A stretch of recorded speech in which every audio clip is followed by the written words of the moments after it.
strong, even when they wander from your plan. Empower our senators to trust you, seek your wisdom, and obey your precepts. We pray in your matchless name. Amen. Please join me in the Pledge of Allegiance to our wonderful flag in this unbelievable country. I pledge allegiance to the flag of the United States of America and to the republic for which it stands, one nation, under God, indivisible, with liberty and justice for all.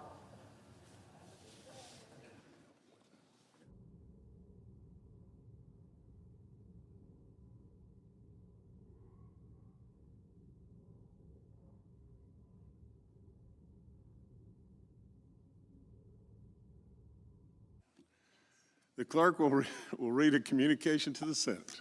Washington, D.C., November 7, 2025, to the Senate. Under the provisions of Rule 1, Paragraph 3 of the Standing Rules of the Senate, I hereby appoint the Honorable James C. Justice, a senator from the state of West Virginia, to perform the duties of the chair. Signed, Chuck Grassley, President pro tempore. Under the previous order, the leadership time is reserved.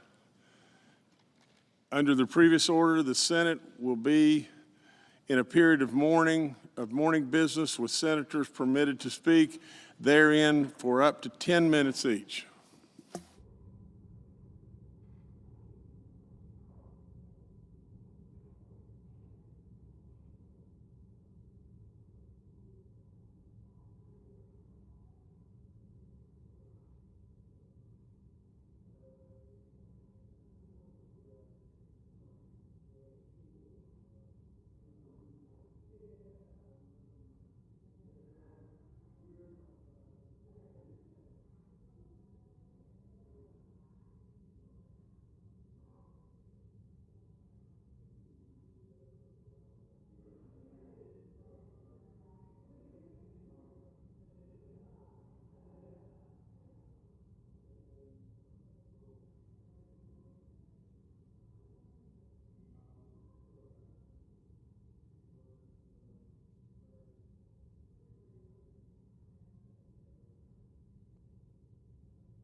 Mr. President, The senator from Wyoming. suggest the absence of a quorum.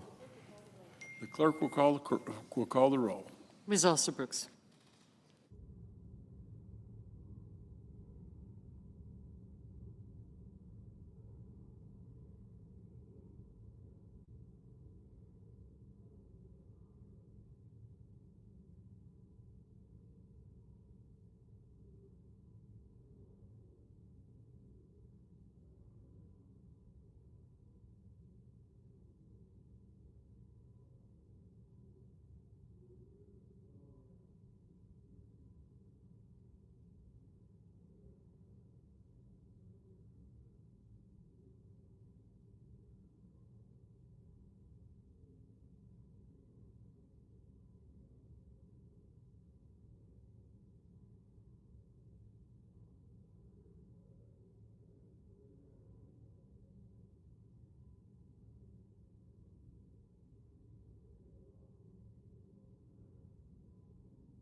Majority Whip. And I ask unanimous consent that the quorum call be vitiated.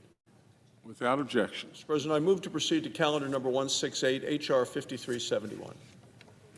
The clerk will report. Motion to proceed to calendar 168, H.R. 5371, an act making continuing appropriations and extensions for fiscal year 2026 and for other purposes. Mr. President, I ask unanimous consent suggest the absence of a quorum. The clerk will call the roll. Mrs. Alsobrooks.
Majority Leader. Mr. President, I ask unanimous consent that the quorum call be suspended.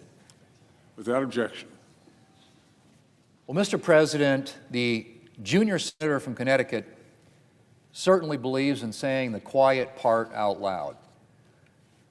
This is what he said, and I quote, "I think there will be some pretty substantial damage done to a Democrat brand that has been rehabilitated if on the heels of an election in which the people told us to keep fighting, we immediately stop fighting." He said that on a podcast yesterday. He went on to say that the 2026 election is just 12 months away. And if we surrender without having gotten anything, and we cause a lot of folks in this country who had started to believe in the Democrat Party to retreat again, I worry that it will be hard to sort of get them back up off the mat in time for next fall's election cycle, end quote. Let me repeat that, Mr. President. This is what he said. I worry that it will be hard to sort of get them back up off the mat in time for next fall's election cycle, end quote. Gotta let that sink in for a minute, Mr. President. I don't think it's a secret to anybody that the Democrats shut down the government for political reasons. There's been plenty of news coverage of the incredible pressure that their far-left base has been exerting. But in case anyone was still under the impression that Democrats were driving this shutdown toward its 40th day out of concern for the American people, well, the junior Democrat from Connecticut pretty handily dispelled that notion. Again, that's what he said. I worry that it will be hard to sort of get them back off the mat in time for next fall's election cycle, end quote. And just in case anyone needed any additional testimony, Axios reported on Wednesday, and I quote, "A set of post-election talking points circulated among Democratic congressional offices warned caving without concessions would sap Democrat momentum and undercut the party's support from its base. Democrats throwing Republicans a rope in exchange for nothing would be political self-sabotage," it added. Political self-sabotage, Mr. President. Now, there are two very striking things about these quotes. One, of course, is the focus not on the American people, but on how to ensure Democrats win the next election. And two is the fact that progressive Democrats apparently want to keep this shutdown going forever. We're on day 38 of Democrat shutdown. Day 38. Federal workers have gone more than a month now without pay. They don't know how they're going to pay their mortgage or buy food, thanks to Democrats. A lot of them are supposed to get another paycheck today. Instead, they'll see a deposit of exactly $0 in their bank account. And that's just the tip of the iceberg. Head Start preschools have closed. Veterans programs have shuttered. Many Medicare recipients can't get access to telehealth. National Guard troops aren't training. SNAP benefits are in profound jeopardy. There are people going hungry right now because Democrats refuse to agree to a clean, nonpartisan funding extension. And of course, then there's air travel. Because of staffing shortages caused by Democrats' shutdown, the Department of Transportation had to issue a mandatory reduction in air travel beginning today. Hundreds of thousands of people will be affected every day, to say nothing of disruptions to the movement of packages and goods. But nothing seems to move Democrats.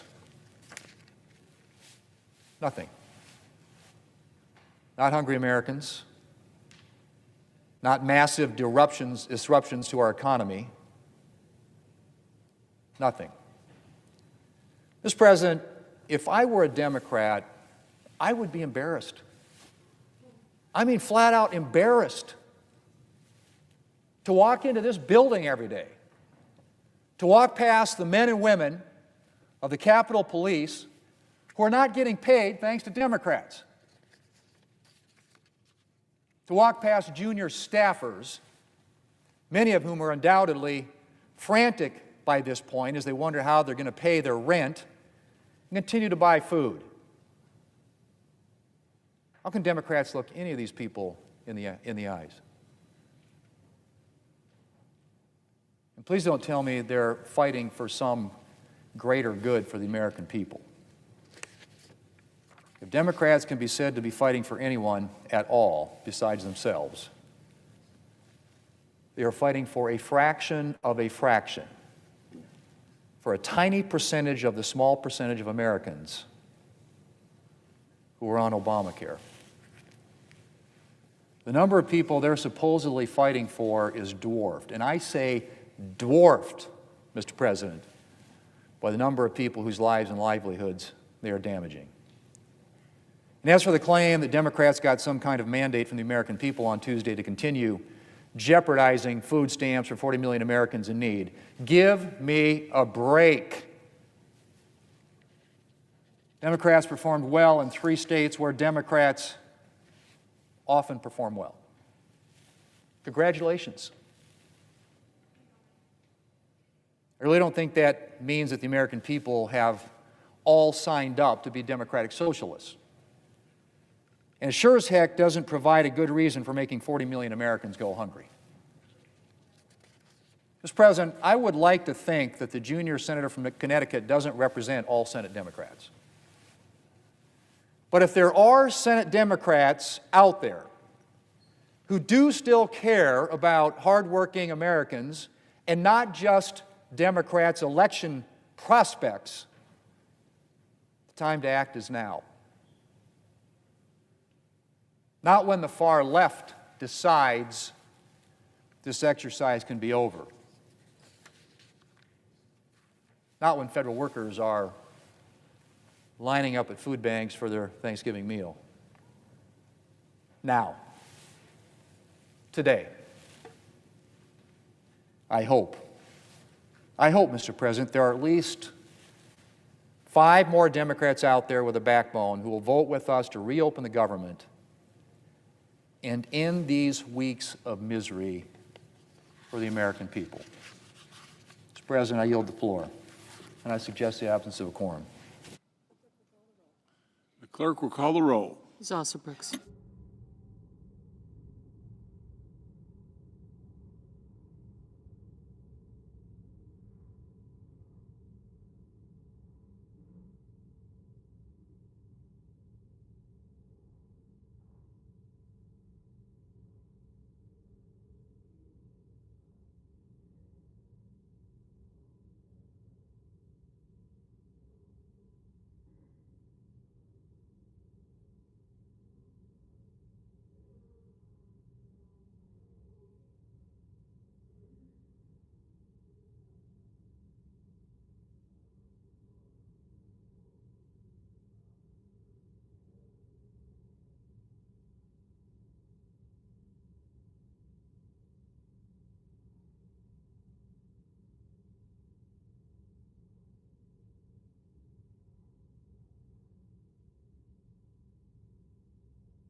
really need to point out. First, there were no surprises on Tuesday night. You had blue states and blue cities that voted blue, to the alarm of no one, to the surprise of no one. That was what was expected. It just so happened that New York and New Jersey and Virginia were the states that were in the national spotlight on Tuesday. If the tables had been turned and if the calendar had been different and you had 3 red states, we'd have an entirely different narrative that you all would be writing about. Second, the big headline that everyone is writing about appropriately is that the future of the Democrats was set in New York City. A 34-year-old Marxist is now the leader of the Democratic Party, and it is a very dangerous road for them to go down. It is very easy to run and win as a socialist, right? All you do is promise everything to everyone for free. Boy, that really resonates for people who don't study history. And while you're making all those promises, you hope that they never realize the trap that you're actually setting, the impossibility of fulfilling your fantastical claims and dreams, and the extreme danger and chaos that would result if you ever could. When you run as a socialist, you have to hope that they never understand that this will lead to the inevitable loss of their freedom, their opportunity, and their security, the loss of meritocracy and fairness in society, the loss of colorblindness, and the loss of emphasis on character, and the morality and the personal incentive and the common sense that we rely upon to keep a republic in operation. If you run as a socialist, you run on a big list of false claims, and you promise everything to everyone and you can't deliver, and if you were ever able to deliver, it will be to the great detriment of the very people that you lured in to vote for you. Third fact about the election on Tuesday night is that the Democrats, and you all are not writing about this, and you should be, not writing enough about it, the Democrats have now set themselves on a collision course in their own tent.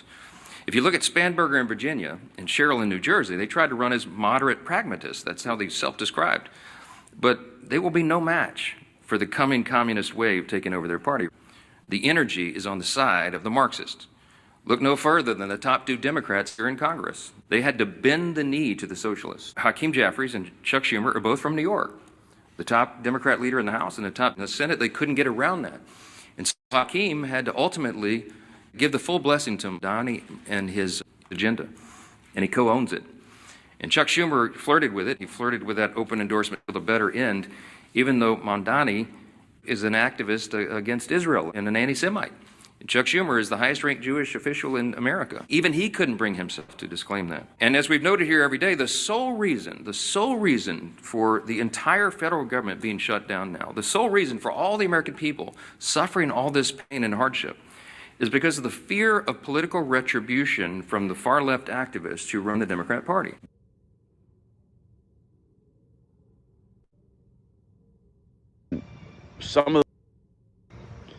Good morning, you beautiful bastions of freedom. Guys, we got to talk about something this morning. It's Friday morning, but we're going to continue this grind because the weekend is going to be full of spice, fury, everything and signifying nothing at the same time. Because candidly, we're about to watch the circus effectively culminate. Okay, so if you guys are down with the fight, make sure you hit that like button, subscribe to the channel, and turn the notification bell on, because we're saving our country. We're fighting every single day and grinding on some of the most important stuff in our lifetimes. Okay, let's get right into the point. Here's what you're going to start to see today. We're going to do videos on it, but it's going to start to happen a lot more. In the elections that we just saw this past Tuesday, with the Virginia, with the New Jersey, and with this New York City, the left looks at that as a repudiation of Trump. They look at it as we've won everything. We are all of a sudden significant. We were right the whole time. We were not wrong for 10 months, or 10 years. We were not wrong by losing the House. We were not wrong by losing the Senate. We were not wrong by losing the White House. Everything was fine. We were right the entire time. And it's not about being right, but it's about being objectively realistic. And here's what's going to happen now. The Democrats who are in the middle in the Senate, the ones who are looking to be vulnerable and trying to actually get reelected, they're going to try to end the shutdown today through the vote and through the weekend through negotiations, okay? Then, and this is the important piece that you have to realize what's happening, the far left branch, the far left wing, the flank of the Democrat Party, the Chris Murphys, the Chuck Schumers, the Bernie Sanders, the Blumenthals, they're all saying you cannot end the shutdown because it worked out so well for us so far, because they're translating a win in Virginia, New York, and in New Jersey as evidence that the shutdown did it, because they're narcissists and everything that they do affects everything else. It's completely unrelated. But this is what they're going to do today. They're going to say, hey, you know that leverage worked so well for us personally and benefited the Democrat brand so much, we should continue it going in perpetuity until we get what we want. That's the thing. It's a sliding scale of what do we want, because they haven't known what they've wanted the entire time. It's been about perception. It's been about political advantage. It's what they've been trying to achieve this entire time. And now that they've won a little bit of victory in these blue states and blue cities, they think that their actions are what brought that forward. Again, at the exact same time, the shutdown did nothing, but it did everything. This is the exact same thing that you've seen with Chris Murphy in the past with gun control measures. Yes, it was the most substantial and impressive gun control that's ever passed with the Bipartisan Safer Communities Act, but it was an incredibly small baby step, and there's so much more to do. They always do this. They get the little taste of what they perceive as victory, and all of a sudden, they have to do more and more and more. But if they don't do it, it's someone else's fault. Guys, look forward today. There's already clips popping. It's going to happen. Progressives are acting a fool.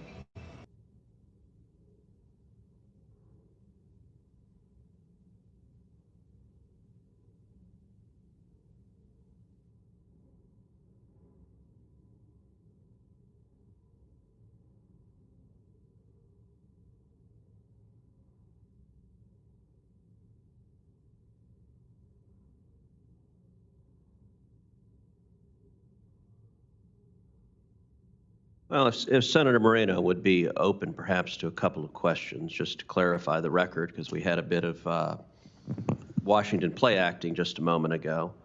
Senator Moreno, is it accurate that you and virtually every other Republican have voted 14 times to reopen the government? We voted 14 times to end debate so that we could actually vote to open the government, yes. And is it accurate that Senator Rosen and virtually every other Democrat has voted 14 times to keep the government closed? Yes, her colleague from Nevada has bravely fought Chuck Schumer and has voted to open the government. So has John Fetterman and Angus King from Maine. So I applaud 3 Democrats for actually having the decency, the humanity to be able to pay government workers, pay our military, provide Head Start, provide SNAP benefits. And is it accurate that Democrat Senator John Fetterman has repeatedly said this is a Democrat shutdown caused by Chuck Schumer and the Democrats? Yeah, and I find it ironic that my Democrat colleagues will go to lobbyist dinners tonight, which they get fed steak, while people in their own constituents in their own states will not know where to get money to buy their groceries, or in the case of SNAP recipients, not be able to buy basic goods. Is it also accurate that during the Biden presidency, 13 times Republicans worked with Democrats to pass a clean continuing resolution? You would know better, Chairman, but I don't think there's ever been a time in U.S. history where a clean continuing resolution has been voted down by either party. And is it accurate as well that CNN has fact-checked multiple Democrats who have insisted this is not a clean CR, and CNN, sometimes called the Clinton News Network, sometimes called the Communist News Network, has fact-checked the Democrats and said, no, this is in fact a clean CR that your party is voting against? Yes, although I do wonder whether they've actually read the legislation, because that evidently is something that's optional. But I would assume if they have read it or took the time to read it, they'd realize it's their budget that they passed, and they're blocking this through a procedural technicality that prohibits us from actually taking a vote to reopen the government. The record will reflect that every one of the questions we just engaged in is objectively true, and it says something that not a single Democrat is here to contest it, that their approach to this is instead to scream and yell while consistently voting to keep the government shut down and to deny pay to thousands of federal workers, including within this committee's jurisdiction, some 50,000 TSA agents who are going to work right now. They missed their last paycheck. They're not being paid, including some 14,000 air traffic controllers who are going to work right now. They're not being paid. And the consequence, we are seeing delays at airports all across the country. We are seeing thousands of delays. We are seeing thousands of flight cancellations. We are seeing ground stops in major airports. And I would note one senior Democrat aide told Politico this shutdown will continue until planes start falling from the sky. For a committee with jurisdiction over aviation safety, that is a horrifying statement. And yet, for our Democrat colleagues, apparently they agree with those sentiments. I have 28 letters of support from various organizations for the nominations of Mr. McCormick, Mr. Edwards, and Mr. Morse. I ask unanimous consent that these letters be inserted into the hearing record. Without objection, so ordered. Mr. President. Senators will have until the close of business on November. Majority Whip. Thank you, Mr. President. I ask unanimous consent that the quorum call be vitiated. Without objection. Mr. President, today is November 7th, 2025. We are now 1 month and 7 days into the longest shutdown in the history of the American government. Democrats can stand here and claim they've broken the record. But for what? For leverage, for politics. Meanwhile, in every state of this union, the American people are getting hurt. They don't seem to care one bit. Soldiers are working without pay at Fort Bragg in Georgia. Where are the 2 Democrat senators from Georgia? A single mom in Michigan is struggling to put food on the table for her children. Where are the 2 Democrat senators from Michigan? Capitol Police officers and staff members on this very floor in this very building are struggling to pay their bills. Do the Democrat senators care about any of them? Government is still closed. They're not getting paid. Each and every one of these people are being hurt by the Schumer shutdown. Every one of them. And every day it gets worse for them. Yet Senator Schumer bragged to the press, bragged to them. He said every day gets better for us. I'm wondering who us is. Certainly not the American people. Certainly not the people whose flights were grounded today all across the country. You know, to keep our airlines and to keep our skies safe, the FAA directed airlines to reduce the number of flights. It's the right thing to do. This has impacted airports all across this country. That's the impact of what the Democrats are doing by keeping this government shut. The FAA administrator, someone with 35 years of experience in the field, he said, "We're in all new territory. Never seen anything like this before." And here's what really should terrify the American people. It's one Democrat staffer said Democrats won't open the government until planes fall out of the sky. Can you believe that, Mr. President? Let that sink in. Democrats are waiting for a disaster. And in the process, they're gambling with American lives. Senator Chris Murphy of Connecticut, a Democrat with presidential ambitions, based on his scheduling and his speeches, he admitted it on the record. He said in an interview just yesterday with Punchbowl News, Senator Murphy said reopening the government would do, he said, substantial damage to the Democrats' brand. There you have it. Bad for the brand of functioning government. Democrat brand means more to them than 42 million hungry Americans. The Democrat brand means more to them than military families who aren't getting paid. The Democrat brand means more to them than safety in the skies. Let's call what it is, what we're seeing with the Democrat shutdown. It is cruel and it is heartless. Now, let's be fair. Even some Democrats now recognize that it is cruel and heartless. They're starting to turn on each other. One Democrat staffer admitted to the press that the far-left Democrats in their caucus have no plan to ever end the shutdown. None. Zero. They want to keep it going forever. The staffer even admitted the far-left Democrats are hurting people and they're doing it for political gain. This is the direct quote from the Democrat staff member, Senate staff. Families who can afford it least, he said, are getting walloped every day the shutdown continues. Mr. President, Democrats can and should end this shutdown today. Republicans have a clean, bipartisan continuing resolution at the desk to reopen the government. We want to pair this with 3 full-time appropriations bills. These are bills that have already passed the Senate with bipartisan support. They've been negotiated on a bipartisan basis with the House. Progress. We need to get it done. These bills would fully fund veterans care. They would fully fund our Capitol Police. They would fully fund food assistance in America, such as SNAP and the WIC programs. This is a very reasonable deal, a reasonable proposal, a deal that Democrats earlier this week asked Republicans to put onto the floor. And if it passes, the Schumer shutdown will end quickly. 13,000 air traffic controllers will get paid. 50,000 TSA agents would get paid. 1.3 million military members would be paid. Food assistance for 42 million Americans would be fully funded. Flights would get restored. Government would reopen. Some Senate Democrats have signaled they will still vote no. No. Evidently, they want the pain. They want the pressure.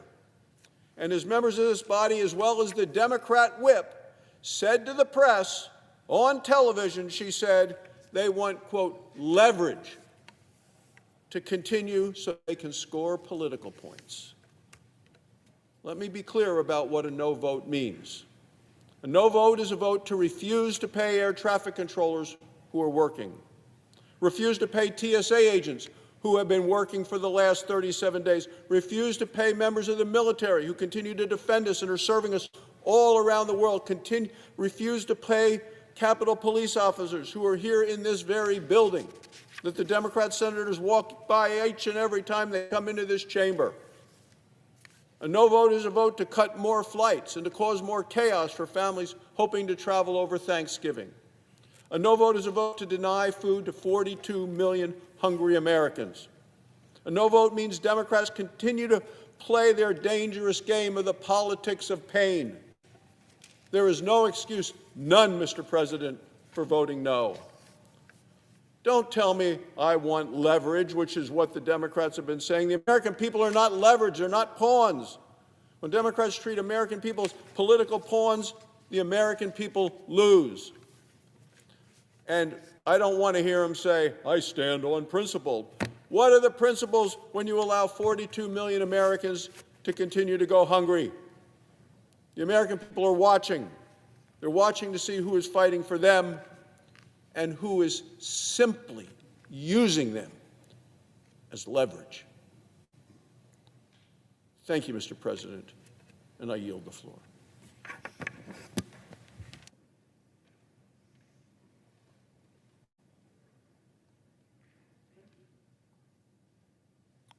Mr. President. The Democratic whip. Mr. President, I have one word for my colleagues on both the other side of the aisle and on my side of the aisle. One word: enough. It is time for us to get down to the business of agreeing on some basic things. I think we can. The first thing we need to do is to agree to reopen the government of the United States of America. I believe we should do it before the sun sets today at 5:02 p.m. and 39 seconds. The second thing we should agree on is to protect the families who are facing outrageous increases in health insurance premiums across the United States. We cannot address the Affordable Care Act and make dramatic changes. We need to legislate for that to happen, and that rarely ever happens around here, but it should. That should be part of our agreement. The third thing is we need to support a bipartisan appropriation process to fund our government. We're lucky. We have two leaders on the Appropriation Committee, one a Republican, Susan Collins, another a Democrat, Patty Murray, who are competent and able to achieve that goal. It is time for us to get rid of the never-ending continuing resolutions and actually appropriate money for purposes that the public sent us here to honor. The fourth thing is we need to collectively apologize and pay in full all federal employees and contractors as soon as possible. It is an embarrassment to come to work each day and realize that these wonderful people who are working with us, doing their job and doing it well and professionally, are not being paid. And finally, we need to pass legislation to guarantee that this, the longest shutdown in U.S. history, is the last time Congress ever should be showing political resolve at the expense of food on the table of hungry children. Mr. President, it's time for us to act. Enough. I yield the floor.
Some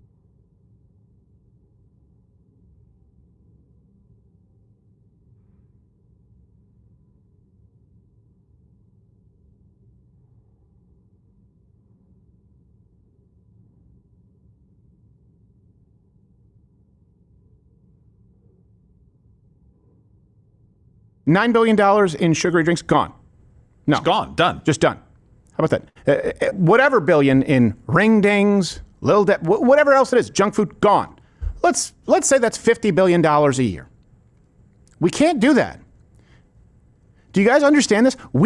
This country can't do that because that's considered a violation of human rights. We're not going to find common ground with people who think that they should be able to spend twice the amount that you spend on your carefully budgeted grocery bill on soda, on candy.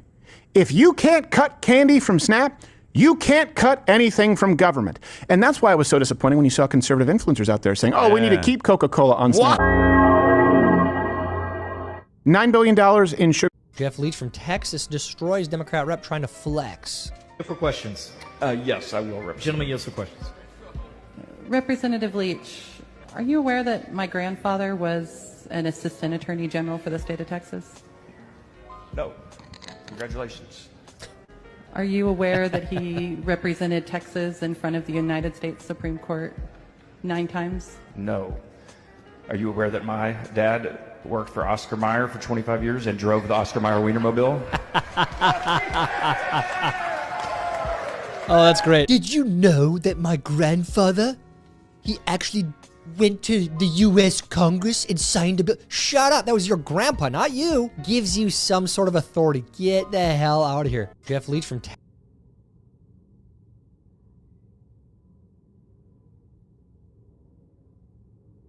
So the socialist originally told his followers that everything would be paid for under his new socialist agenda. Don't worry. Free, free, free. It's all going to be free. I'm going to take care of it. But now that he is actually going to be getting into office this coming January, he's already asking his followers in New York, the people who voted for him for free stuff, to donate to him. Yeah, you can't make this up. Oh, and one more thing. Remember how I told you a few months ago to stop sending us money? You can start again. This transition requires staff, research, and an infrastructure that can meet this moment. And it will be made possible by the people who built and believe in this movement. So I hope you'll make a donation at transition2025.com. Now let's get to work. See, the secret sauce to socialism is that someone else is always paying for it. But enjoy, New Yorkers. Don't come here to Florida. Don't you do it. So well, how are we going to pay for it? How are we going to pay for it with tax money? With tax dollars. Okay, where the tax dollars come from? Tax dollars are coming from all of the billionaires and wealthy people. Well, they already pay, the top 1% already pays 50% of all taxes.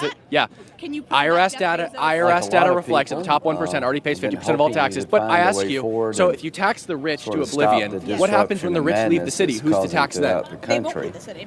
Why not? They've already done it in California. Who've been working in New York City, we have Wall Street, they're not find a solution to so what open think up they the can't government. leave? Then who are you going to tax when they leave? Appreciate your We're just efforts, continue very taxing much. people, but your Oh, the argument. middle I know class, this right? polarized environment Yes, is hard actually, to the reach middle- across the aisle, but Guys, can I ask you how you feel about this Well, how are we moment going to pay? dictates that we try. I've had some discussions, and I know a lot of my colleagues have, Senator Britt and Collins and many others have spent a lot of time, Martin Wayne Mullen, trying to find common ground to open up the government so we can move forward and have a debate about health care and maybe find a solution. Apparently to no avail. There's a group of my Democratic colleagues who believe every day gets better for us. That's Senator Schumer. They, I guess, apparently feel emboldened by the election.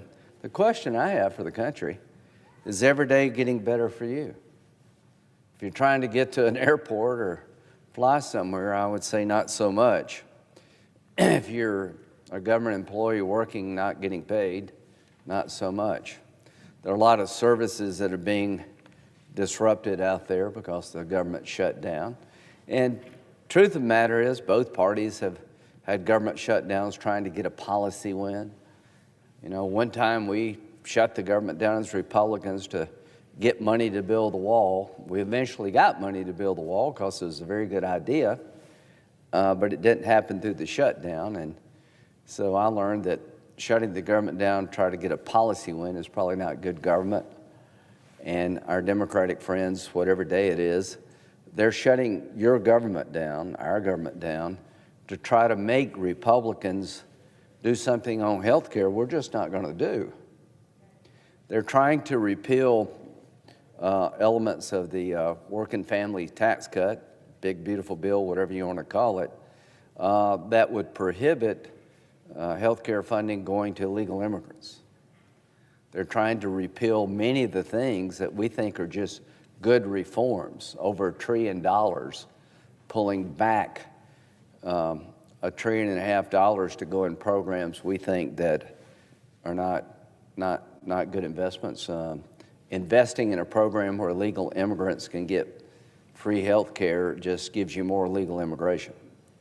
One of the things that we're trying to deal with is Medicaid has grown by 50% in the last 5 years, and we're trying to put it on a more sustainable path and helping rural hospitals. They want to take the provision out of the bill that would give $50 billion to rural hospitals to help with Medicaid reform.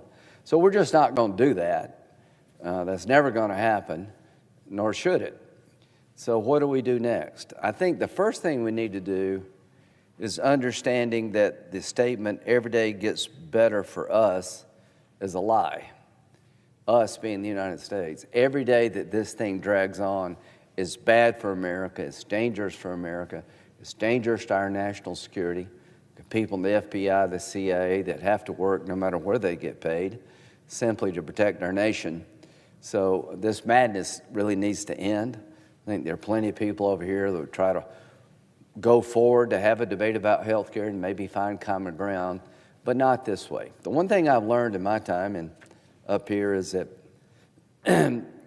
taking hostages, political hostage taking, shouldn't be overly rewarded.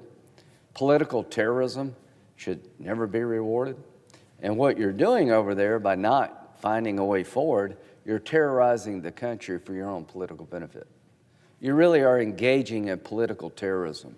You're making it hard for people to do things they need to do and have to do.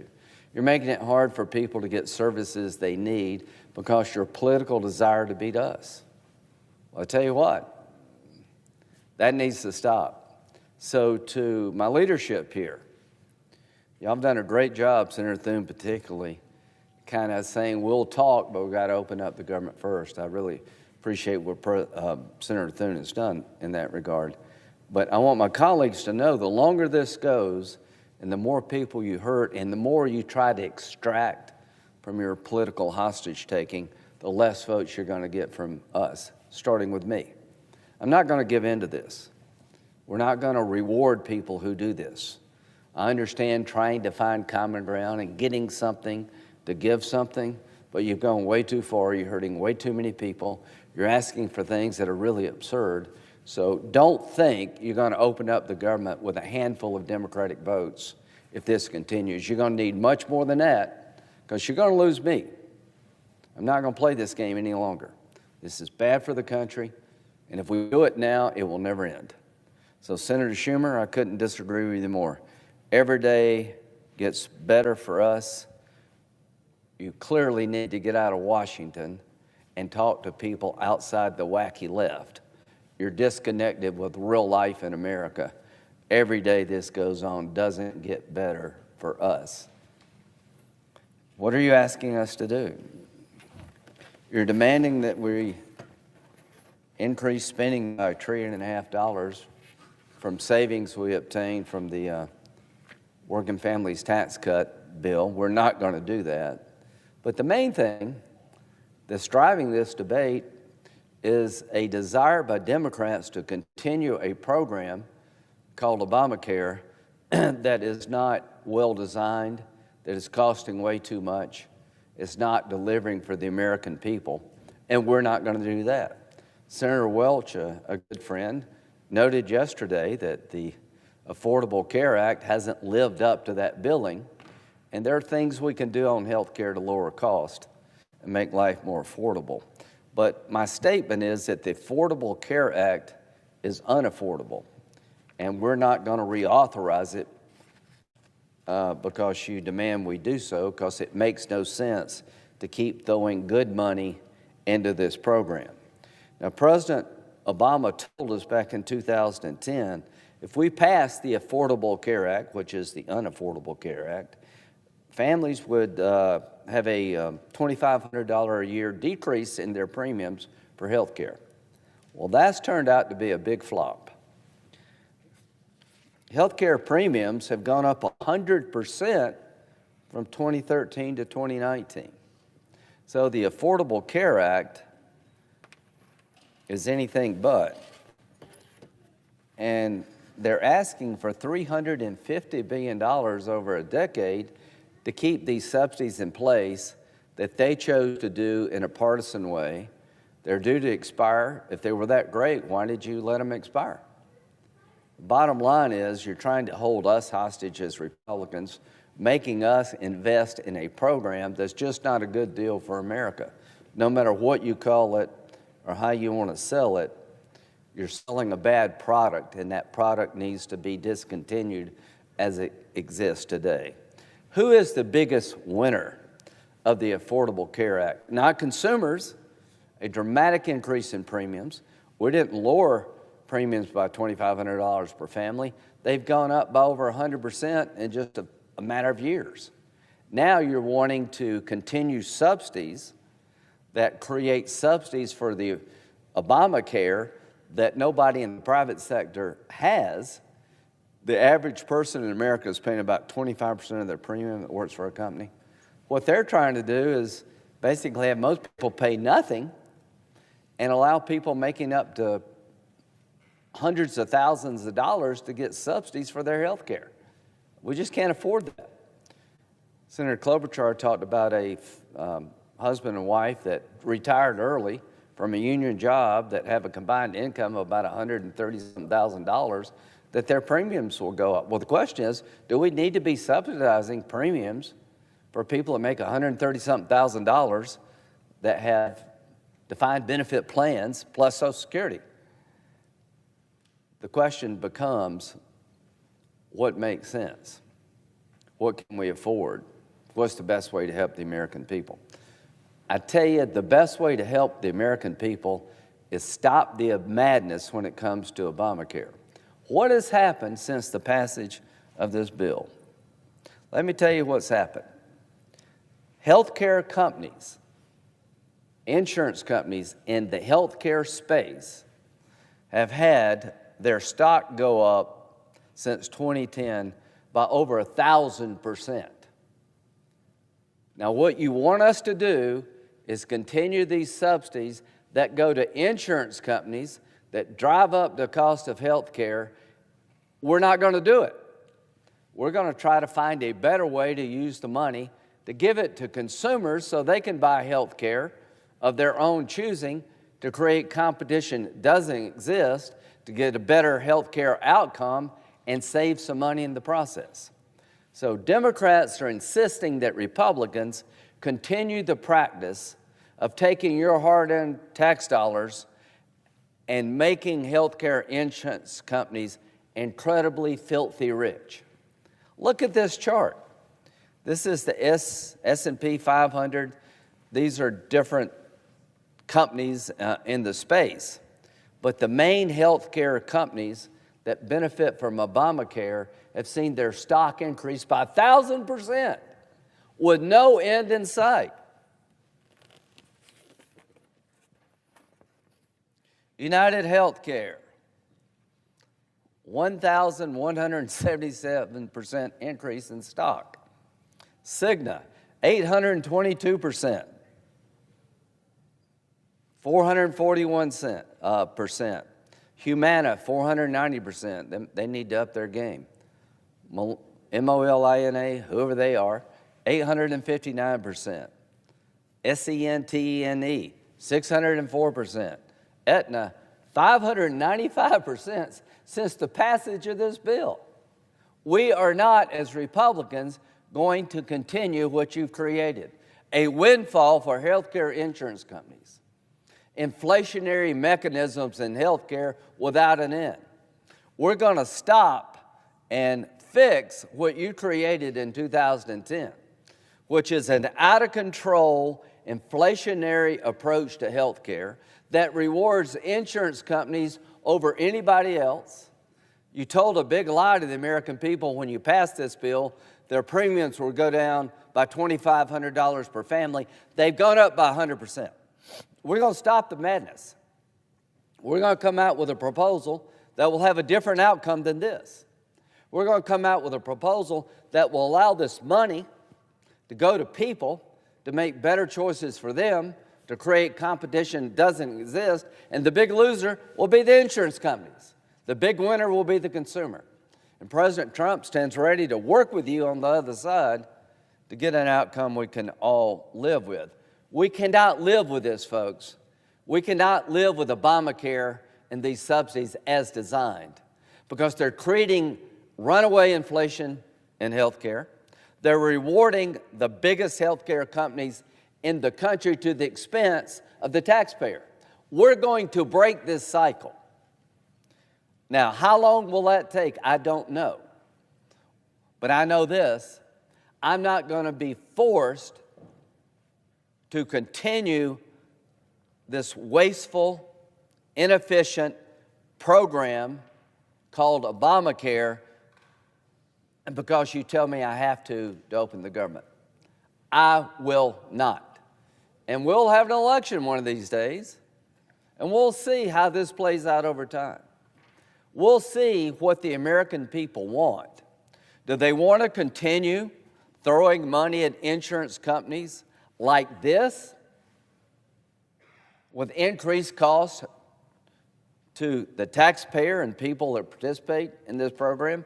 Or would they like something new and different that would break the endless reward to healthcare companies and start rewarding consumers to get better outcomes and lowering their premiums?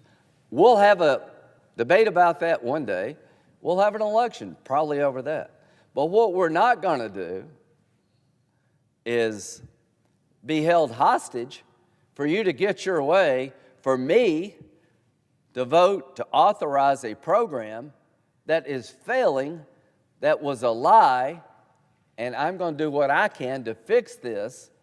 And if you want to continue to shut down the government, holding me and others hostages to continue this garbage, we're not going to do it.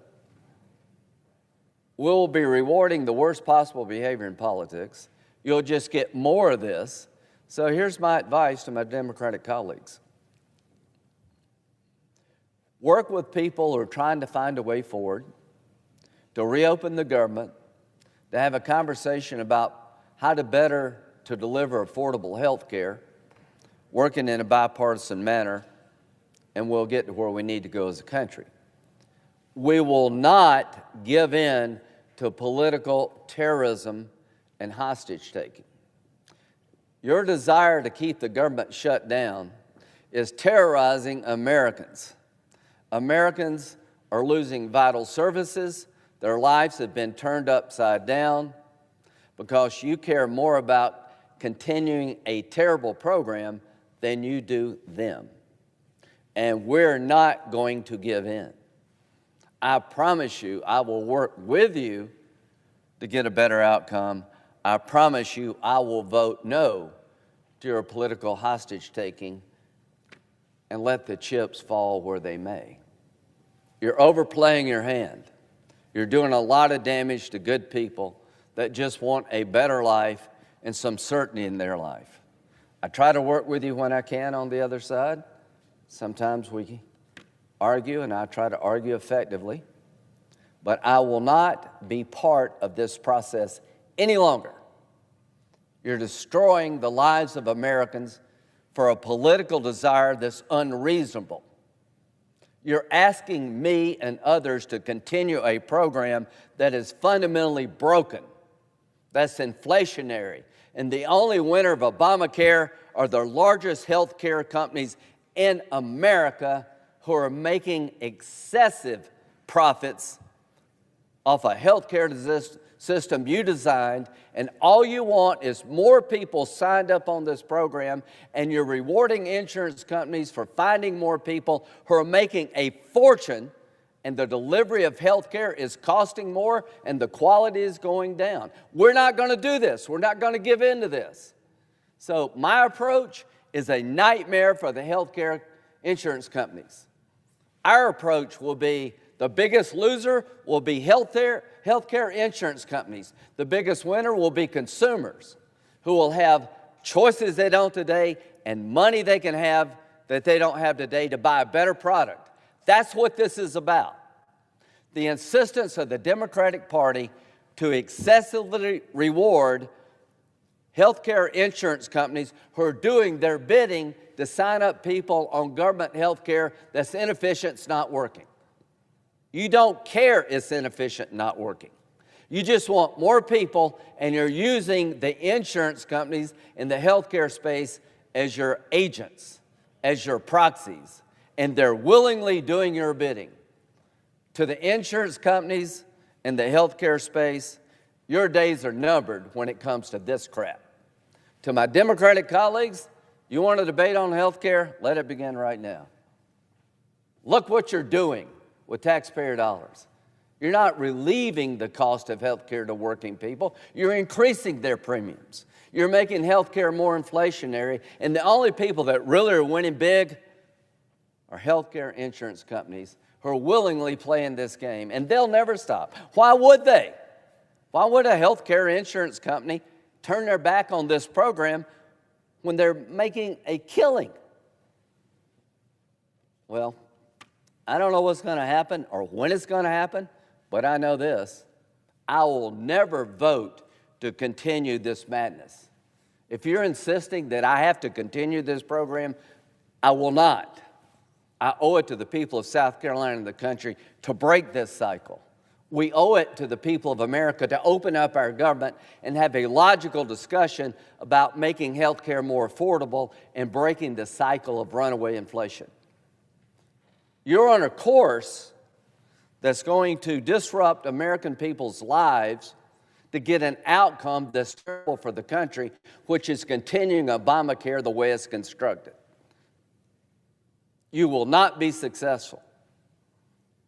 I will make sure there are enough Republicans over here to say no to your plan to hold us hostage and continue to terrorize this country. You've gone too far. If I were you, Senator Schumer,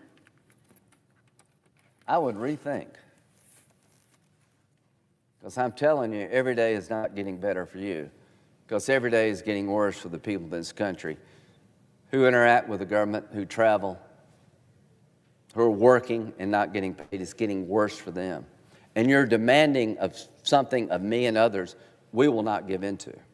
We will not be held hostage to continue Obamacare that's been a miserable failure. We will not be held hostage to continue to give money to health care companies, insurance companies, to enrich them at the expense of the American people. So I don't know when it ends and how it ends, but I know what the outcome will be with my vote. We're going to break the cycle of rewarding healthcare insurance companies at the expense of the consumer. We're going to stop this madness with my vote. I hope we can find a way forward, but that way forward will not include what's going on today. So I will be voting no to the idea that we will continue these subsidies, rewarding healthcare insurance companies insane amounts, driving up premium cost, and getting bad outcomes to open up the government. I reject that, and I will vote no to that. And the demands you're making grow every day. You're overplaying your hand, and you're hurting people. Stop it. With that, I yield.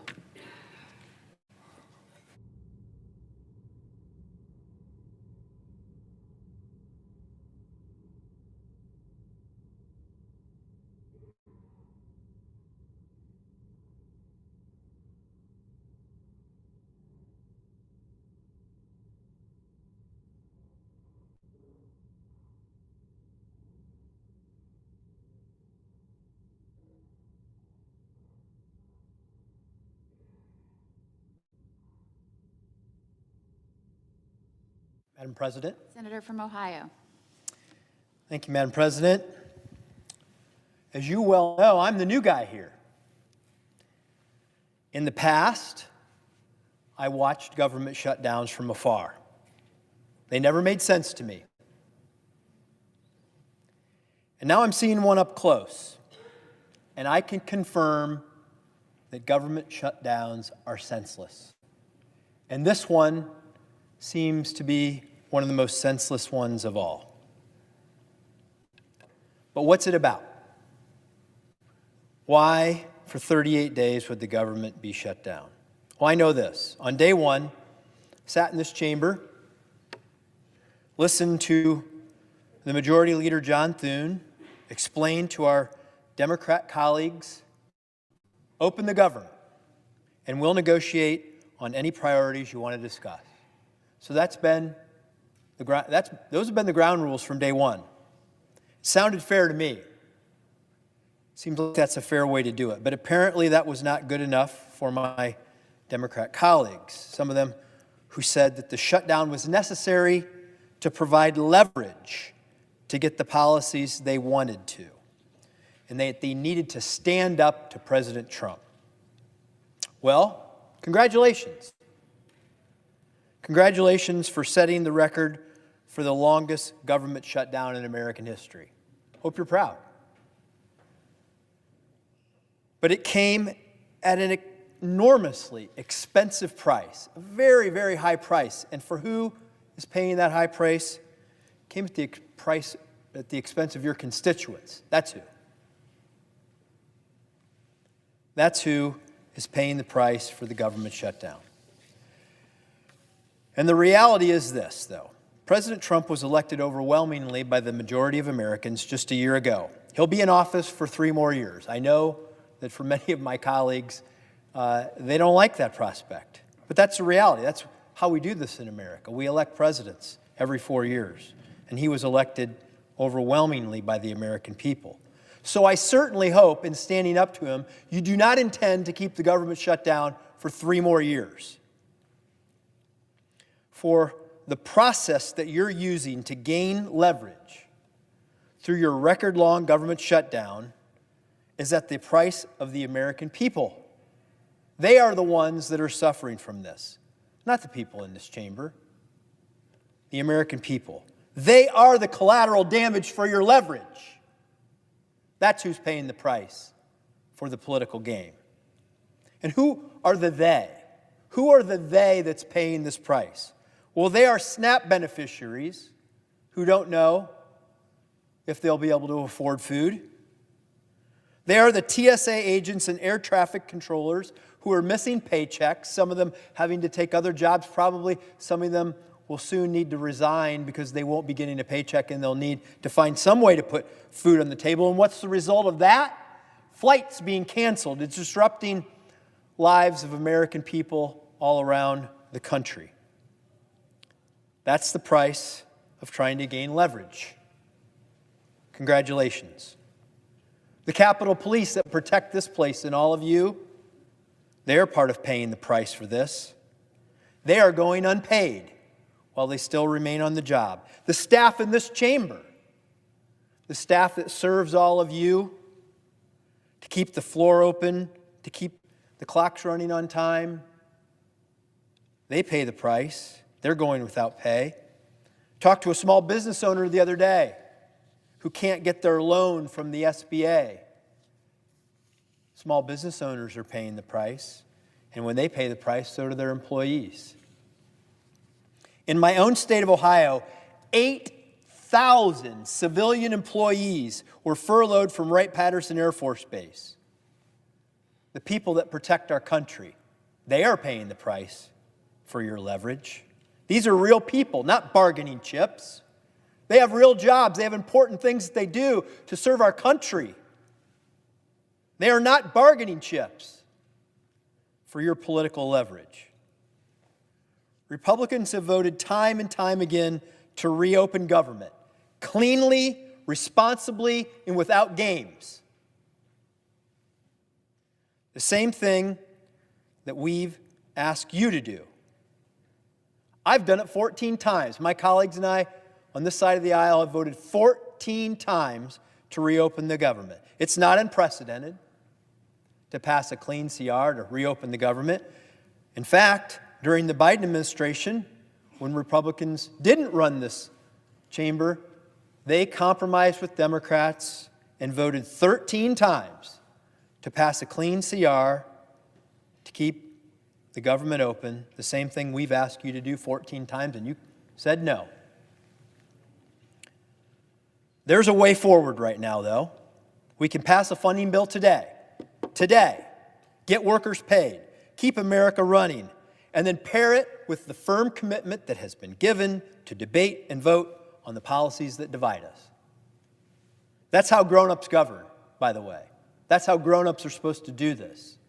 We don't always get our way. We debate it, we fight for our values, and we vote. And sometimes we win and sometimes we lose. That's what the majority leader of this body, John Thune, who is a man of his word, has said he would do. My Democrat colleagues say they don't want to give up their leverage in funding government until all of their demands are met. But let's be abundantly clear. It's not Republicans. It's not Republicans that you're hurting with this strategy. It's the American people, the American taxpayer. The American taxpayer that's paying for a government that's not serving them. They are the ones. They are the ones that your strategy is hurting. And I say this with all sincerity. I want to offer a perspective. Because yes, I'm fired up about this. I'm frustrated by it. I think it's wrong, but I want to fix it. So I want to offer this perspective. If leverage was your goal, you got as much leverage now as you're ever going to get. Never going to get better than this. The shutdown has lasted 38 days. Do you really think you'll have more leverage after 48 days or 58 days? You won't. It's just a matter of how much more suffering you will cause until it comes to an end. When will enough be enough? How much suffering must occur before you decide to vote with us to open up the government? I'm not asking you to abandon your principles. Would never do that. Everybody here stands on their principles. They argue and fight for what they want. Would never ask you to abandon your principles. If you want to defend Biden's COVID-era bonuses that prop up a broken Obamacare system, then keep fighting for them. If that's what you believe. Not working. You can propose your own legislation, or, which I would prefer, that you propose some bipartisan legislation that the majority leader of this chamber, I believe, will bring up to a vote. It's time for you to take yes for an answer, to work with us to solve these problems. Madam President, I wasn't here, neither were you, when all the Obamacare legislation was passed.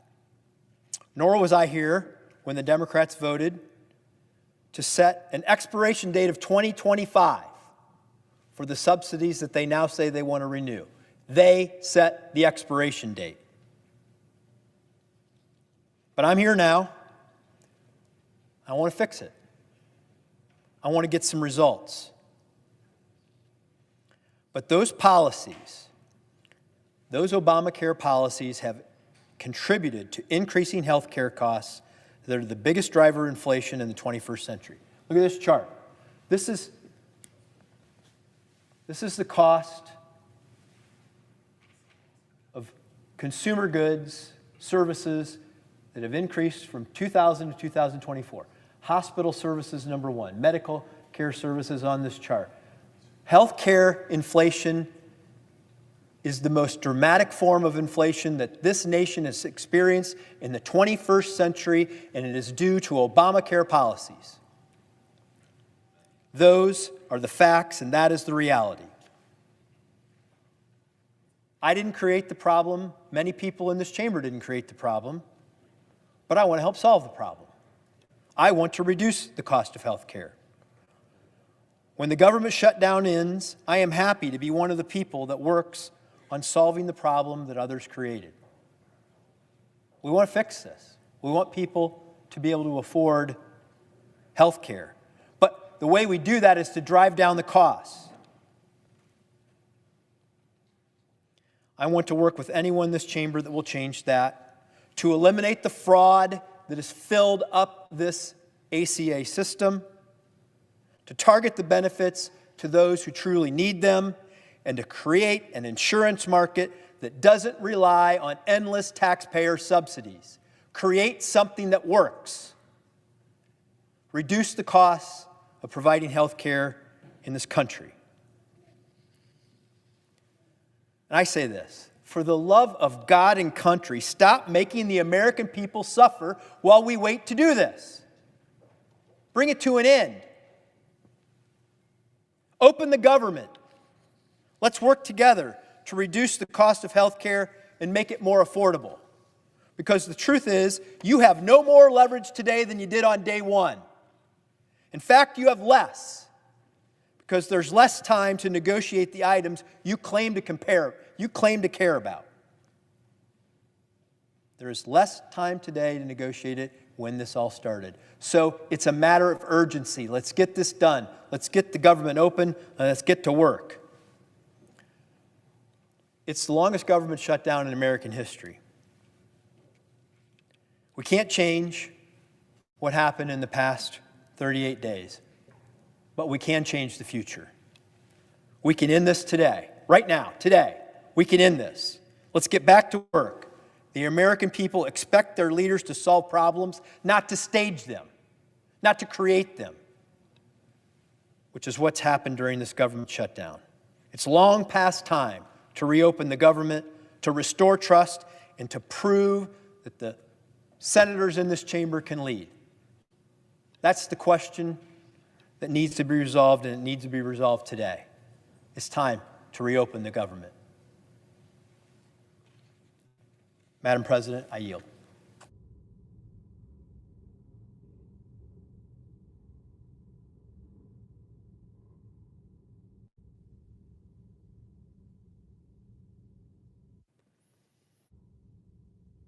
Madam President. Senator from Texas. Madam President, I rise today to speak about a grave matter and a clear violation of religious freedom, human dignity, and the rule of law. In China, Christians are fighting daily for their religious freedom against the Chinese Communist Party. And on October 10th, 2025, the Chinese Communist Party launched the largest coordinated nationwide crackdown in more than 4 decades against a Christian urban house church in China. In that sweep, 23 pastors and church members of the Zion Church, one of China's largest underground congregations, were arrested and wrongfully detained, including Pastor Ezra Jin. Pastor Jin and the members of the Zion Church were not engaged in violence. They were worshiping. They were serving God. And for that action, they are being treated as enemies of the communist state. Last week, I introduced a bipartisan, bicameral resolution to condemn the abduction of Pastor Jin and the Zion church leaders and to demand their immediate release. This resolution is designed to pressure Chinese leadership to release the congregation members and to let them practice their Christian faith freely. It sends a message that faith is not a crime, and a government that fears its citizens' faith is nothing more than an oppressive tyranny. Pastor Jin's daughter and her husband, Bill, a native Houstonian, wrote about the CCP's persecution in the Washington Post this past week. In their column, they made a piercing observation, and I want to share it here in full. Quote, "There are few more obvious ways to showcase the bankruptcy of an ideology and the vitality of the Christian faith than by forcing peaceful believers to suffer for the sake of their convictions." This is a profound truth. China, like other communist regimes before it, utterly despises the fact that there is and always has been a higher authority than the state itself. In its effort to bring every aspect of society under brutal government control, the CCP uses state power to drive fear into the hearts of its citizens. History has shown these tactics will fail, and the persecuted church will only grow stronger. The Apostle Paul reminds us that God gave us not a spirit of fear, but of power and of love. I know that that same spirit, one of power and of love, is what the church in China is fighting with. I urge my colleagues to join me in passing this resolution unanimously, to show our support for Pastor Jin, his family, and his fellow believers, and to show the world that the United States stands on the side of freedom, on the side of faith, and we stand with the persecuted Christians in China. Madam President, I ask unanimous consent that the Foreign Relations Committee be discharged from further consideration and the Senate now proceed to S-Res 463. The clerk will report. Senate Resolution 463 expressing condemnation of the Chinese Communist Party's persecution of religious minority groups and so forth. Without objection, the committee is. The Senate will proceed to the measure. I ask unanimous consent that Cruz's substitute amendment to the resolution be considered and agreed to. Without objection. I know of no further debate on the resolution as amended. If there's no further debate, the question is on the resolution as amended. All in favor say aye. Aye. All opposed, no. The ayes appear to have it. The ayes do have it. The resolution as amended is adopted. Madam President, I ask unanimous consent that the Cruz substitute amendment to the preamble be agreed to, the preamble as amended be agreed to, and that the motions to reconsider be considered made and laid upon the table. Without objection.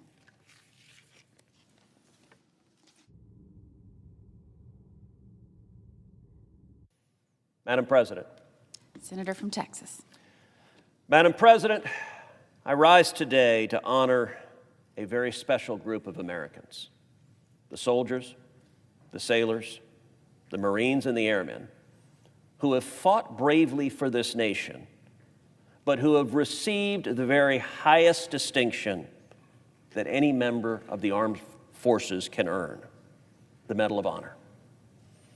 Since 1863, presidents of the United States have awarded the Medal of Honor to more than 3,500 of the bravest men and women ever to wear the uniform of this nation.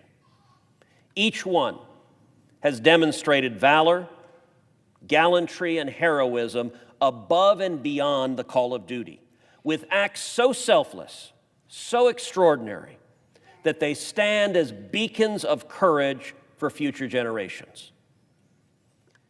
In 1916, Congress passed Public Law 6556, establishing the Army and Navy Medal of Honor roll and entitling each Medal of Honor recipient to a modest special pension of $10 per month for life. Over time, that monthly amount has gradually increased from $10 to $100 to what stands today at approximately $1,400 per month. But Madam President, let's pause and think about that. $1,400 a month for those who risked everything: their safety, their future, their very lives for freedom. For the opportunity for all of us to be here today. Today, there are 61 living Medal of Honor recipients. 61 men who faced unthinkable odds, who put their country before themselves so that the rest of us could live in peace. We cannot truly ever repay them. There is no sum, there is no medal, there are no words that can measure up to their sacrifice. But there are ways that we can continue to honor them by ensuring that they are cared for, respected, and supported. Madam President, in January of this year, I introduced the Medals Act, my legislation to raise the monthly pension for Medal of Honor recipients. This legislation is a way for this nation to say, we see you, we remember you, and we will not forget what you have done. Many of these heroes spend their time traveling the country, speaking to school children, visiting military hospitals, and strengthening the very fabric of America. This monetary increase will allow them to continue those efforts and to reach more communities, mentor more veterans, and remind all of us about the cost of freedom.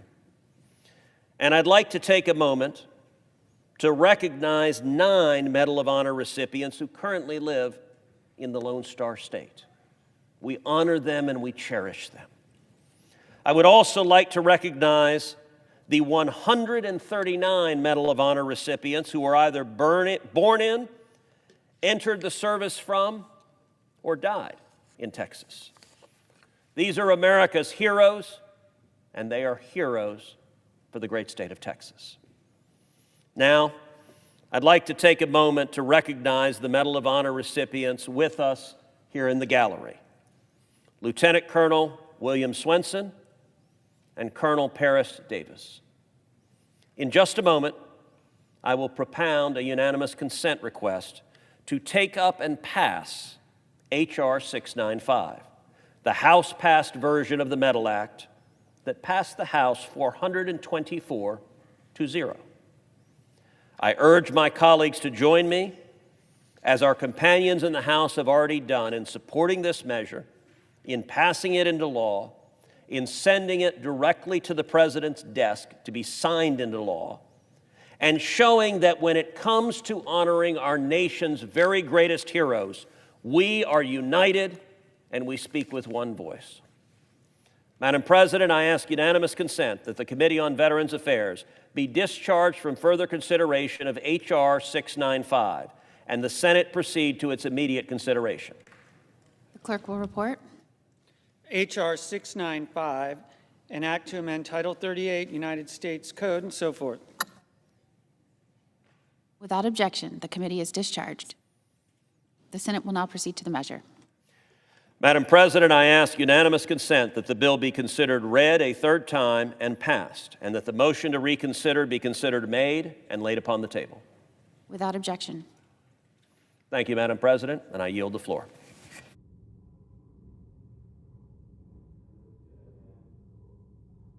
Clerk will call the roll. Ms. Also-Brooks.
Control your appetite and craving.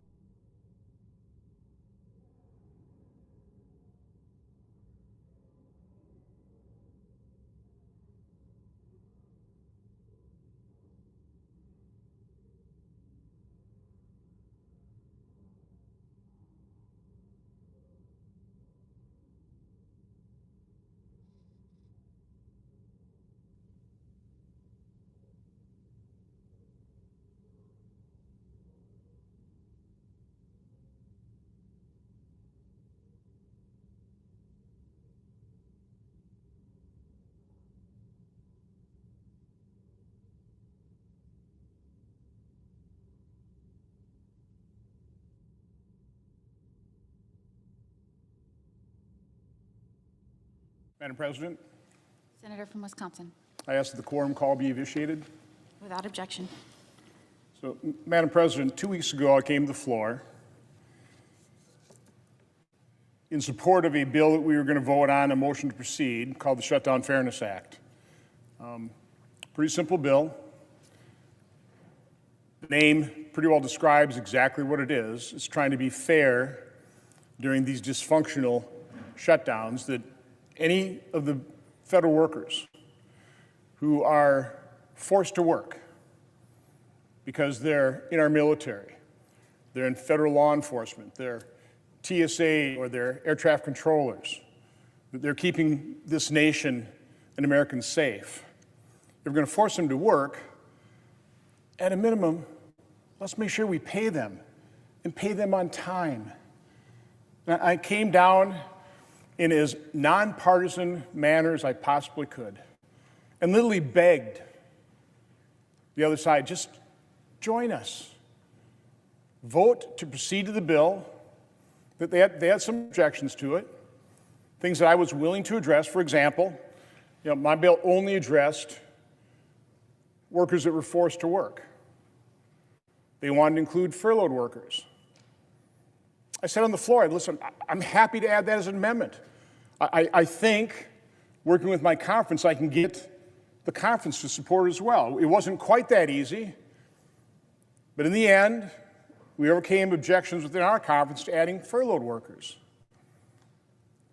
So we've completely amended the bill now. We've added furloughed workers. In the meantime, surprising to me, we had federal employee worker unions reach out to us, asking what they could do to help pass this bill. They are sick and tired of being used as pawns in this political dysfunction here. They're tired of it. One of the things that definitely appealed to them once I added furloughed workers was my bill makes it permanent. My bill says we will never use you again as a pawn in the political gamesmanship that's being played out right now. So I'm happy to report the Shutdown Fairness Act, as I've now amended it, adding furloughed workers, is supported by the American Federation of Government Employees, the Federal Managers Association, Federal Law Enforcement Officers Association, National Air Traffic Controllers Association. We tragically had a plane go down early in the week. I'm not saying it's because of air traffic control, but we understand the danger. We have to understand the risks we are taking in not paying air traffic controllers so we can fully man our air towers and keep our airspace safe. The International Association of Firefighters supports my bill. The Association of Flight Attendants does. So again, one of the main reasons they support my bills, in addition to the fact that we added furloughed workers, is my bill makes this permanent. So, Madam President, I ask unanimous consent that the Senate proceed to the immediate consideration of calendar number 191, Senate Bill 3012. I further ask that the Johnson substitute amendment at the desk be considered and agreed to the bill as amended, be considered read a third time and passed, and that the motions to reconsider be considered made and laid upon the table. Is there objection? Madam President. Senator from Michigan. Madam President, reserving the right to object, I just want to first start off and say that I just deeply appreciate that Senator Johnson has updated his proposal to pay all federal employees during the shutdown to include furloughed workers as well as DC employees. So I appreciate all those efforts. I've worked on a number of bills with the senator from Wisconsin. We'd like to continue to work on this bill as well as we go forward. But unfortunately, I just still have some concerns about the way that the bill has been drafted so far. Those are things that I think we can work out and want to work out. We've been going back and forth with our staff. I'm concerned that Senator Johnson's bill still leaves too much discretion up to President Trump. There's too much wiggle room for the administration to basically pick and choose which federal employees are paid and when. And I'm also deeply concerned that this would allow the administration to actually transfer this money to other purposes that are unintended by Congress, which unfortunately we have seen happen repeatedly in this administration. So I believe there are ways that we can put in guardrails. There's a way we can get to that, but we're just not there yet. And I would certainly ask the indulgence of my colleague from Wisconsin to look. We've sent another proposal over to his staff. We can work on this quickly and try to figure out how we get there. But in the meantime, I've also introduced a bill that would pay federal employees just for this shutdown without the additional powers to the administration. It's just basically a clean bill. No additional language, no complications, no wondering what does this actually mean. It's very straightforward. My Military and Federal Employees Protection Act would ensure that all federal employees receive the pay that they certainly deserve, allowing them to pay their bills on time this month. I've asked Senator Johnson to support my very simple proposal, which I think accomplishes most everything he wants to do, with the exceptions of things about giving the administration more power. I think we can agree on that, whether we can pay our troops and our federal employees, period. That would be my goal. So I will continue to work to this end, to work to end this government shutdown and address the health care crisis. But in the meantime, we must protect our hardworking federal employees. My bill is very straightforward. We could agree to that right now, and it's done. Federal employees are going to get paid without all the other extraneous language that's in the senator's bill. Therefore, I ask that the senator modify his request so that instead the Appropriations Committee be discharged from further consideration S3043, and that the Senate proceed to its immediate consideration, that the bill be considered read a third time and passed, and that the motion to reconsider be considered, made, and laid upon the table. Does the senator from Wisconsin so modify your request? His request? Reserving the right to object, Madam President. It's important the American public understands what's going on here. Again, I came down here 2 weeks ago. I modified my bill quite dramatically. Entered into talks immediately with the senator from Delaware and the senator from Michigan. Within those talks, again, 2 weeks ago, they were accusing my bill of giving the president all this additional authority. In discussions staff to staff, they admitted there is no additional authority I'm giving to the president in this bill whatsoever. This bill is completely silent on presidential authority in terms of who we can furlough. As a matter of fact, everybody's included. Every employee is now included. There's no discretion whatsoever in terms of who's furloughed, who gets brought back to work, who gets paid. They all get paid. The senator from Michigan is well aware of this. Those discussions, I'd say, petered out. Within a few days, I don't know, they were emboldened, they're just digging their heels in, they're going to continue this shutdown. Don't feel that they're getting blamed for it, didn't have much pressure on it. Now, here 2 weeks later, they want to redline the bill. Well, in that 2 weeks, we've had our bill examined exhaustively by our leadership, by OMB, by the unions. Our bill is in a really good place right now. We've tried to think of everything. No federal employee would be excluded from this. The senator from Michigan says my bill allows the president to pick and choose. That's total hogwash. Again, every federal employee, including contractors, gets paid. There's no picking and choosing. That is completely false. Money transfers, what is he talking about? More power? There's no power. It is completely silent in terms of presidential authority. These are false arguments. This is further evidence of the gamesmanship the Democrats are playing with people's lives. They are the party of big government. They've in effect taken a family member hostage. I see our leader on the floor here. He's been doing everything he possibly can to help Democrats release their own hostage. Open up the government.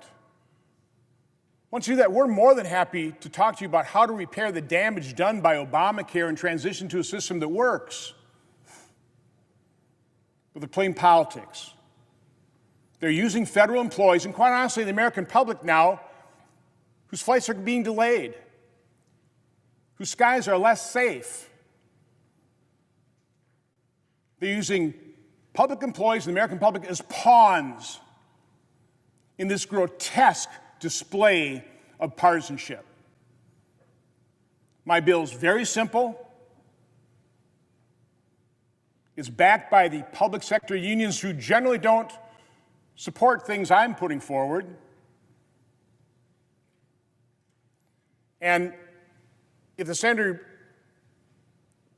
insists on objecting to this, preventing these people, these workers, these people who keep us safe from getting paid in this round, my guess is we'll take a vote on this to proceed to the bill. The problem with that is it's going to take much more time. If we could pass this by unanimous consent right now, we can send it over the House.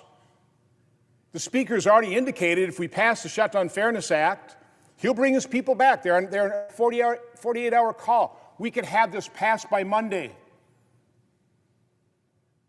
Our skies would be safer again. Federal employees would be treated fairly. They would be paid. And they will never, ever be used as pawns in this kind of this grotesque partisan gamesmanship. So, Madam President, I will not modify my request. Wisconsin yield for Absolutely. Madam President, I'm trying to understand what's going on here, and perhaps the senator from Michigan can clarify. So every public sector employees union is supporting the senator from Wisconsin's bill, but you're objecting because you think it grants too much power to the president. Now, if that's, I don't know how every public sector employees union would be in support of this bill. And my understanding is the modification proposed by the senator from Michigan would essentially cover back pay, but wouldn't do anything to address going forward. So in other words, we're going to keep federal employees hostage. So they might get paid for back pay, but starting tomorrow, they're not going to get paid again. And that means that in the future, they continue to be pawns. They continue to get held hostage. This is a straightforward approach that addresses that issue. And that everybody in this chamber who isn't getting paid, I can't believe people come down here and look these people in the eye when he's saying right here, we will pay them not only for today, but for tomorrow and for the entire year, and we won't allow them to be held hostage and be pawns in a political game in the future. And my understanding is the senator from Michigan, on behalf, I suppose, of other Democrats, is objecting to that. Please, please help me understand. This is a straightforward proposal which addresses the concern that millions of Americans have who are headed to food banks and can't pay their rent. And you're coming down here and saying you're going to object because you just want to pay them for yesterday, not for tomorrow or the next day after that? It's about leverage, isn't it? Isn't that what y'all been saying? It's about leverage? This isn't leverage. This is the lives of the American people. Senator of Wisconsin has put forward a straightforward proposal to pay people, federal employees, today, tomorrow, and in the future. And what you're essentially saying is, well, I'm fine with paying them for yesterday, but we're not going to pay them for tomorrow or for the day after that, for the future. And we don't seem to care that there are men and women in uniform who are frequenting food banks, who are not making rent payments, or trying to borrow to get by, because it's leverage. So, Mr. President, Madam President, I should say, I would hope, we're going to vote on this, so Senator from Michigan can object to the unanimous consent request the Senator from Wisconsin made. But everybody in this chamber is going to be put on the record on whether or not they want to pay federal employees. Not yesterday, but today and tomorrow and into the future. I am tired of the political games. I really am. And so feel free to object to something that I don't know how anybody in their right mind can walk into this chamber, look these people in the eye, and say, we're not going to pay you. So we're going to vote on it. You object to it right now, but everybody in this chamber is going to vote on whether or not they want to pay federal employees, something that every single public employees union has said they support. I yield back to the Senator from Wisconsin. Reclaiming my time for briefly to reemphasize the fact, if we can pass this now, and again, Senator from Michigan, I'm literally begging you, do not object. Do not object. It's still going to take a couple days to actually pass this. If we have to go the route of motion to proceed, getting on a bill, I mean, that's going to take quite some time. Our skies can't remain at this level right now. We can't continue these airport delays. We can't continue to use public sector employees and the American public in general as pawns in this partisan gamesmanship. So literally, I think you know me. You know I'm saying this in good faith. Please do not object. Let this bill pass so the House can come back and sign this into law, and these good people who are forced into work or who have been furloughed can get the pay they deserve.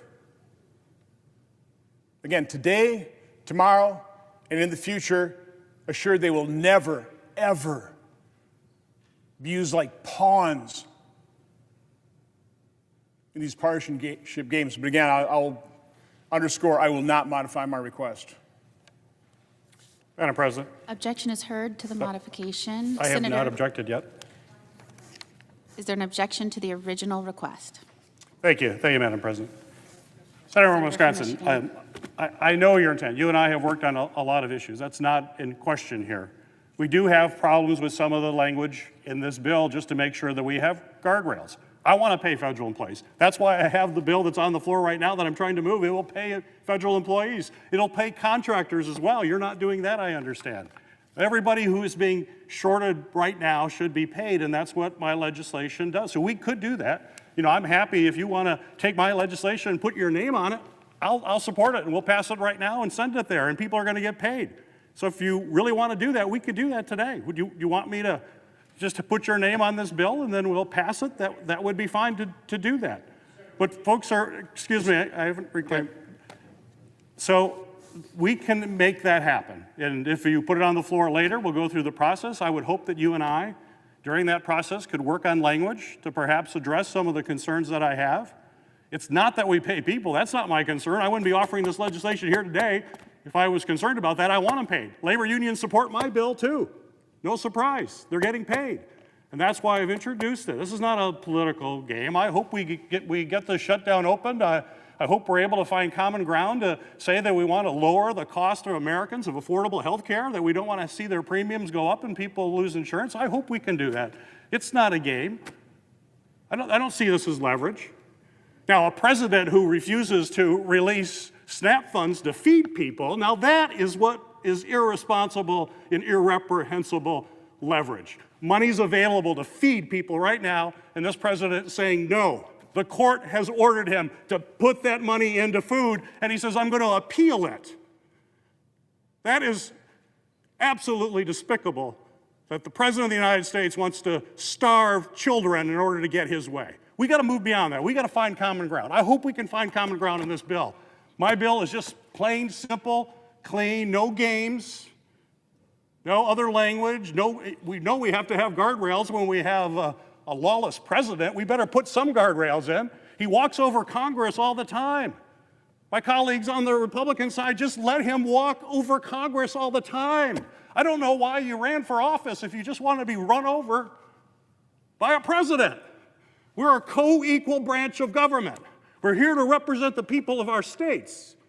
So let's work together, be thoughtful about this, understand that if Congress puts this law forward, it actually goes the way we want, and we don't have a president that basically thumbs their nose at members of the Senate and the House and do what he wants, and he knows the Republicans will say, oh, well, that's fine. We're just here to rubber stamp. That's what we're here for. So let's hope we can work together to get this right, pay employees. They should be. They have a right to that. And I think we can do this if we can get together and get beyond the rhetoric and games we're here and the leader that I heard. It's also on this side as well. So let's work together. Let's open up this government. Let's end this shutdown. Let's make sure people have affordable health care in this country. Let's make sure our employees get paid. Let's do all of that this weekend. I'm on board for all that. Hopefully we can get it done. Is there objection to the original request? Madam President. Objection is heard. Senator from Wisconsin. So again, let me correct, I hate to say falsehoods, just presented here in the chamber. My bill is completely silent in terms of presidential authority. The senator from Michigan, I know they wanted to put language in there to restrict presidential authority, but the fact of the matter is, and I made him well aware of this, that's a bill that would never be signed into law. So if you're serious about actually paying the workers, you'll recognize the fact, admit that my bill is completely silent. It does not add, it does not detract from presidential authority. There's nothing in the bill that does that. Secondly, we tried to come accommodations with a number of senators from the other side for a couple of weeks. Pretty much fell on deaf ears. So again, I know it is unfortunate that he objected right now, and if we proceed and vote and actually get on the bill, and I hope at least we do that, that will take quite some time. So Sings has already objected. What I am happy to do, not happy, I'm very disappointed I'm going to have to do this, but we'll look at their language. If it's acceptable, and again, if he is doing anything with presidential authority, adding or detracting, that won't be signed into law. It's a fruitless exercise. But if we can accept their language, we'll look at it, and then maybe we can come back down here, do another unanimous consent request, and pass this today. That is what I hope we can do. So we'll look at the language. It's very unfortunate we didn't pass it right now, but maybe later this afternoon we can do so. With that, I yield the floor. President. Senator from Oregon. I appreciate that my colleagues from Wisconsin and Michigan are striving to find a path to make sure that folks are paid. Folks who are working should be paid. Folks who are furloughed should be paid. But here is the problem with the proposal from my colleague from Wisconsin. And that is we have a president right now that is violating the Constitution.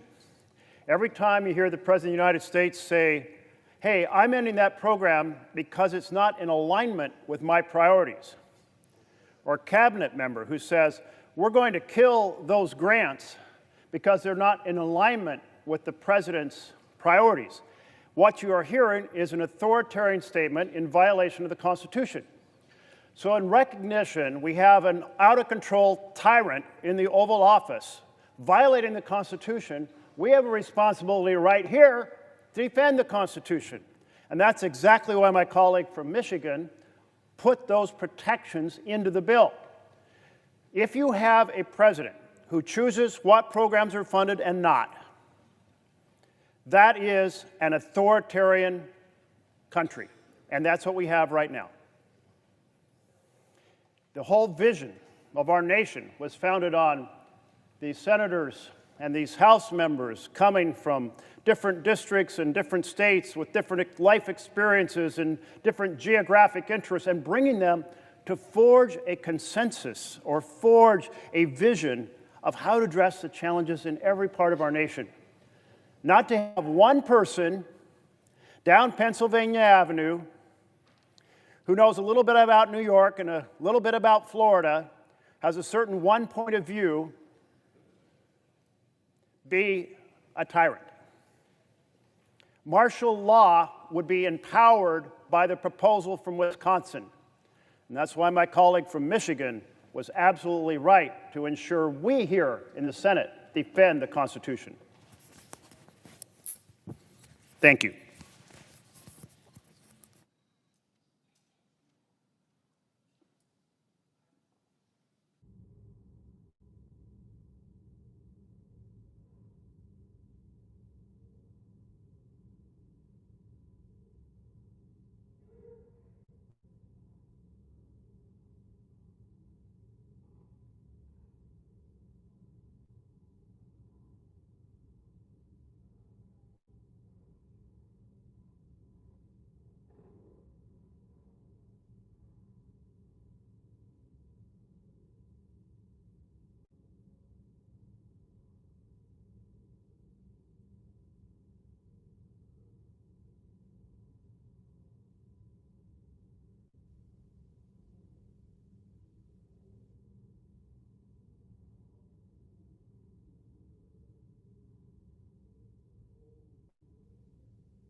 Like, share, and subscribe. Multitude of ways to support the show. Of course, we do have a merch store. You can buy me a coffee, but I always say the best way. Clip. Progress on a potential agreement to reopen the government appears to have reached another dead end. Democrats signaled they are prepared to block Republican plans to force a vote today unless they get more firm commitments from their GOP colleagues to deal with rising health care costs. And as the status of negotiations changes by the hour, millions of Americans are not getting paid.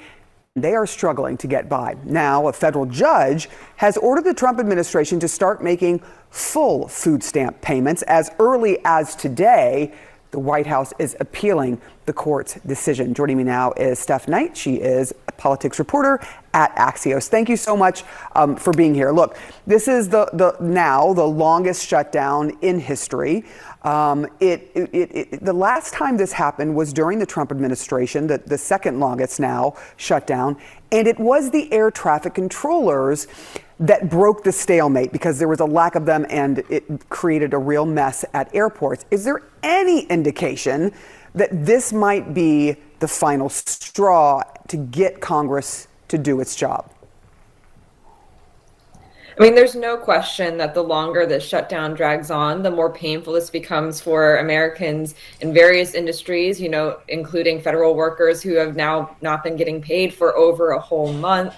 And so that pain does matter. And Senate offices I've spoken to say that they are now starting to get more and more complaints and calls from constituents who are worried about how this shutdown is actually impacting their real lives. So it absolutely puts more pressure on the negotiations right now.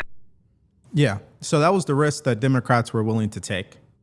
They're willing to leverage one issue over another, which is a huge no-no when you're running Congress, because we all know it's about bipartisanship and compromise in order to get things moving and get things done. We're at a point right now in our country where that is the last item on their priority list, right? So what they've done is they have taken Obamacare, the ACA subsidies, and they have used that issue to obviously weaponize the government shutdown.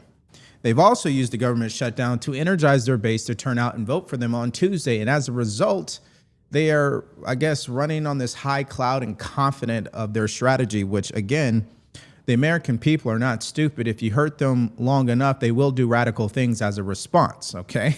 That is the risk that overall, generally speaking, if we zoom out 30,000 feet, that is what will happen. The more both political parties continue to ignore the interest of the American voter, particularly the working class, the more likely it is that these voters will make a radical choice during elections.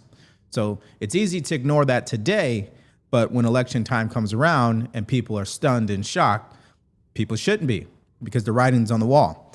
All right, let's go to, matter of fact, let's fast forward. Let's go to the example of how ridiculous Democrats are continuing to be. Play this. When John Thune brings that vote out tomorrow morning to open up the government without dealing with the health care crisis, we are going to vote no once again. We are united in our opposition. I think that there is no reason to surrender now, every reason to stand firm. I think there will be some pretty substantial damage done to a Democratic brand that has been rehabilitated if on the heels of an election in which the people told us to keep fighting, we immediately stop fighting. If we surrender without having gotten anything, and we cause a lot of folks in this country who had started to believe in the Democratic Party to retreat again, I worry that it will be hard to sort of get them back up off the mat in time for next fall's election cycle. Okay. Let's take Chris Murphy's argument and just exercise some logic. You guys, if you agree with me here, let me know. If you don't, you put your thoughts in the chat. Okay, so he believes that if Democrats, 7 of them, vote yes to open up the government today, that will signal them being weak. That will be a loss to their party, and that will, prevent their base from showing up to them showing up for them during the midterms. Here's my question, though. This is my thing. If you believe that millions of Americans are going to die because of ACA subsidies, this is Democrats' language. If you believe so strongly about that, open up the government and call the GOP's bluff. Okay, what does that mean? That means if the GOP claims that they will do the right thing and vote for whatever extension is needed on these subsidies, call their bluff then. And if they don't, and these subsidies expire, insurance premiums are going to go up. You think Republicans are going to win the midterms at that point?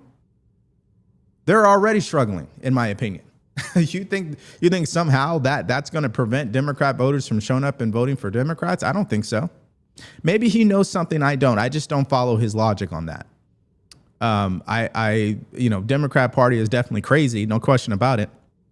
But if people are already pissed off about the economy and insurance premiums are going to go up, who are they going to blame?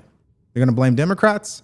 No, they're going to blame the president, and they're going to blame the Republican Party because they are in charge. That's what the average voter will do. Now, someone who's obviously aware and is going to do the research, they'll look past that and know it's really Democrats. But overall, people who are working 9 to 5 don't have time to tune into politics every day. They'll blame the federal government. They'll blame the party in charge. So his logic is flawed, in my opinion. But at any rate, you just heard it himself. They believe not compromising at this point would be the best strategy for the party. But clearly, it's not the best strategy for the American people. Now, to just show you, because I like to be thorough, listen to this representative, Ms. Baldwin, and her thinking about why they should not compromise at this point. Take a look. There were murmurs that a deal could be struck yesterday. John Thune now says that this newly drafted bill had input from Democrats, and he says this now, quote, they, Democrats, seem to be walking back or slow walking this. That is what they asked for. Is there a deal emerging, or is this deadlocked, and why aren't Democrats going for it? Look, there's a lot of conversation going on, and I want to say that a lot changed this week. We had an election on Tuesday where voters resoundingly said we can't afford to make ends meet. And to open the government. That was something that caught President Trump's attention. For the very first time on Wednesday this week, he engaged in this. He told Republicans in the United States Senate, you have to reopen immediately. And that creates an opportunity for us to both lower health care costs with this looming crisis in the Affordable Care Act. People are shopping right now, and many opting not to renew health insurance because they simply can't afford it. We can reopen government and bring down these health care costs at the same time, and that's what we must do this weekend. It's a fatal mistake, man. It really is. What do I mean by that, guys? They are clearly weaponizing one policy over another. They are not actually debating each policy on their own merits. They're trying to connect ACA subsidies to a government shutdown. They don't have anything to do with each other. The government shutdown is strictly because of a continuing resolution you guys have refused to vote for. That's it. It's got nothing to do with subsidies or anything else. Now, subsidies is another issue. And by the way, I just find it interesting how the party who created Obamacare, the party who voted for ACA subsidies, the party who put this expiration date on subsidies is the party trying to blame Republicans for a healthcare crisis. That's not going to work. Now, Republicans don't have anything to offer regarding healthcare either, so there's that, if we're going to give you the full picture. I haven't heard a clear vision from Republicans on healthcare in quite some time. You let me know if you have. I don't think they have one.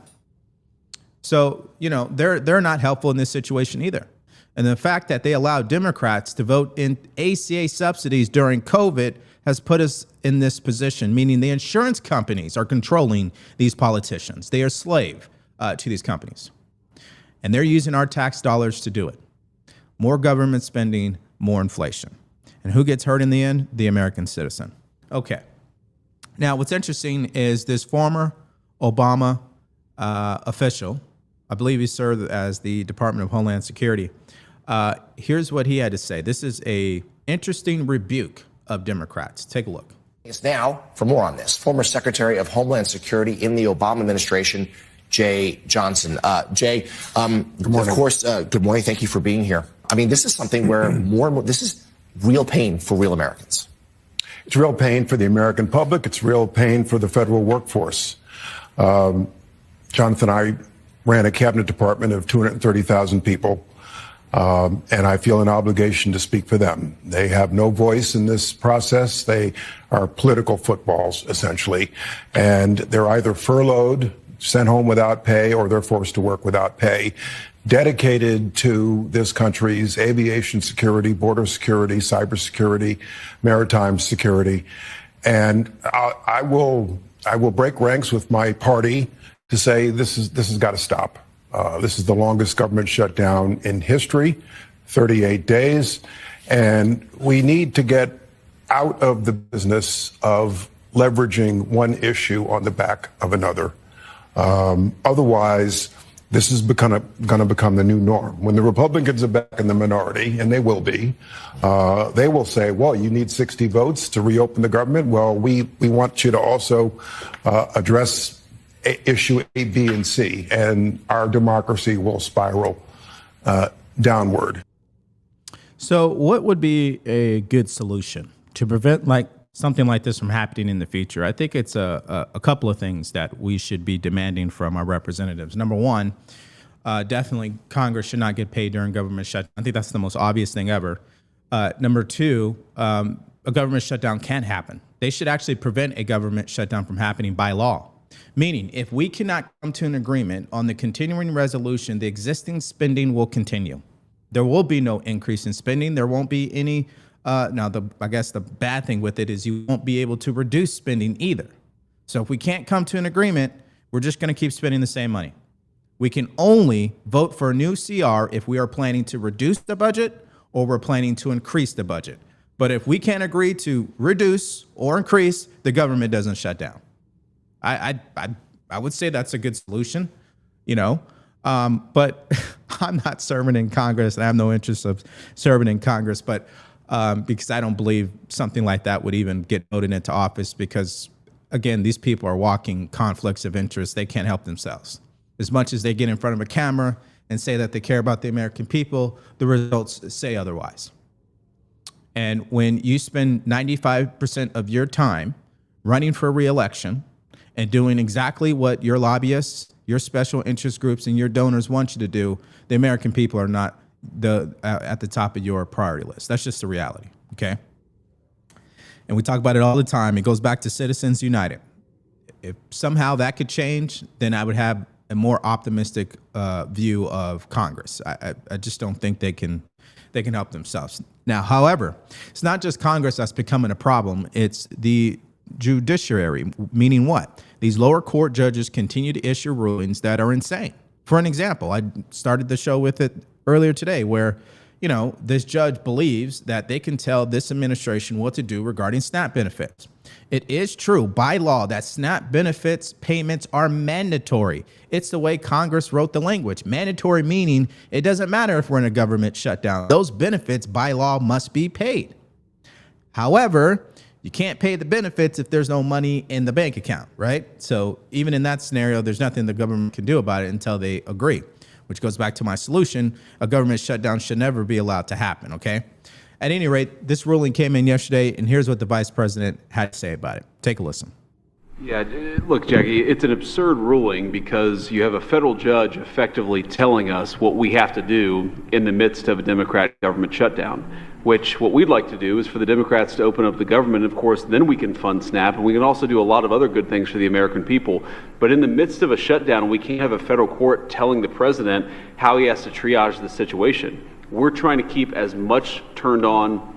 We're trying to keep as much going as possible. The president and the entire administration are working on that, but we're not going to do it under the orders of a federal judge. We're going to do it according to what we think we have to do to comply with the law, of course, but also to actually make the government work for people in the midst of the Democrat government shutdown. If they would like to end this, we would welcome working with them to end this government shutdown, and then we wouldn't have to triage what we're going to fund and what we're not going to fund. And the last thing that I'll say is the American people are unfortunately about to start suffering some very real consequences because of the shutdown.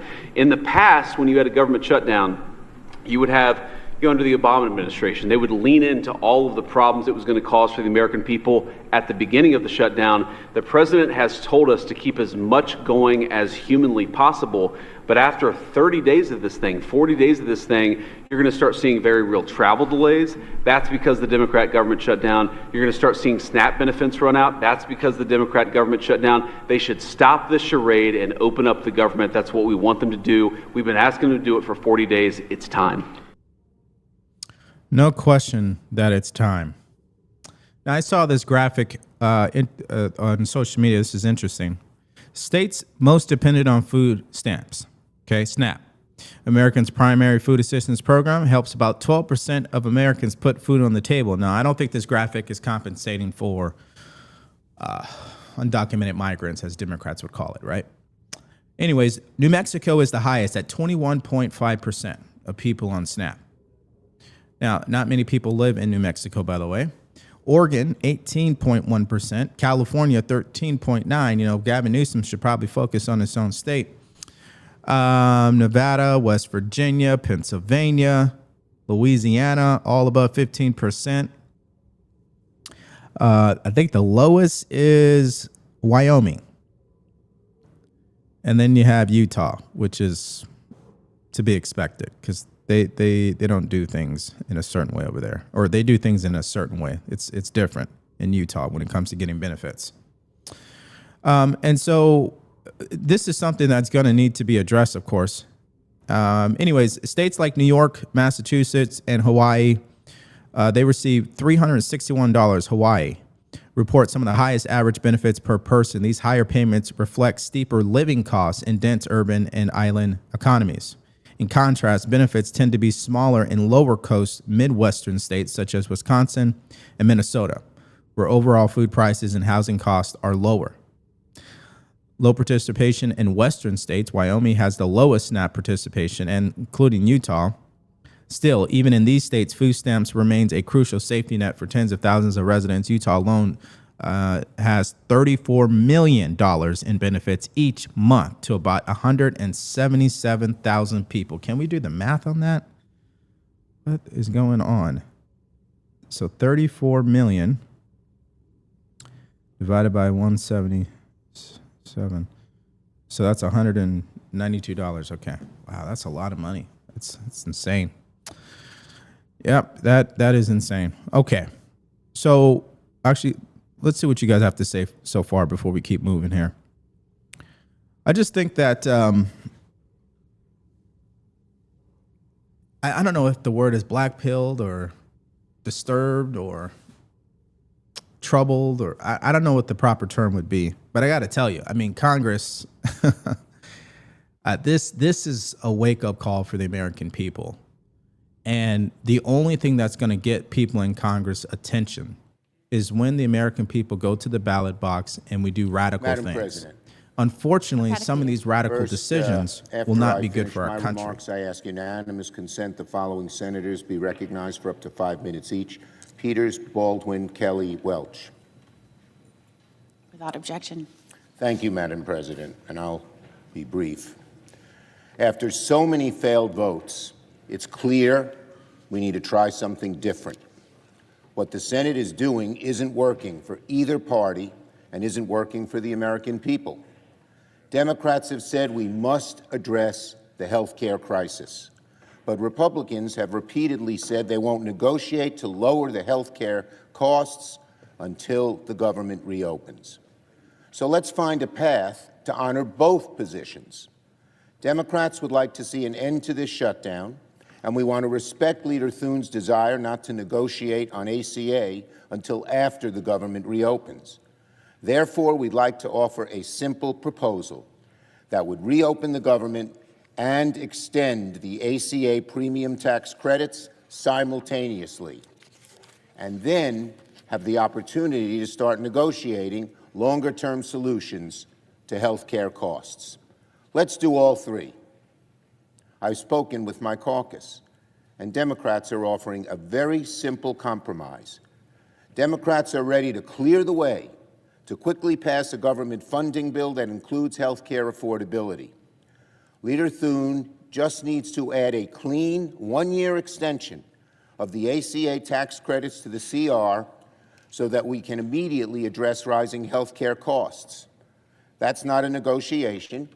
It's an extension of current law, something we do all the time around here, as we all know. But we also offer this. Let's create a bipartisan committee that will continue negotiations after the government reopens on reforms, ahead of next year's enrollment period, to provide long-term certainty that health care costs will be more affordable.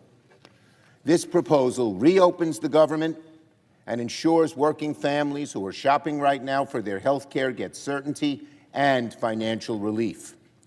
While open enrollment has begun, insurers can update their rates after we pass a simple extension of the tax credits. With this approach, we do not negotiate health care in the shutdown, as Leader Thune has maintained he wishes, and the American people get the tax credit extension they want. That is what many of our Republican colleagues have floated over the last 6 weeks as a compromise, a one-year tax credit extension and reforms to the credit beyond that. We will agree with the Republican request not to start negotiations until after the government reopens. All Republicans have to do is say yes to extend current law for 1 year. It makes sense. And since what we're proposing is only a simple extension of current law, the Senate could do this within a few hours. This is a reasonable offer that reopens the government, deals with health care affordability, and begins a process of negotiating reforms to the ACA tax credits for the future. Now, the ball is in the Republicans' court. We need Republicans to just say yes. I yield to Senator Peters. Thank you, Leader Schumer. Senator from Michigan. Thank you, Madam President. Madam President, Republicans have repeatedly said that they will not negotiate reforms to the health care law credits until the government reopens. I will tell you right now that all my colleagues on this side of the aisle definitely want to open government, and we want to do it as soon as possible. We are also willing to respect Leader Thune's desire to negotiate after the shutdown. So Democrats are offering today a very simple, straightforward compromise. And if Republicans accept this, we could open the government today. Wouldn't that be fabulous? Show that we can come together with a common sense, bipartisan compromise and open government. All we have to do is have a one-year extension of a clean bill that's law now, it's expired. It's just an extension of an existing law dealing with tax credits. And over the next year, we can figure out a long-term solution to the healthcare challenge that we're facing as a country. This proposal opens the government and ensures that families who are shopping right now for their health care can get immediate financial relief at a time when costs are driving families to make incredibly difficult financial decisions. And we believe that while we're trying to figure out a long-term solution to the healthcare crisis, people should not be penalized. People should not be suffering. Give the relief that they need now, and over the next year, we'll work together to find a more comprehensive solution. We know that right now our nation is experiencing a healthcare crisis where costs are skyrocketing and too many Americans are risking losing their coverage. Too many Americans are struggling to choose between food or gas or health care. And it's not just Americans in blue states, let's be clear. Families in every state across the country are paying these prices. Every one of us have families that are experiencing this now in our states. But we can take action today to give our constituents some immediate financial relief and prevent them from being priced out of the insurance market. We all want to end the shutdown. We want to ensure that government services can continue, and we want to ensure our hardworking federal employees get the pay that they have earned. But Democrats have made clear since day one that in order to get the votes that Republicans need, we must address the healthcare crisis. Because the American people have made it clear they want Congress to take action on this issue, it's literally life or death for far too many American families. I know many of my Republican colleagues want to work on this issue too. I've had conversations with so many of my colleagues on the other side of the aisle who want to try to figure out how we fix this. But they've said repeatedly we won't negotiate until government reopens. Leader Thune has said, quote, "Give us the votes to open up the government. Then we will have a conversation about some of these issues that you want to discuss." And I think health care is certainly something we are anxious to all talk about, end of quote. And perhaps most importantly, even President Trump has said he'd be happy to work with Democrats on health care policies, but only once the government is reopened. Well, I agree with my Republican colleagues. It's not realistic to reform a major health care policy in just a few days. That's not going to happen. And I respect Leader Thune and President Trump's desire to work on this when the government is reopened. And I'm willing to compromise on that. My colleagues are willing to compromise this, and it's something that can be done today if we need to. But our Republican colleagues have to be willing to compromise too. Compromise is a two-way street. And they have shown us that and we want them to show us that these are not just empty words, that they really are willing to compromise, and they do want to take action. So that's why we've put forward this very simple proposal. Extend the tax credits for 1 year. We are not asking to make any major changes to the current law. Just extend that to protect people who are suffering right now and are hurting. We're just asking to keep the credits in place for 1 year so that families can see some immediate financial relief from the costs that are going through the roof, so that they can make important decisions about buying their health care right now during open enrollment. This is live. People are dealing with this situation as we speak. We can fix this. If we care about making sure families can afford their health care, we should all agree on that. We should get 100 votes here for people to say we're going to do everything we can to protect health care for Americans. And we can do that right now. And we can open up government right now. We can pay employees. We can move this country forward if we do that. All we need is a very simple extension of a law that's already existed for some time. We know that from the start that any deal will ultimately have to be a compromise. It doesn't have to be unanimous. There'll be likely folks on both sides that may feel uncomfortable with this, and I get that, and that's the way this place works.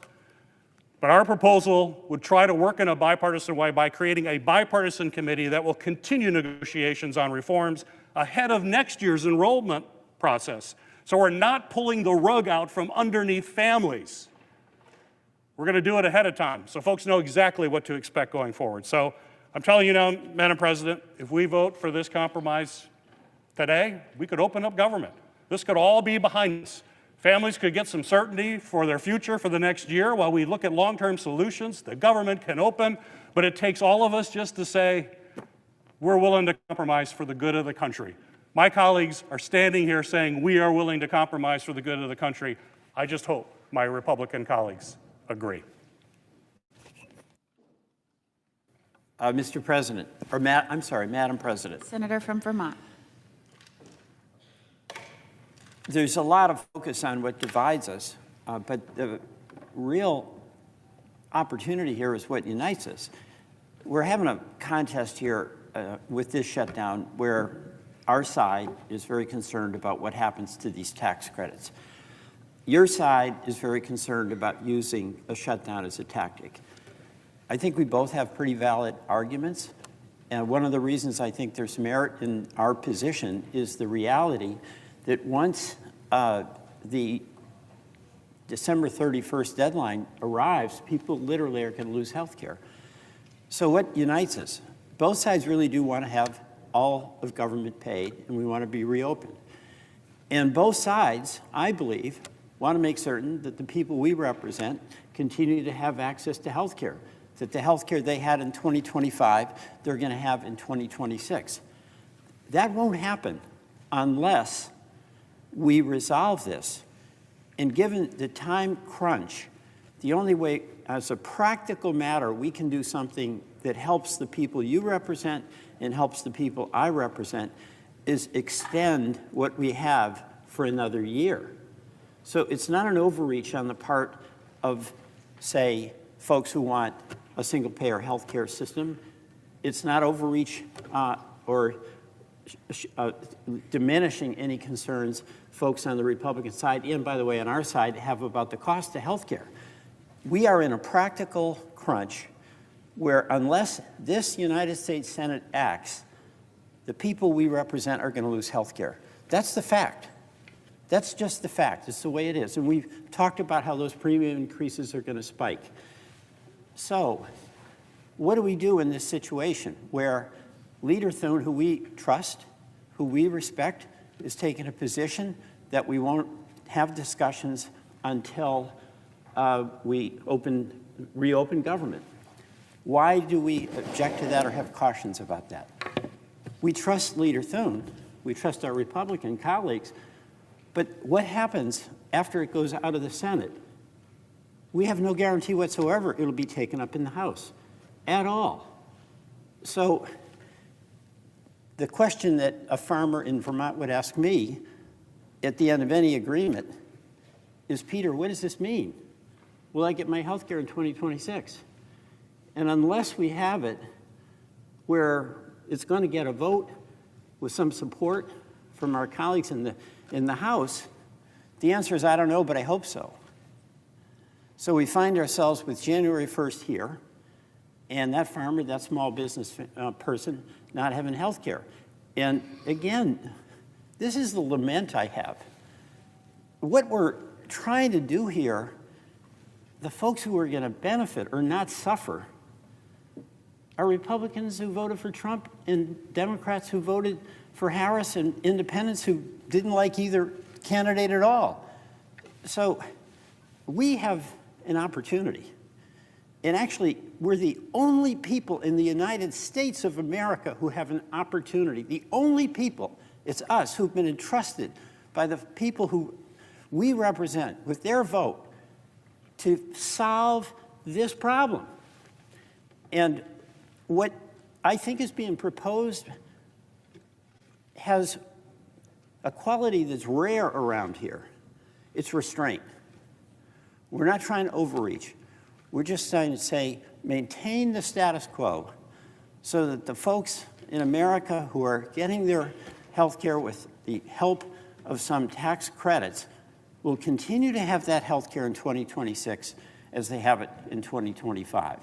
So I hope we can come together for this temporary fix. And by the way, I just want to say, the cost of health care is exploding. And we have an obligation, if we want to maintain access to health care, to address that. It's not a solution to deal with the health care crisis by taking people off of health care. They still get sick. So when our leader says that we want this bipartisan committee to address the cost of health care, we are sincere about that, because the biggest threat to the continued access to health care is the exploding cost of health care. I yield to my colleague from Wisconsin. Madam President. Senator from Wisconsin. I rise today to echo, to underscore, to emphasize what my colleagues have just presented. This is our path forward. This is how we reopen the government and lower health care costs for millions of Americans. This is what compromise looks like. Look, if I had my way, we would be making these enhanced premium tax credits for working families permanent. But I understand that we can't get everything that we want. That's how compromise works. And that is what our constituents expect that we do when we come here. I know that giving relief for the 275,000 Wisconsinites who are shopping online at healthcare.gov for healthcare as we speak, I know that this relief is urgent, just like it's urgent that we reopen our government. I've had so many conversations with my Republican colleagues here in the Senate. I know that so many of them have expressed privately that they are supportive of a one-year extension of Affordable Care Act tax credits. You know, they're hearing from their constituents who will no longer be able to afford their health care also, just like we are. So I hope my Republican colleagues can join us in voting to pass this proposal so that we can finally put this shutdown behind us and allow 22 million Americans to rest easier, knowing that their health care costs are not going to double, triple, or even worse. That I yield to the Senate. Madam President. Senator from Arizona. Madam President, for more than a month, I've been here in D.C. fighting to keep health care costs from spiking for my constituents. And for more than a month, I've been hearing from people I represent about what their health care costs now and what it will cost if these tax credits are allowed to expire. People like Leslie from Buckeye, who's a diabetic and whose premium is about to go from $600 a month to $1,000 per month. And people like Jessica from Yuma, her and her husband currently pay $560 per month for them and their 3 kids. That's going to go to $3,100 per month if these tax credits are not extended. And for more than a month, I've been waiting for the President or Republican leadership in the Senate to sit down with us and try to figure this out, or even show that they care about the millions of Americans in our states who are in the same boat, people like Leslie and Jessica. Now, that hasn't happened. The president, as far as I can tell, has spent about 1 hour in the Oval Office with congressional leadership on this issue. 1 hour in 37 days. He has spent more time talking about his ballroom and on 2 overseas trips and at a costume party at Mar-a-Lago and, of course, on the golf course.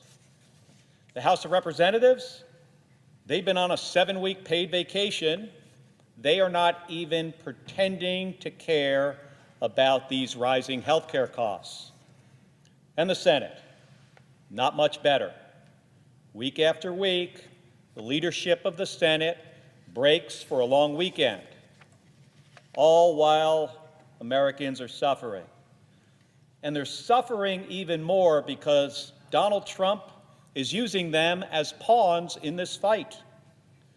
He's still trying to illegally withhold SNAP benefits from hungry Americans, including children, to use as leverage. Donald Trump's official position on the government shutdown is that he will let hardworking Americans go hungry until we give in to his demands to let health care premiums go up dramatically for millions of Americans. Now, is that the position of my Republican colleagues? I keep hearing from many of you that you want to do something about this, but you say you can't negotiate. Not now. So let's just lay it out here. We need to extend government funding to reopen the government. But we also need to extend these tax credits so millions of Americans can actually afford their health care.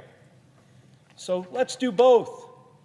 No gimmicks, no changes. Let's reopen the government. But we can do that knowing that Jessica and Leslie and a whole bunch of other people that we represent can take their kid to a doctor and fill their prescriptions for another year. There is no reason why we can't agree on this. If you want to reopen the government and you want to help keep health insurance premiums from spiking, then let's do it. But if you say no, if you say you can't vote for something like this, well, let's just be honest about it. Tell the Jessicas and Leslies in your state that they're not going to be able to afford their health care anymore. Tell them that Donald Trump thinks that they should go to a food bank for groceries so they can have something to eat. Now, Madam President, I also think we need to be perfectly clear about why we are here and how we got here. All of this we have discussed over the last month is because Donald Trump and Republicans in the House and Senate wanted to give a big, giant tax cut to the wealthiest Americans, a $4 trillion giveaway. And again, Madam President, we want a deal. We can choose to fix this so Jessica and Leslie and millions of others can afford to have basic health care. I yield the floor.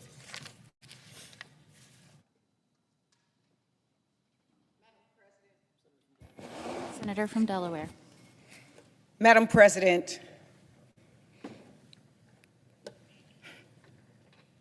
I actually have written notes here. I came prepared to talk about the importance of the ACA tax credits. And as I sat here, I prayed, what do I even say in this moment? There's a scripture that says, choose ye this day. Today, we have an opportunity to make a choice. We have an opportunity to do something that is so plain and so simple. There's a book in the Bible called the book of Habakkuk. A lot of people don't even know it. It's like three chapters. And in it, it says, we always hear how long, not long. No, in it, it says long. It says pain. It says corruption. It says suffering. But what it does say is make a plan and make it plain. So what we come today to say is we have something that is plain and simple and will lift up America. And that is the opportunity to both open the government and restore people's health care. It's that plain, it's that simple. We're not saying you're better than us and we're better than you. We're saying link them together on behalf of the American people. It's a sad day in America when people have to choose between their health care and housing, or their health care and food. We're not in a pandemic. There are no wars on our shores. This should not be a hard time for us. We are not without resources in this country. And so today, as many people are being priced out of the American dream, I ask my colleagues, come to the table, work with us. I'm so proud to be one of the freshman class, one of the most diverse classes in the history of this chamber, with Alyssa Slotkin, with Ruben Gallego, with Adam Schiff, with Andy Kim, and my sister Senator Angela Also Brooks. 5 of the 6 of us came from the House of Representatives. And so for us, it's almost like we have a foot in both worlds. And for us, this proposal is an opportunity to not only pass something here, but to pass something in the House that becomes a law and that gets something for the American people. We also have relationships and have been in conversations with our former House Republican colleagues who also want to get something done. And so today, again, off script, but in my heart, we are standing here for the American people saying, we can end this today. And we are saying to the President of the United States, I hope you can hear us. We are saying to the President of the United States, you said it yourself after Tuesday's election. This is hurting Republicans. Well, you know what? It's also hurting all of America. And so we hope that you will engage in something that is simple and clear. Open the government and make sure we restore people's tax credits together. Again, how long? Long if we choose to be. But we have a choice in this moment. And so we hope that you will come to the table. Let's make a deal. I yield back. Mr. President. Senator Minnesota. Mr. President, I thank the senator from Delaware, wise words, and I thank Senator Schumer, all our colleagues that have gathered here today. We truly come in good faith. I thank our Republican colleague who is listening to us right now and for the good work that he has done in trying to bring people together. And we know there's a number of our colleagues on the other side of the aisle who've been working diligently with Democrats to try to resolve this. And we come in good faith because we know this isn't a blue state or a red state problem, it's everyone's problem. When we look at the people who are on these Affordable Care Act plans, they tend not to work at big corporations. If they did, they'd have health care. They do have health care. They tend not to work at government, local, state, federal. They tend to have health care. They work at small businesses. They are entrepreneurs, like the woman that I spent time with last weekend in Eagan, Minnesota, who has 1 employee, and she's so proud of her business. She's been doing better. And he had cancer a few years ago, and he got through it. He's married, has kids, and that plan, she pays for 75% of the premiums, her only employee, and he pays for 25% of the premiums. And she just looked at what would happen, and she thought, I don't know if I can keep them on. They're going to double. Those are the people we're talking about. Farmers and ranchers, 27% of the farmers in our country are on this kind of plan. So these are people that are just on the margin so much because they've decided to go out on their own and be entrepreneurs. Or when I talk to my rural hospitals, they tell me how the people who are on these plans, if they can't afford a doubling or tripling of the premiums, which is what we're seeing right now with the numbers that came out on the marketplace, if it's doubled or tripled, they'll just drop their plans because they've still got to get groceries, they still got to pay the mortgage, so then they're going to drop their plans, and then the rural hospitals, who are already just hanging on, aren't going to be able to make it. So it's this all of a mix of things that I think would defy people's predictions of who's depending on these plans. And I think we're starting to hear from them now. So we have this opportunity.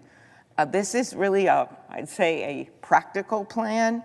It looks at what we need to do to open the government again. It looks at the work that's been done by our great leaders in appropriations.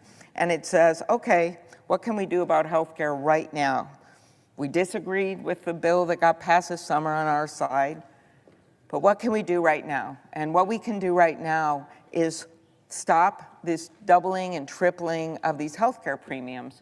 And it's not something that's going to help in the end of December or January. It's a now thing. They're making their decisions now. So that's why we came forward with a lot of people in our caucus, as you can imagine, having differing views and wanting more with good faith.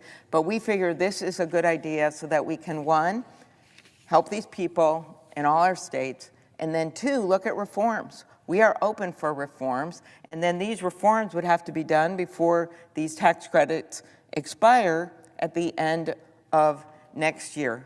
But it will get us through this, and most important, it'll get people through it, like Elizabeth of St. Peter, Minnesota, who told me, I have no idea how I'm going to come up with the extra $200 each month. This is what's happening. People who are terrified of what's going on. So we have this moment in time. We're ready to work through the weekend. We hope our colleagues are as well. So let's get to the table. I hope the president comes and meets with us. The amount of money we're talking about here is about the same as the money that went to Argentina. I'm not going to relitigate that, but it shows what we could do and why we could do it.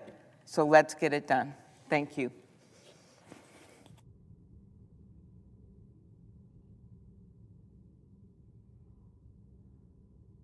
Mr. President. Senator from Washington. Thank you, Mr. President.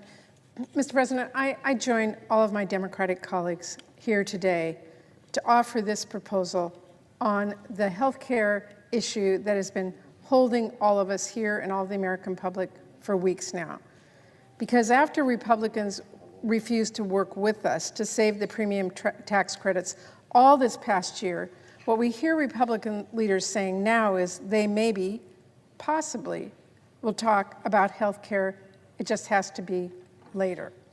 We are so far past that. Open enrollment is happening right now. Republicans have already pushed millions of Americans off that tax credit cliff. If we truly want to help these people, Republicans need to work with us as fast as possible to pass this clean one-year extension. This is not some pie in the sky request. As my previous speaker alluded to, if Republicans had no problems with Trump shoveling nearly twice as much money at Argentina, why would they oppose giving this kind of support to our own American families? Is there no time for working families? Are there no funds for health care? Mr. President, I cannot accept that. We cannot accept that. We can act, but we have to do it now. Every day that passes, this damage gets worse, and, by the way, harder to reverse. The best and quickest way to address the mega healthcare hike is this clean one-year extension of the enhanced premium tax credit written into the CR that we ultimately will vote on to reopen the government. Like my colleagues, I have heard so many heartbreaking stories from people in my state. They're not political. They don't care about Democrats or Republicans. But I will tell you, they are at a breaking point. Some of them have been on the verge of tears as they talk to me, explaining how they simply cannot afford to buy health care for next year. That weighs heavily on me and all of my colleagues. We carry their stories with us. Their words are on repeat in my mind every minute I walk through these halls. I am here today fighting with my heart and soul. I'm giving Republicans every opportunity in the world to do the right thing. I've been out here on the floor, I've spoken ad nauseum about how letting these tax credits expire will actually hurt people in Republican states the most. So we're here today to say our hand is outstretched. We are ready to go, a one-year clean extension, and we can reopen the government and save so many families misery in this country. Thank you, Mr. President. I yield the floor.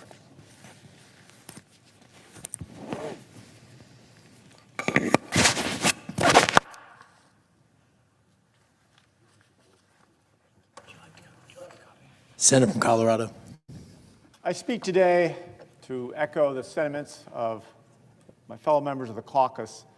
This is a moment where, at least in Colorado, we hear stories every day of people faced with the challenge of whether to pay their rent or to make sure they maintain their health care. People will have pre-existing medical conditions that are worried that if they go off their health care now, they might be pushed into a circumstance where they can only receive attention in emergency room situations, defeating the purpose of their treatments. By going forward and taking a one-year extension, nothing new, but just a one-year extension, we allow all those people in Colorado and across the country to sort through their health care issues, to re-equilibrate, and to make sure that they are not left out in the cold. And I think that's the key here. We're looking at tens of millions of people that will either lose their health care or have dramatically significant increases in the cost of their premiums if we do nothing. So I hope that we can come together and move forward with this clean CR with the extension of the subsidized tax credit for the ACA. Thank you. I yield the floor.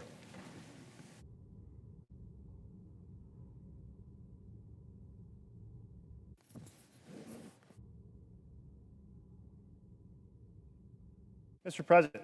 Senator Morgan. All across our country, in every congressional district, in every corner of every state, families are suffering. They're taking a look at what it's going to cost to buy health care for this coming year. And they're going, wow, I won't be able to afford that. I guess I'll go without. And we know what happens when people go without health care. And this is clearly not something that is a blue issue or a red issue. It's an issue for every family, affordable, quality health care. And I know it's not just a concern held by Democratic senators, it's a concern held by Republican senators. So we have a common desire, Democrats and Republicans together, to address this concern. I think about some of the folks who have written in from my home state, and I know my colleagues on both sides of the aisle are getting the same letters and the same phone calls. Eric in Corvallis got a letter that his insurance premium is exploding from $183 to, get this, $1,588. Wow, that's, well, roughly a seven-fold increase. I heard from Leah in Eugene, whose monthly payment is going from $462 to $1,438. Threefold increase. And Stacy in Lincoln City seen an increase from $1,300 to about $3,200, almost a $2,000 increase. So those stories are everywhere in our country. And there is so much work we can do on health care together. The President has said, let's negotiate on those complex issues after the government is opened. And those complex issues, they may be things like the cost-sharing reduction program. They may be things like, how do we lower the cost of drugs so we don't pay more for drugs than the folks in Canada across the border to the north pay for their drugs, or the folks in England or Australia or Japan. We can work together on strategies to see where there's waste in the system. Or are there scams and scandals in the system? Let's shine the light on them and let's fix them after the government reopens. But let's just do this one piece, extend one particular tax provision that's in law now for this coming year. So there's immediate relief to folks who are getting on the internet at this very moment and going, oh my goodness, I can't afford that. The Erics, the Leahs, the Stacys that exist in every corner of every state. I've been hearing from small businesses, and they've been saying Main Street is Pain Street. Why? Because so many of the small businesses in my state, and I'm sure in every state, go to the ACA exchange in order to buy insurance. And so they're reeling from that impact. They're reeling from other economic fluctuations in the country. And they're saying, can't you figure this out? Can't you figure this out? So I've been hearing from colleagues on both sides of the aisle, we want to fix these tax credits, these enhanced tax credits for people to buy insurance. Well, let's do it. We can open the government today. We can do it today. Today we can address the issue my colleague from Wisconsin was speaking to just an hour or so ago. He was saying people who are working should get a paycheck. That will happen if we pass this today. He was saying folks who are furloughed should get a paycheck. We can do that by putting them back to work, by opening the government today. And then we can negotiate on those complex issues to make this system work a whole lot better, because all of us know that our system is overly complicated, overly bureaucratic, inefficient, and we know that there can be improvements. So let's work on those things together. The proposal that the leader has put forward, the minority leader has put forward, says let's form a special committee to work on those issues and find some proposals to take us to a better place. That's the type of partnership that we need to give encouragement to the American people, that we're willing to work together to solve the challenges that they see every day in their lives at their kitchen table. Thank you very much, Mr. President.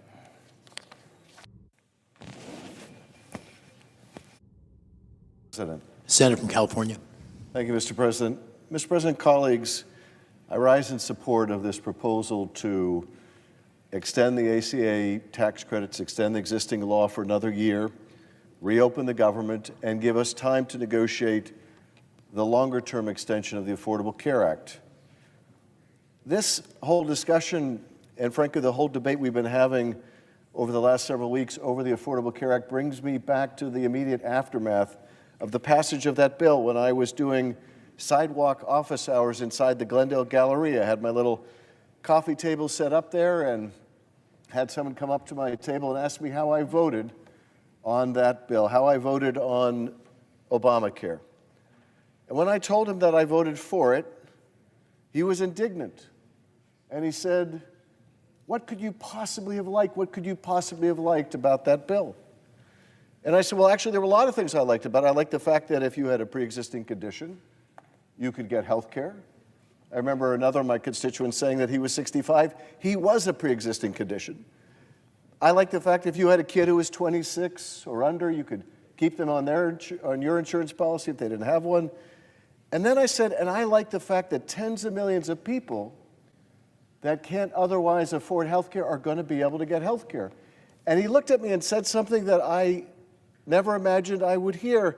He said, and you really think that's such a good idea? That is, that millions of people can't afford health care would be able to get it. And I said, well, yes, I do, don't you? And he said, no, I don't. If they can't afford it, they shouldn't have it. And I recognized the moment he said it that he was speaking for millions of people. I'd had one of those huge town halls with 3,000 people, and no one would say that even at those screaming town halls. But his view was if they can't afford it, they shouldn't have it. And I think that view is really at the center of this debate. In the wealthiest country in the world, does the government have any responsibility to make sure that health care is accessible to people? I think we do. Now, who are these millions of people that are going to lose their health care if we don't extend the ACA tax credits? Well, let me just share the stories of two of them, my constituents, who wrote to me. The first one said, my bronze HMO high deductible plan is $752 per month, and using most but not all of the tax credit, my monthly premium is $200 per month. That's using $552 worth of credits. I'm single, I'm currently single and retired, so my income is well within the limits to qualify for the credits, but if all the credits go away for 2026, this will wipe me out. And I will likely go without insurance, even though I know that's not a good idea. And here's the story of a second constituent. Anyone else gotten their health plans rates for 2026? I did today, and I will have to cancel mine. With chronic conditions requiring daily prescriptions, weekly doctor visits, current quarterly labs, and biannual mammograms, my share of cost will go up well over $1,000 per month. And as a senior on a fixed and low income, I could not possibly come up with $1,000 a month. Sadly, there are so many seniors who will be in this position. That's who we're talking about here. These are some of the millions of people that will lose their access to health care if we don't extend the ACA. So I urge support for this. As Leader Schumer said, we can reopen the government today if we can simply extend the tax credits for another year and give us time through a bipartisan commission to work on a more permanent extension. I urge support, and Mr. President, I yield back.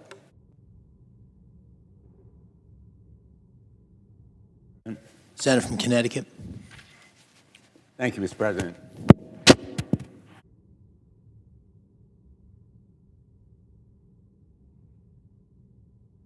Mr. President, I thank my colleagues for this unified support for a measure that is eminently reasonable. I thank the leader of our side, Senator Schumer, for advancing this proposal. It is a compromise. It's simple and plain, and I'll be very blunt, it's not everything I would have wanted. Like the senator from Wisconsin, my friend Senator Baldwin, I would have wanted the health care tax credits to be permanently guaranteed.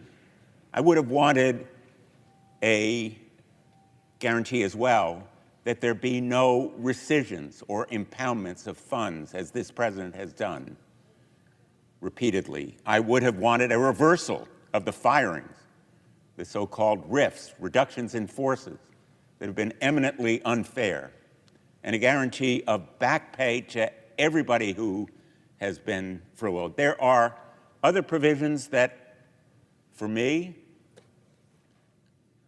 were profoundly important. It is a compromise, and compromise is not a four-letter word. It is the way we get things done. And this picture of unity is worth 1,000 of my words, but it is also a clear response to a crisis that we face. And we face it today. It is a crisis in healthcare. It's a crisis in hunger. It's a crisis in air transportation. And for millions of Americans, it's a crisis of affordability. Nobody in America needed Tuesday's election to tell them that the costs of rent and electricity and food and all the other necessities in life are spiraling out of control. And yes, healthcare costs are spiraling out of control. And they are at the kitchen table right now across America, looking at the exchanges and concluding they simply can't afford those spiking premiums, multiples of 3 and 4 times, and at least twice what they were paying. And many of them are taking the risk that they will go without insurance. This measure guarantees an outcome. The majority leader, Senator Thune, has said he can't guarantee an outcome. All he can promise is a process. And I am unwilling to accept a promise of some vote at an indefinite point on an undefined bill sometime in the future, because the urgency of now for American families means they are making choices about whether they can afford insurance this moment for next year. And in fairness to the majority leader, he can't promise anything for either the Speaker of the House or the President. And they have been absent without leave. They have been AWOL. They have refused to talk. And we are presenting them now with a reasonable compromise that the majority leader can accept and our colleagues on the other side of the aisle should embrace. And the problem here is one of trust. What we've seen from the administration is a strategy of maximum pain to magnify political pressure.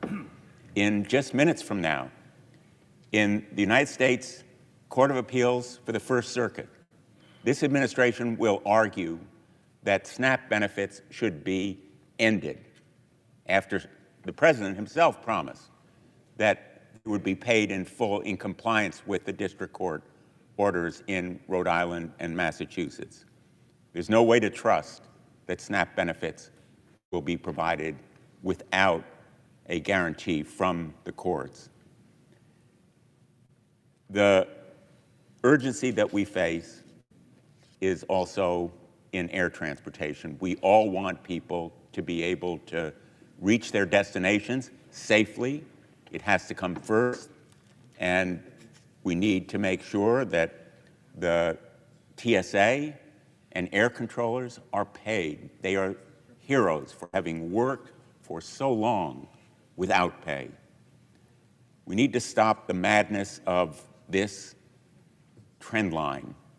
It's a through line in the administration's tactics here. It's a through line of cruelty and stupidity that has magnified the costs for the American people, not just in blue states, but all across the country. And we should seek reform and improvement in the ACA, eliminating any kind of fraud and stopping the spiraling increase in health care costs. But I should warn my colleagues, we will not sacrifice the ACA.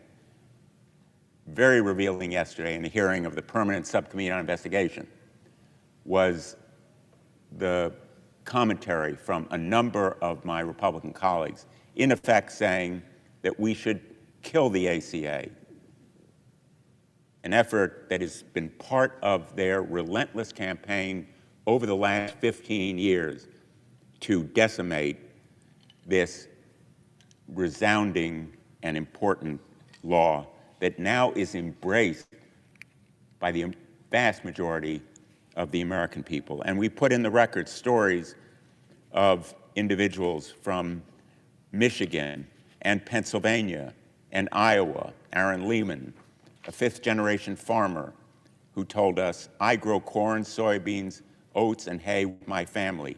The Affordable Care Act has been one of the best investments in rural health care in decades." We cannot afford as a nation to go back to the days when pre-existing conditions were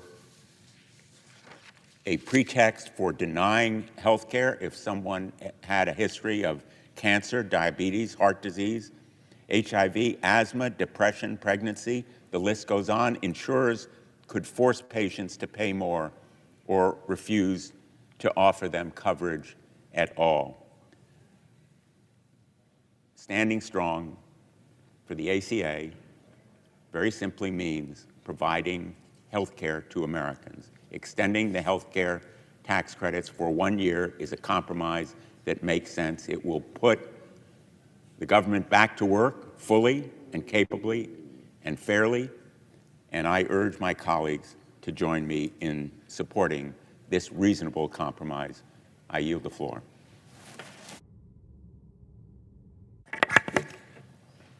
Mr. President. Senator from Vermont. Thank you. Mr. President, we are now in the 38th day of a government shutdown.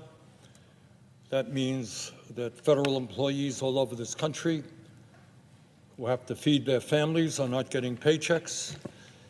It means that air traffic controllers are forced to work crazy hours, and we worry about the safety of our flights right now. We worry about Capitol Police officers right here in D.C. having a hard time feeding their families. These are hard-working people who are doing important work. They deserve respect. They deserve to be paid. This shutdown must end as quickly as possible. And on top of the fact that we have hundreds of thousands of workers not getting paid, we now have a president who, for the first time in the history of this country, is willing to allow our kids, low-income, working-class children, to go hungry in order to try to make a political point, a point, by the way, that the American people are seeing through. Mr. President, the cause of this shutdown is not complicated. For the first time in ever, the majority party in the Senate, which needs 60 votes to pass a budget, is refusing to negotiate.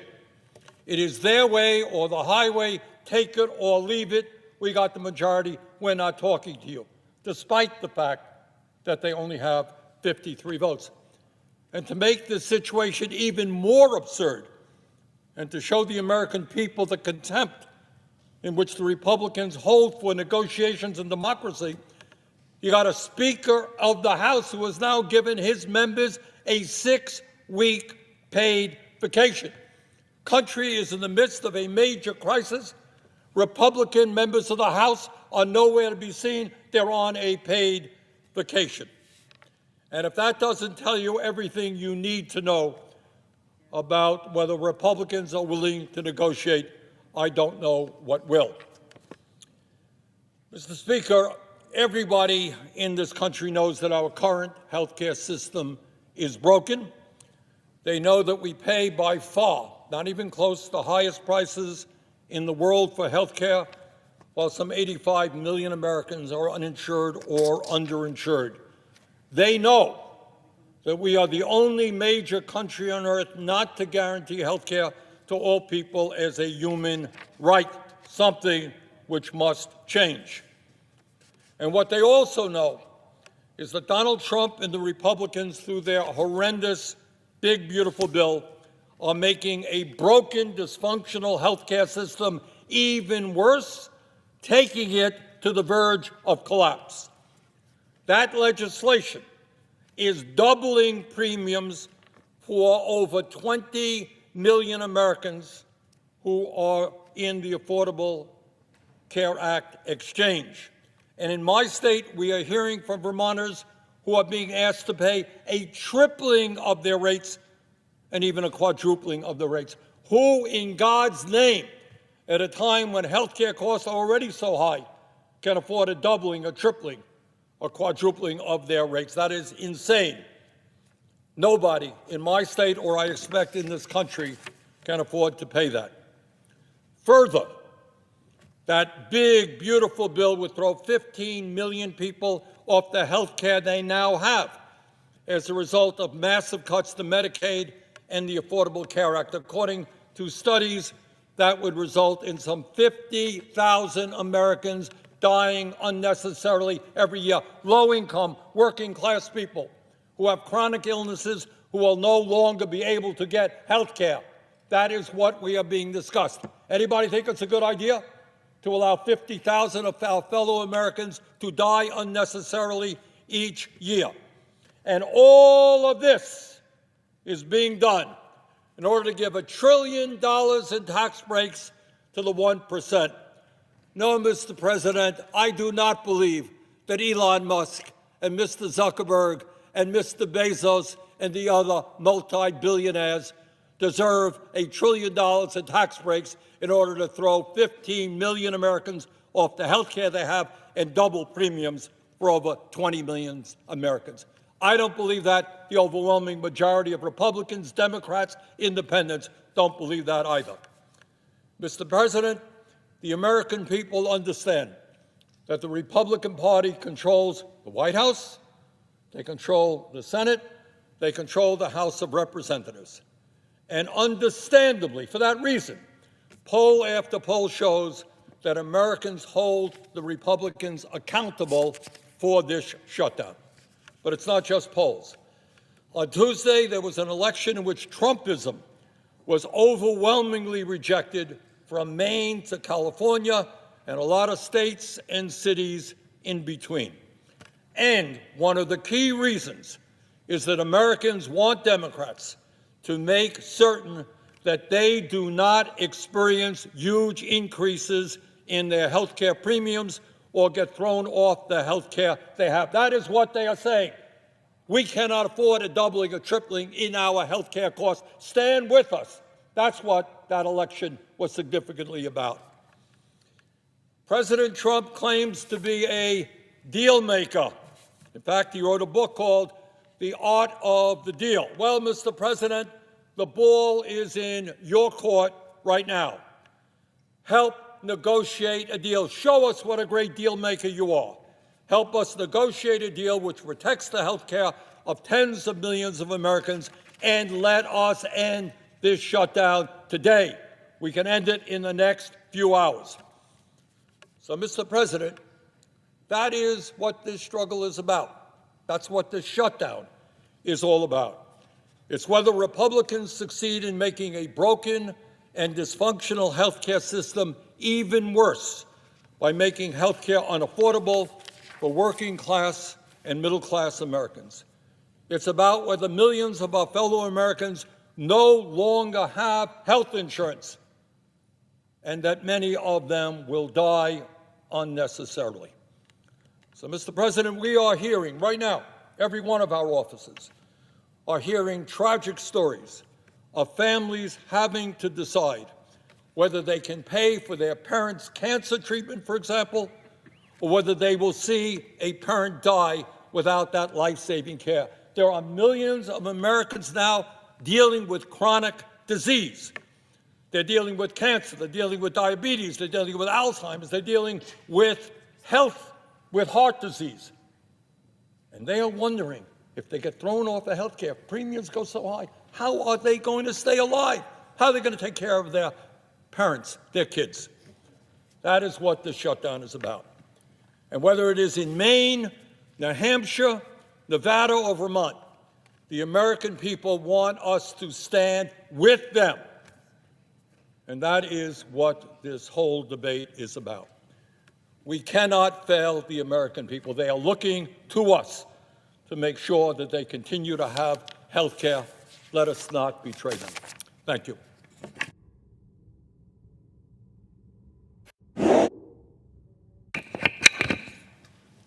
Senator from Washington. Mr. President, I actually like good local journalism. I'm going to fight as hard as I can in the United States Congress to keep local journalism and fight AI that basically might obliterate it for all intents and purposes. So I'm just going to read my statement here. In an article printed in the Vancouver Columbian on August 11th, 2025, the headline is, Child care owner urges Congress to take action to save the Affordable Care Act tax credit expansions. The owner of East Vancouver Child Care Center joined Senator Cantwell D. Washington Monday to draw attention to Washington's rising health care costs. The two spoke at a news conference at Tree Hill Learning Center on East 196th Avenue, along with representatives from the local insurance agency and the workforce Southwest Washington. Washington's insurance commissioner said that in May, the 14 health insurers in the state were seeking a rate increase for next year, and the proposed increases for plans sold on the individual health insurance market averaged 21% and ranged from anywhere from 9.6% to 37.3%. The office expects premium increases to affect 300 people statewide. Dana Christensen, the owner of Tree Hill Learning Center, said this isn't the first time she has faced rising healthcare costs for her two Vancouver child care facilities. Each year, I face a difficult decision of how much this rate increase, currently 24%, do I take on and absorb, Christensen said. How much do I pass on to the employee? How much do I pass on to the families in the form of higher child care tuition increases? Each rate increase request is evaluated independently by actuarial staff, said Aaron Van Tool, spokesman for the Insurance Commissioner's Office. That's mandated by state law. But the rate changes are usually finalized in September, Van Tool said. Claims and administrative costs, medical, prescription drugs, company expenses, profits will be reviewed by the Commissioner's Office as all part of determining if they are reasonable. Cantwell called the proposed increases a threat to child care affordability. The Insurance Commissioner's Office said Congress anticipated failure to renew the enhanced premium tax credits is contributing to the proposed increases. Congress created the premium tax credits in 2014 as part of the Affordable Care Act to lower health care plan premiums for eligible households. The American Rescue Plan in 2021 expanded who was eligible for the credit, and the Inflation Reduction Act extended it to this year. It is set to expire at the end of this year. We all know the increased rates are something we can deal with in Congress, Cantwell said. That is why today I'm urging Congress to take action on the Affordable Care Act tax credits and their expansions, and to make sure we do so before the end of the year. The Senator's office said rate increases are being requested nationwide, and 3 states have already approved them. The Congressional Budget Office expects fewer people will participate in subsidized exchanges, and the uninsured rate will climb if the enhanced premiums aren't extended. NBC News reported earlier this year that Republican lawmakers are split on whether to extend the tax credit. Some said the federal government could no longer support it, while others wanted it extended. Just a little side note before I keep reading. At that point in time, 5 of my colleagues on the other side of the aisle said they wanted the tax credits extended. That was early in August. The Washington Health Benefit Exchange, the state's health insurance marketplace, estimated 216,000 health plan enrollees in Washington were eligible for the enhanced premium credits. Christensen said her business already operates on thin margins. I view providing health care benefits not as a perk, but a fundamental necessity, she said. I never want an unforeseen illness to financially ruin an employee or force them to neglect their health care. Still, rising health care costs are forcing her clientele to reconsider if they can afford to keep their child in a licensed facility or continuing to work at all. Quote, "We cannot solve this problem alone," Christensen said. "We need the support of lawmakers, the insurance industry, the regulatory agencies to address the root cause of the rates and increases disproportionately affecting those who need it most." As the clock continues to tick here, that's actually the end of the story. I wanted to read that story because that was August, and it showed at that point in time we had people on this side of the aisle who wanted to negotiate. They were in the news. I summated it by saying there were 5 people, but I'm sure there's more by now. So that is why we're asking with this simple proposal, let's open the government, extend these tax credits for a year, because we know there's bipartisan support in both the House and Senate to do that, and continue to reform this so we can keep this child care facility in Vancouver, Washington in business. Let's not make this, we've shared a lot of stories about individual people, but we haven't shared enough stories about the small business impact and the economic impact to employers when you take affordable health insurance away from them and they don't have options. This owner lamented in the story, which should I do? Do I absorb these costs and not be a profitable business? Do I make these employees not have health insurance? Do I raise these costs and then these parents can't have the child care that they need to stay? She told me on that day that literally some people decided to stop work because they no longer could afford child care.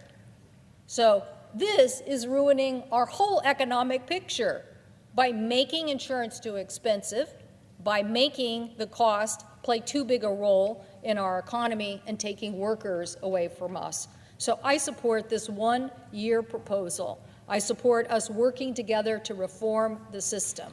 I've championed many things in the Affordable Care Act that have driven down costs, and I will work with any of my colleagues on the other side of the aisle to continue and expand that work, because it is important. It is important for us to continue to have affordability, particularly in health care, as we have a rising baby boomer population reaching retirement age. We have no other choice but then to focus on affordability. I thank the President, and I yield the floor. Senator from Massachusetts. Mr. President, thank you. Millions of Americans are counting on Democrats to stop Donald Trump and the Republicans from raising health care costs. And I'm here to say Democrats will not back down. Fighting to lower health care costs is a righteous fight. For too many Americans, health care premiums are going up by hundreds or even thousands of dollars a month. Who has that kind of money? Just this week, I talked to a woman in Florida, practically in Donald Trump's backyard. She is a wife, she is a mother of 4 lively kids, and she is about to lose her health insurance because of Trump's cuts. So what does that mean for her?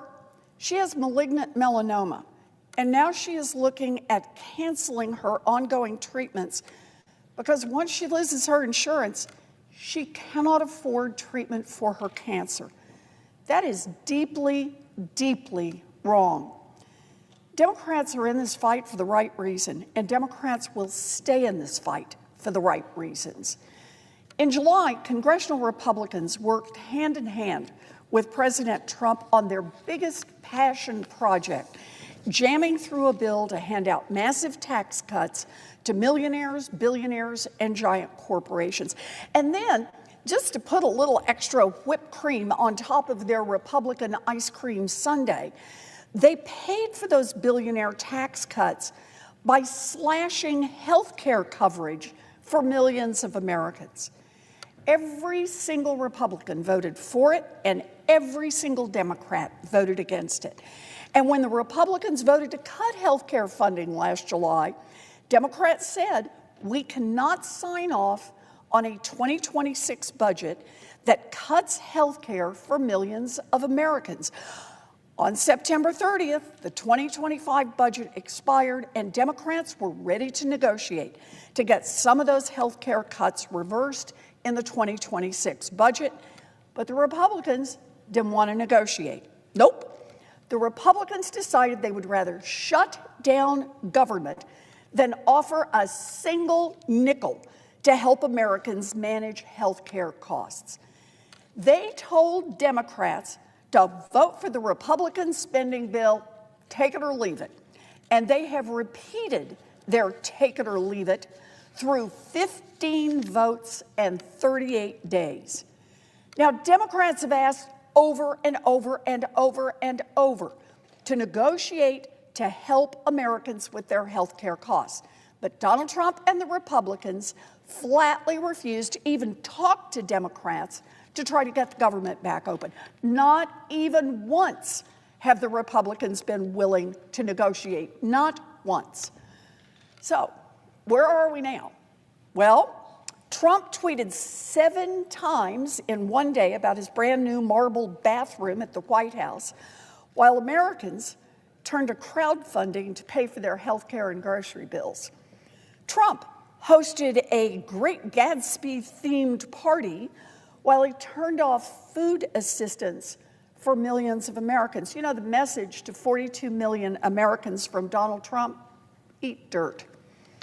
And Trump is weighing the important idea of etching corporations' names into his grand new gold-encrusted ballroom, while millions of Americans who lose their health insurance will get sick and be forced to decide whether to give up care altogether or go bankrupt trying to pay for it. Meanwhile, Republicans in Congress are in disarray. The House is now in its 7th week of paid vacation. They couldn't reopen the government if they wanted to because they aren't even in Washington to vote. They have members, Republican and Democratic members, who want a deal on health care. But Speaker Johnson just says, nope, everyone spend another week on paid vacation. And here on the Senate side, Republicans are in chaos. Leader Thune puts the same bill up over and over for the same votes, but he won't talk about changing a single word. And now he can't even organize a vote among Republicans to reorganize the government. Instead, Republicans are fighting with Republicans over what to do, and still no one says, let's help families on health care and get the government open. So, Democrats have put a proposal on the table. Lower costs by extending health tax credits for 1 year and reopen government. Do it all in one vote. And during this next year, we will continue to work to make our healthcare system work better. It's a common sense plan that helps people across this country and that gets our government open. The Senate could do its part to reopen government in less than an hour. We can do it right now, this afternoon. We just have to put the interests of the American people ahead of politics. Americans are demanding, urging, begging Congress to do something. Do something before Americans are forced to get sicker and sicker before they can get health care. Do something before health care costs go up and up and up for everyone in this country. People are sick of Washington politics. So we ask our Republican colleagues, help us do what is right for the American people and help us do it right now. Mr. President, I yield the floor.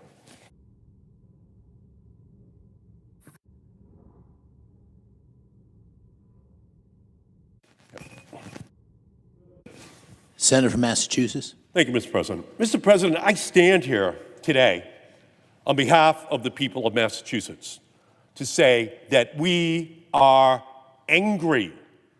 We are angry that Trump and MAGA Republicans are doubling the cost for millions of Americans, and their health care bills are going to skyrocket when they promised lower prices.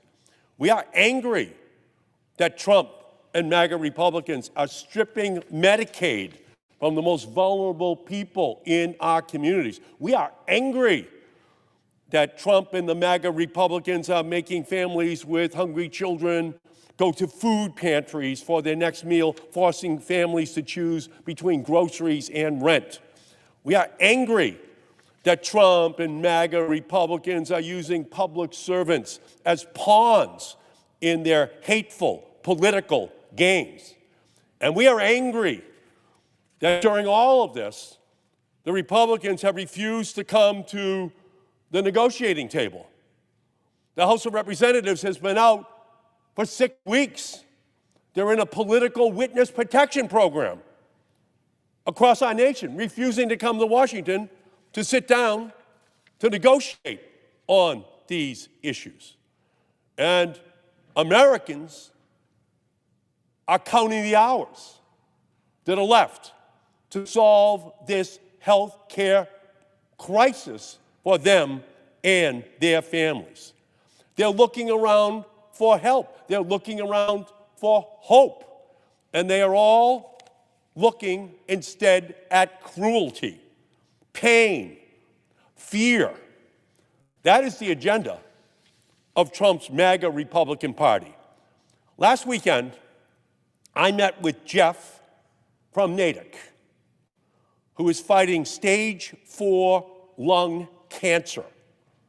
He pays $35,000 a year for an affordable care, health care plan.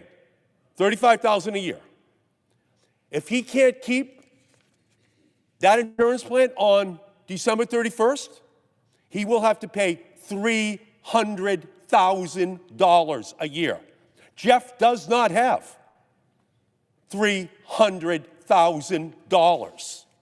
That's about to hit him in about 7 weeks. Barbara, she retired early to take care of her spouse with dementia. Her bill's going from $7,500 a year to $18,000 a year. She cannot afford that. There are 22 million stories like Jeff, like Barbara, 22 million of them, who are facing Thanksgiving and Christmas over the next 7 weeks, and there are no answers for them. 22 million people. That's outrageous. These people are afraid and they're angry. By the way, we saw a lot of that anger come out on Tuesday night. They came out angry. They came out of fear to vote. That's what happened. And it's only going to build and build and build as each day goes by, and we cannot get an answer from the Republicans on how are we going to handle those people?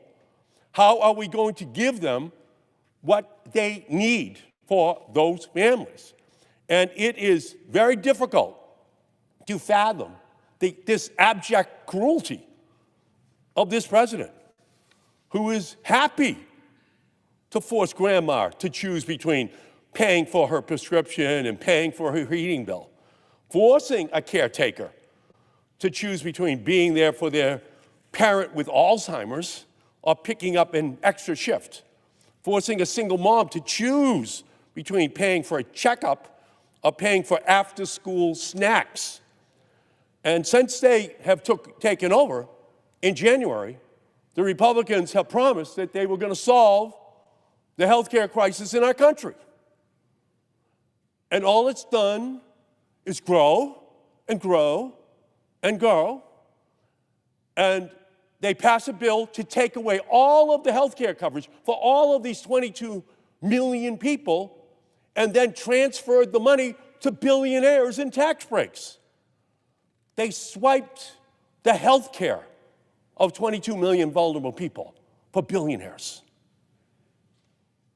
Ralph Waldo Emerson, the great Massachusetts poet, said, "Health is the first wealth." And MAGA Republicans and Trump have looted that wealth, that health, for those people. These people are angry and they're afraid. They're afraid. They don't have the backup funding that millionaires and billionaires have. Now, my father drove a truck for the Hood Milk Company. He drove a truck for the Hood Milk Company. I'm his son. And I believe that God created a world where every single person is able to receive the health care which they are entitled to. 3 meals a day, put children through school, keep them safe from illness, give Americans dignity in tough times. Those are the families we're talking to right now. It's the milkmen, it's the workers in nursing homes, it's the children across our country who are going to see a loved one lose their health care in 7 weeks. And the Republicans refuse to come to the table. Every American has a right to live in dignity in tough times. That's where we are right now. They're facing increases in electricity costs, in healthcare costs, in food costs, in clothing costs, in everything. And we can solve at least the healthcare part of this issue right here. The richest nation in the world can ensure peace and health and opportunity for every man and woman and child in our country. We're the wealthiest nation in the history of the world. And the Republicans are about to let 22 million of them lose their health insurance or see it increase by double or triple, or in the case of Eric from Natick, 10 times, from $30,000 a year to $300,000 a year, and he is in stage 4 lung cancer? And we're not even discussing this. The House of Representatives is at a vacation for 6 weeks. Well, those 6 weeks, if you project them forward from now, we're talking about Christmas. That's what we're talking about. What are we in the world is in the mind of Donald Trump that he would allow these families for the next 6 weeks to worry about where the coverage for their family is going to come from. The very least we can do is extend the Affordable Care Tax Credits for 1 more year and provide some desperately needed relief for those who are struggling to get by, who need our help right now, who need the peace of mind right now. Those 220 Republicans on that political witness protection program that they're on across the country, they're going to have health insurance for their families. They don't have to worry this Thanksgiving or Christmas about the conversation that's going to take place. And all we're asking for is a vote to provide that health care for the next year for those families and reopen the government so the federal workers can get paid and go back on the job. Pretty simple. And we're looking for any Republican anywhere to come and discuss it with us, negotiate it with us. And they just keep saying no. So this anger that people are feeling, these people are pissed off at the federal government, pissed off that they're losing coverage for their family members. And they want the Republicans to come to the table and solve this problem. What we saw on Tuesday night was the beginning of this anger being translated into action. They asked the ancient Greek philosopher once, when would we know true justice? And he answered, we will know true justice when those who have not been harmed are as angry as those who have been harmed. And across our country right now, those who have not been harmed are angry on behalf of those who are about to be harmed. 22 million people losing their health insurance, seeing skyrocketing health insurance rates. Families, 42 million of them without food stamps, without SNAP programs for nutrition for their families. People are angry, and they deserve an answer. And all we're asking for is 1 year so that we can negotiate this issue. 1 year so we can give peace of mind to 22 million families that they know they will have health insurance after this Thanksgiving and Christmas. I thank you, Mr. President. I yield back.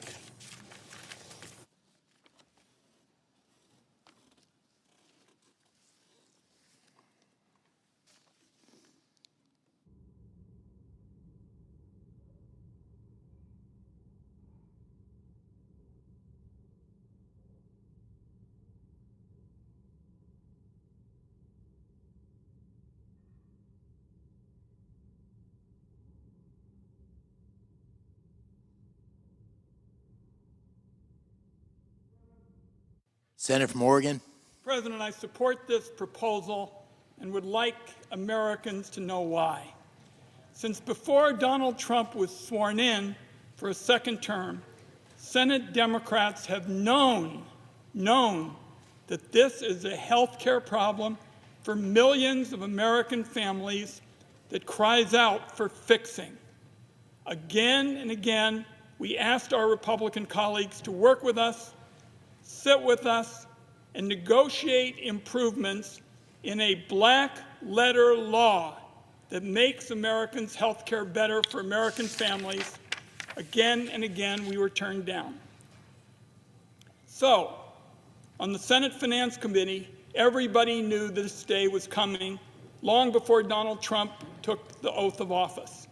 Now the crisis is here, and I'm here to say our door is still open. The Senate Finance Committee has a track record of getting bipartisan work done. Senator Crapo and I wrote a bill that transformed how pharmacy benefit managers work in Medicare. It passed the Finance Committee 26-0. Despite this track record, Republicans still refuse to sit down and even have a conversation about how to help these Americans afford their premiums. That's why we've all been out on the floor today. I'm in the fight for Bart and Carla from Eugene, Oregon. A few years away from Medicare, they've had long careers as a carpenter and a teacher. They worked hard. Now the rug is being pulled out from under them. They've been paying $400 a month in premiums. Without an extension of the credits, they're going to pay $2,200 a month. That's an increase they just can't handle. My Republican colleagues have provided a host of excuses about why they can't work with us, but the excuses don't hold water.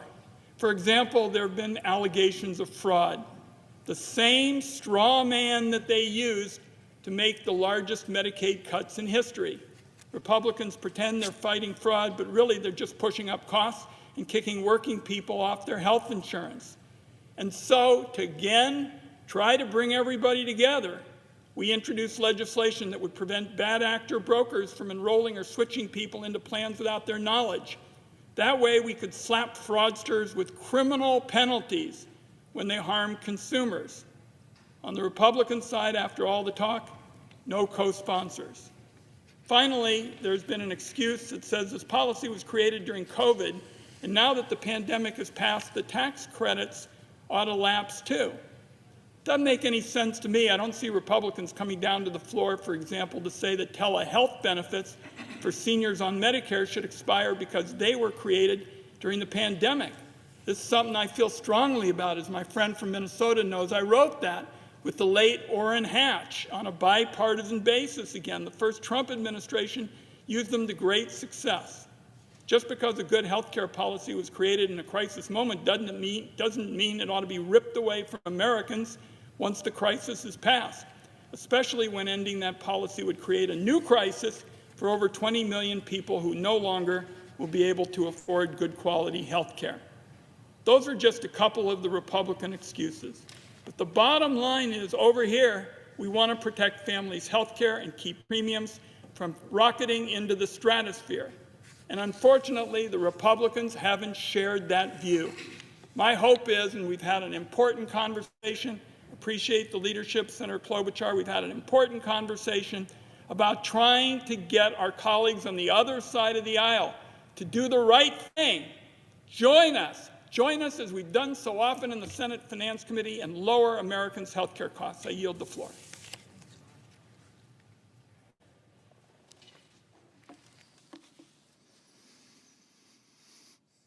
Mr. President, Senator from Georgia.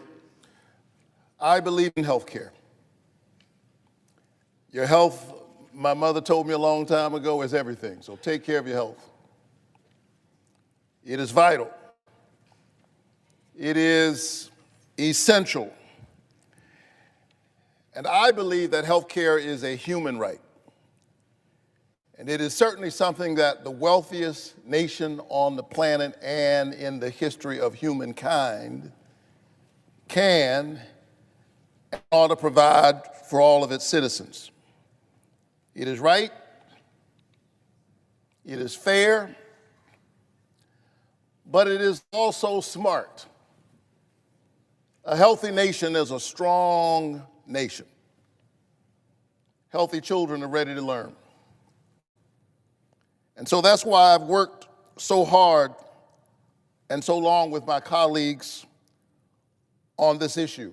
Matter of fact, long before I came to the Senate, I've been focused on this issue of health care, trying to get my home state of Georgia to expand, and I keep preaching that sermon because right now there are more than 500,000 Georgians who are in the health care coverage gap. I came here in 2017 to this place not as a senator, but as a pastor and as an activist. And I remember getting arrested, I believe in 2017, when there were major health care cuts on the table. And as I began to make my argument and gathered with other pastors in the rotunda, the Capitol Police, very professionally, but they began to say to us, pastors, you can't gather and pray in the rotunda, we'll have to arrest you. What they didn't understand is that I had already been arrested. My mind, my imagination had been arrested by this idea that surely the American nation can do better than this. Healthcare is a human right. Dr. King, who led the church that I am still honored to lead, said that of all the injustices, inequality in healthcare is the most shocking and the most inhumane. And that's why I was proud to join my colleagues, and I am proud to stand with my colleagues in this fight. This is about 22 million Americans who will see their health care premiums double, some triple, some quadruple.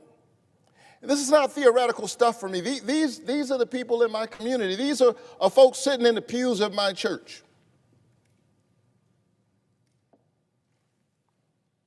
And many of them will lose their health care if something doesn't happen. A few weeks ago, I was at the Evans County Memorial Hospital in Evans County. And I got to tell you, that's a red district. I don't have a whole lot of votes. I got some. Claxton, Georgia, known for the fruitcakes.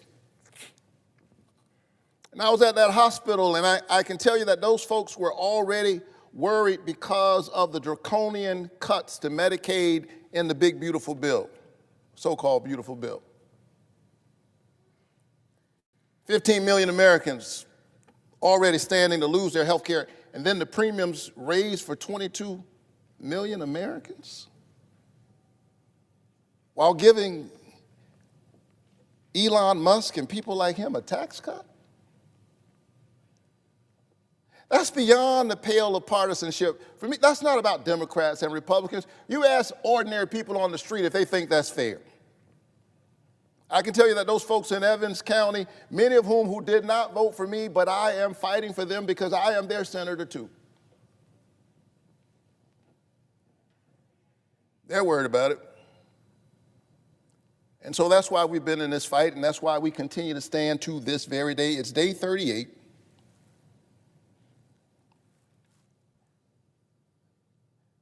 And we're holding vigil because of the pain of the people we represent.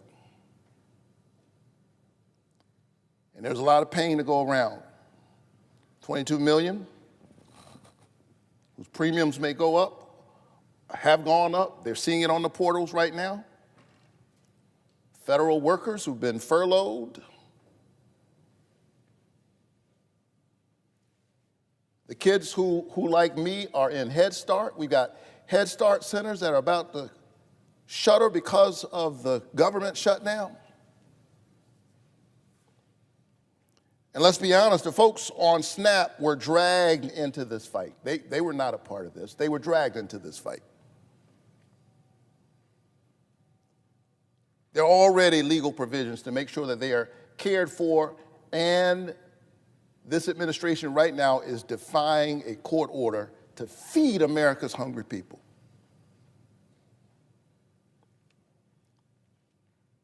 With all of that pain, from the crisis in health care, from the ongoing government shutdown, we come to our sisters and our brothers on the other side and we extend the hand of compromise. Because it hasn't taken me long to learn that really that's the only way you get anything done in this body. I work all the time with colleagues with whom I disagree about 90% of the time. Because it's not about them and it's not about me, it's about the people we represent. And the founders were wise to organize our government in such a way that that's the only way to have sustainable change, is to do it on a bipartisan basis.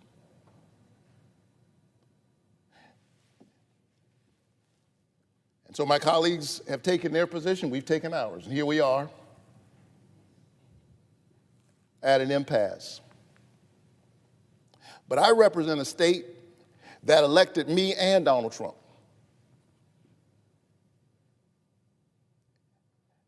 And so they expect us to figure it out. Sometimes when I'm driving my car, I've got a 9-year-old and a 6-year-old, 9-year-old daughter, 6-year-old son. Sometimes they're in the back seat having a disagreement. He looked at me. She touched me. And then they say, Daddy, you know, they call on me. And here's what I say more often than not: figure it out. The two of you on the back seat of the car, that's your sister, that's your brother. We're all in the same car. We're trying to get to the same destination. Figure it out. We're all in the same car tonight.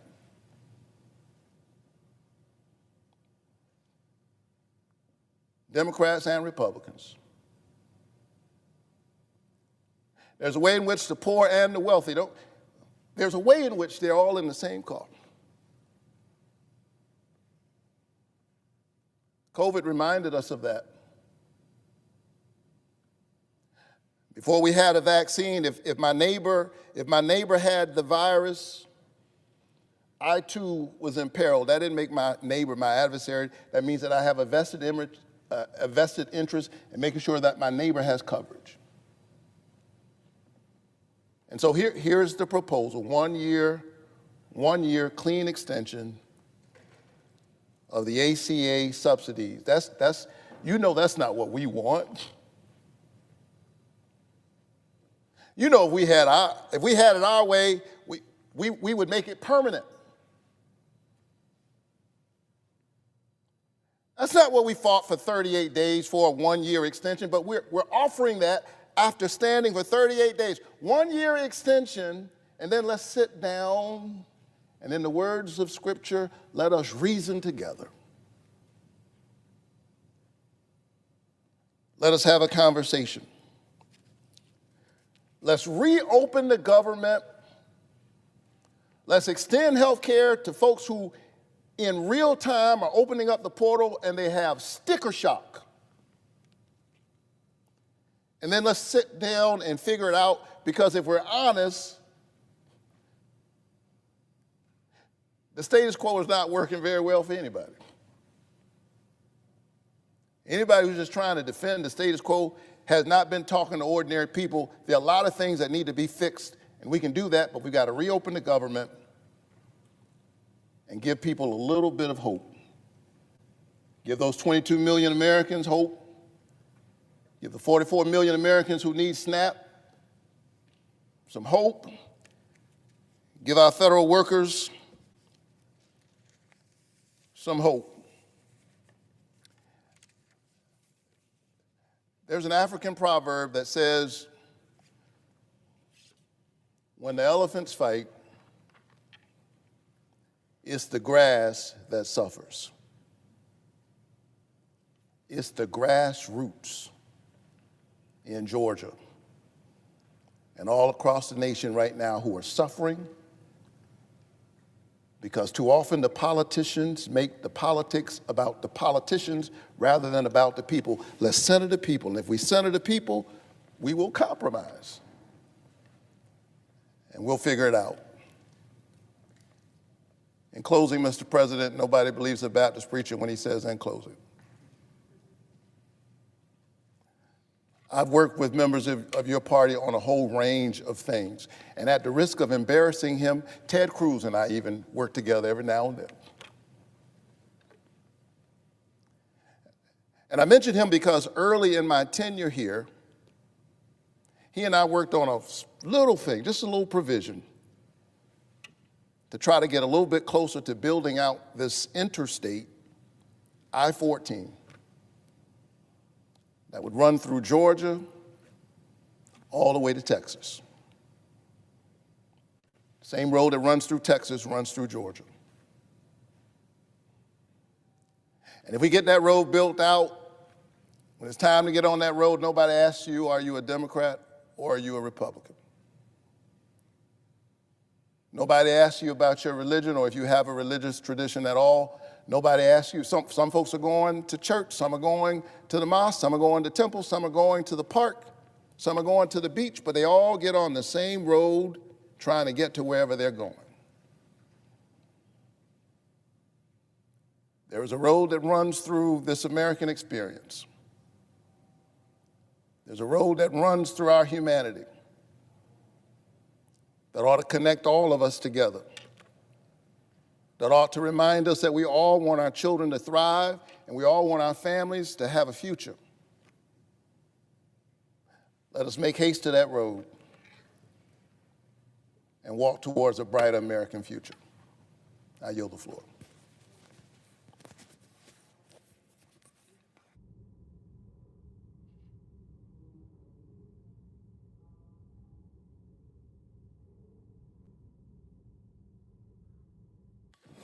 Mr. President, Senator from Minnesota. I note the absence of a quorum. Clerk will call the roll. Ms. Alsterbrooks.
What's up, guys? It's Benny. One of the biggest mistakes that people make when they're debating is you cannot be explaining. If you're explaining against the attacks of your enemies, you're losing. You need to be the one on attack. You need to be the one setting the narrative. And so when someone like AOC, who's constantly called crazy, gets on stage and explains that, no, I'm not crazy, and screams it into the microphone in his strange accent with a bunch of strange people sitting behind her, it doesn't actually work as an argument. Such as this, we are not the crazy ones, New York City. Yeah, dude, you are the crazy ones. Like we are not the outlandish ones, New York City. Oh. They want us to think we are crazy. We are sane. I'm not racist. I have a block friend. It's like this is the AOC version of that. She is insane. I mean, insane people by nature like don't know who they are. They have no grounding. They have no sense of self. AOC, this is obviously perfectly displayed in multiple things. She's just having a knockdown drag out where she just got destroyed by Riley Gaines. But let me give you a very quick example of this. People who are so insecure that they use different accents. This is actually how you find insane people talking to themselves in different strange ways. Bartender. Here's Black AOC. Ain't nothing wrong with that. There's nothing wrong with working retail, folding clothes for other people to buy. There is nothing wrong with preparing the food that your neighbors will eat. Food. Ain't nothing wrong with that. Here's like overly medicated Latina AOC. Abuse. Of course he's lying and abusing and manipulating the stock market too. Riley Gaines challenges AOC to debate after social media spat. We're being destroyed from within, says Riley Gaines, as she posts a photo of Bernie Sanders and Zorhan Mandami. AOC, of course, doing the Nazi salute there. AOC says, maybe if you channeled all this anger into swimming faster, you wouldn't have come in fifth. Bold strategy, Cotton. Let's see if it pays off. It's always we support women's rights until the woman who wants the right to compete and undress free from less than mediocre men. Keep your mentally ill men out of our sports locker rooms and prisons. Riley Gaines challenges AOC to the debate. And I would like to challenge this person to get a real job, says AOC. I do have a real job. I'm a mom. And it's the most important and rewarding job in the world. And I think that if you had a baby girl like I do, you'd understand my positions a little better. Oof. You know, in chick world, this is the coup de grace. This is the end. You're not going to win this one, AOC. What's up, guys? It's Benny.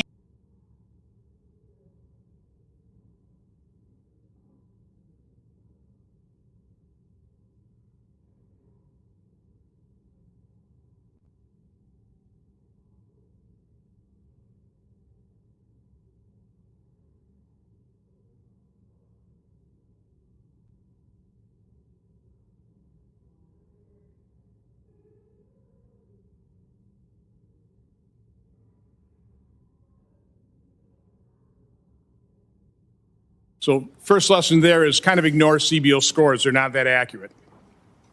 Comparing 2025 to 2013, there are now 22 million more people enrolled in Medicaid and 12 million more enrolled on the individual exchanges, indicating a 34 million increase in enrollment. But wait, what is unknown, however, is how many illegal immigrants are included in the enrollment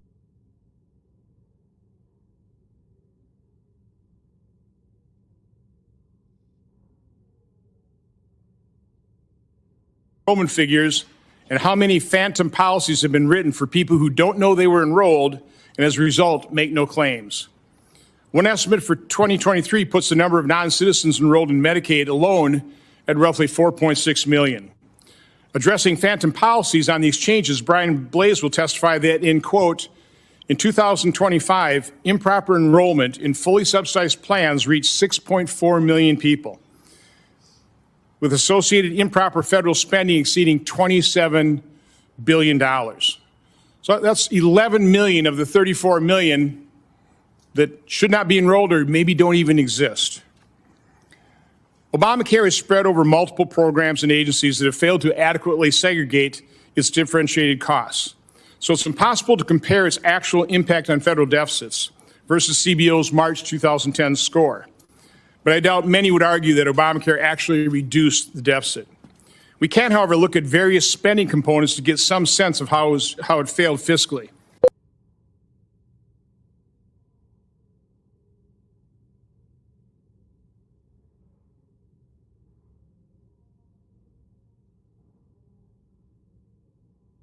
But there's some things that we really need to point out.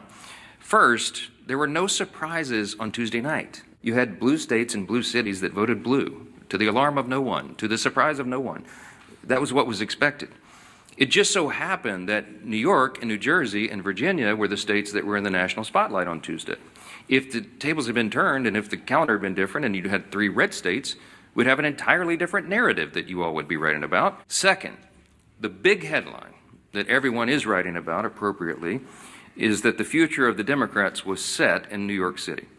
A 34-year-old Marxist is now the leader of the Democratic Party, and it is a very dangerous road for them to go down. It is very easy to run and win as a socialist, right? All you do is promise everything to everyone for free. Boy, that really resonates for people who don't study history. And while you're making all those promises, you hope that they never realize the trap that you're actually setting, the impossibility of fulfilling your fantastical claims and dreams, and the extreme danger and chaos that would result if you ever could.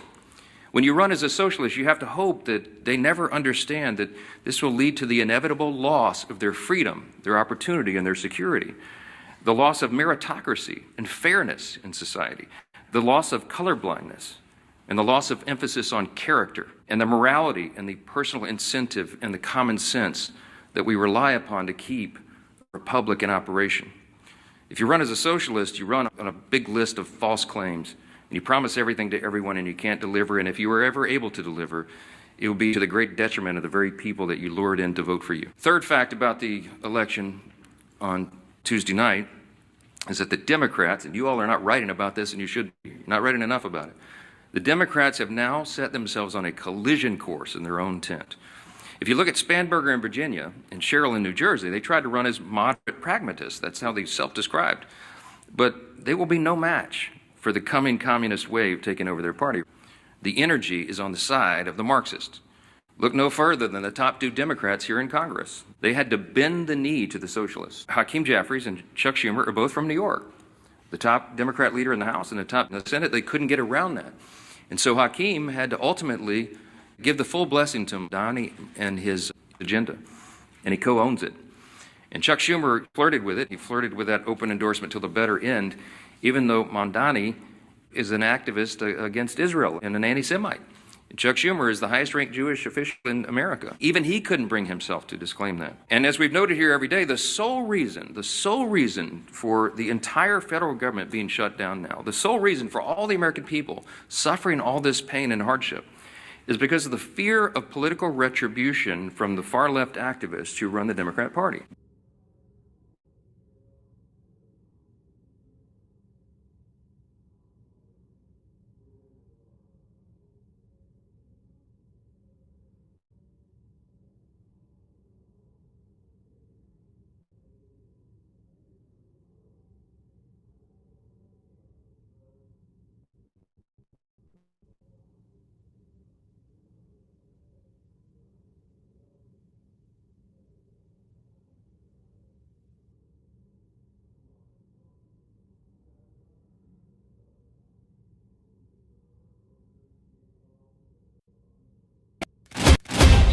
Have a vagina. I just have to.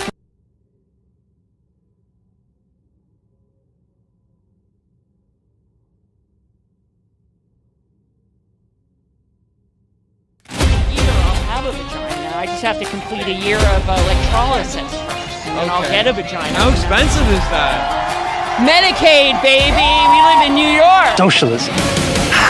You know us Jews, if history has taught us anything. Knowing when it's time to leave.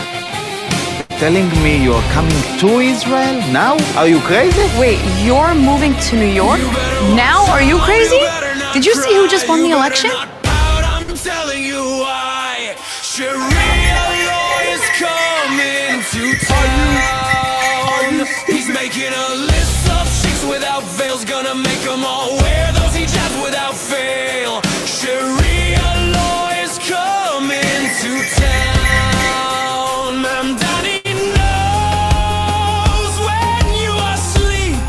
are movement against Mamdani. Ask us why. Sorry, it's disgusting.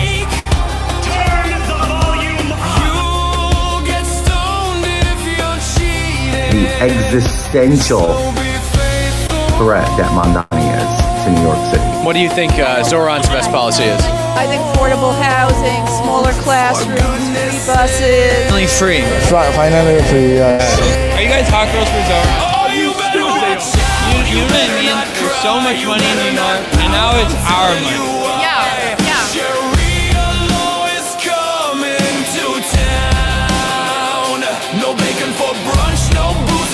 Cup, gonna flog you with whips if you mess shit up.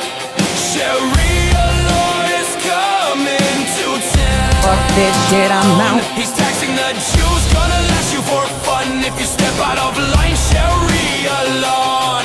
Hot Are you stupid? Are you stupid? Are you stupid? Are you stupid? Gwen Stefani, the Grandma Slayer, or Zoran Mamdani? Okay, alright, so definitely with the Comic-Con you better not You understand that? Governor, your mama, I can't help myself. Cause I'm proud to be an American.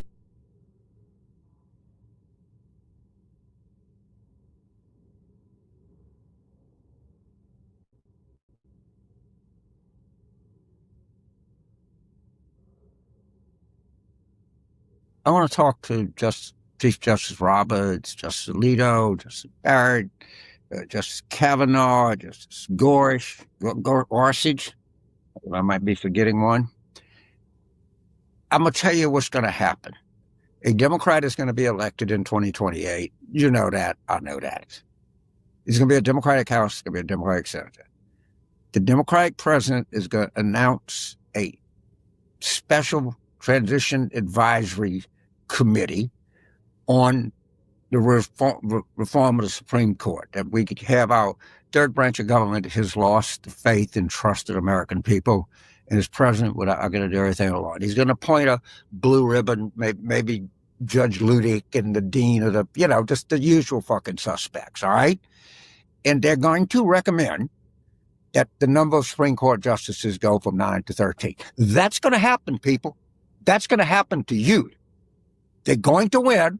They're going to do some blue ribbon panel of distinguished jurists, and they are going to recommend 13, and a Democratic Senate and House is going to pass it, and the Democratic president is going to sign it, because they have to do an intervention so we can have a Supreme Court that the American people trust again.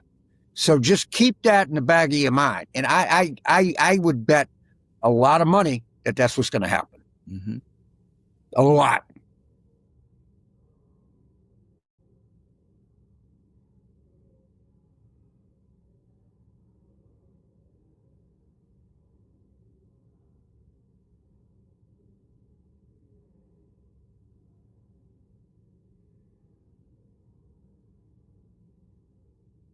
Thank you, Senators, and appreciate the opportunity to testify today. As you mentioned, I'm the president of the Council for Affordable Health Coverage. It's a broad-based alliance with a singular mission, which is bringing down the cost of health care for all Americans so they have access to affordable coverage. And I'm here to say that Obamacare isn't working for working Americans. It fails the affordability test, and it needs major surgery from Congress to get back on the right path. The law was passed in 2010, with exchange plans available in 2014. As a result of the ACA, there's far less competition and choice, and that is hurting consumers. Many more are covered now, but premiums and deductibles are through the roof. Obamacare put rocket fuel on medical inflation, and we're all paying the price. Rich subsidies have encouraged small businesses to drop more robust coverage, sending about 12 million people, or about half of all exchange enrollees, into the Obamacare market.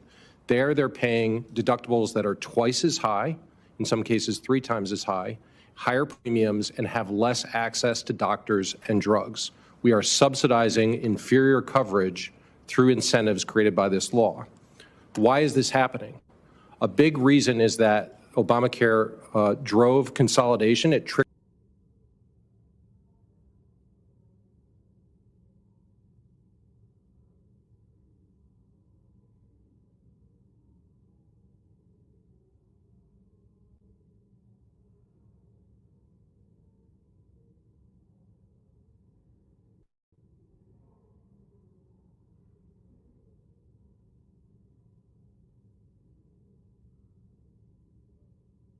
Many of these enrollees were signed up without their knowledge or consent, victims of massive fraud schemes. A staggering 40% of fully subsidized enrollees used no medical services in 2024. Many of these zero-claim enrollees are phantoms.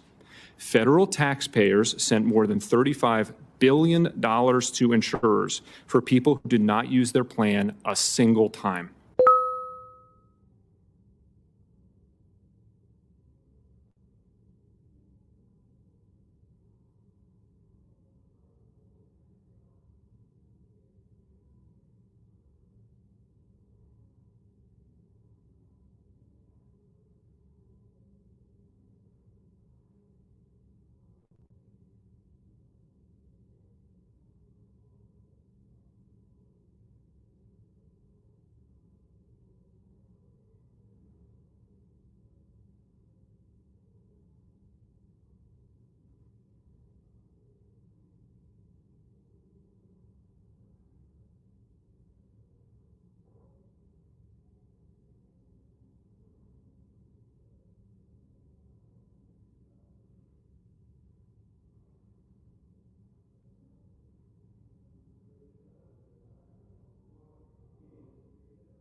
Who we were requiring to work.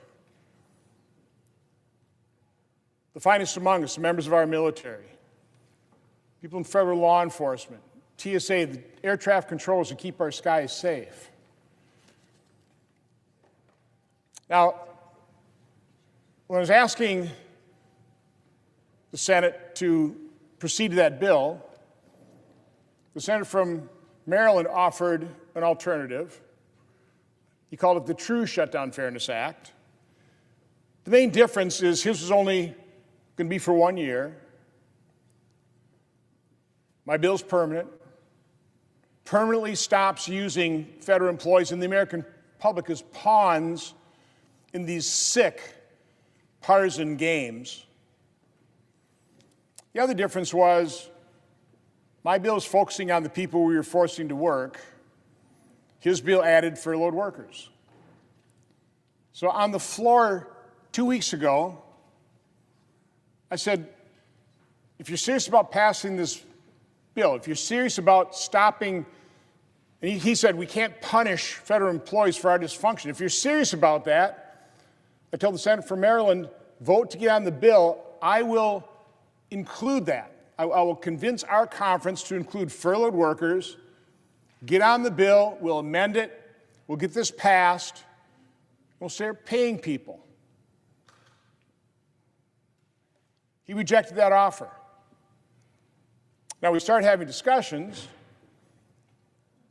His staff immediately acknowledged the fact that my bill did not in any way, shape, or form impact the president's authority in terms of who determined who was furloughed, who gets, included in reduction in force. It was silent. Even though they falsely accused my bill of giving the president greater authority, it didn't. I came to the floor again today to pass an amended bill with furloughed workers. By the way, a bill that is now supported by the American Federation of Government Employees. I believe that's the largest public employee union, the Federal Managers Association, Federal Law Enforcement Officers Association, National Air Traffic Controllers Association. And we're going to have the senator from Texas come down and talk about what is happening with air travel as we speak. The International Association of Firefighters, the Association of Flight Attendants. These are public sector unions that generally don't support Republican legislation. What they particularly like about my bill is the fact that it's permanent. It prevents federal workers, and quite honestly, the broad American public, from being used as pawns, again, in these sick political games being played right now with their lives. So, in a few minutes, we're going to proceed to vote on a motion to proceed to my original bill. That's how this works. The leader voted no, so we can bring it up for reconsideration. We have to bring that bill up, but we already have the language for the substitute amendment, which includes furloughed workers, that has been vetted by, quite honestly, offices, both Democrat and Republican Senate offices, by the Office of Management and Budget, by the public sector unions who have come out in support for it.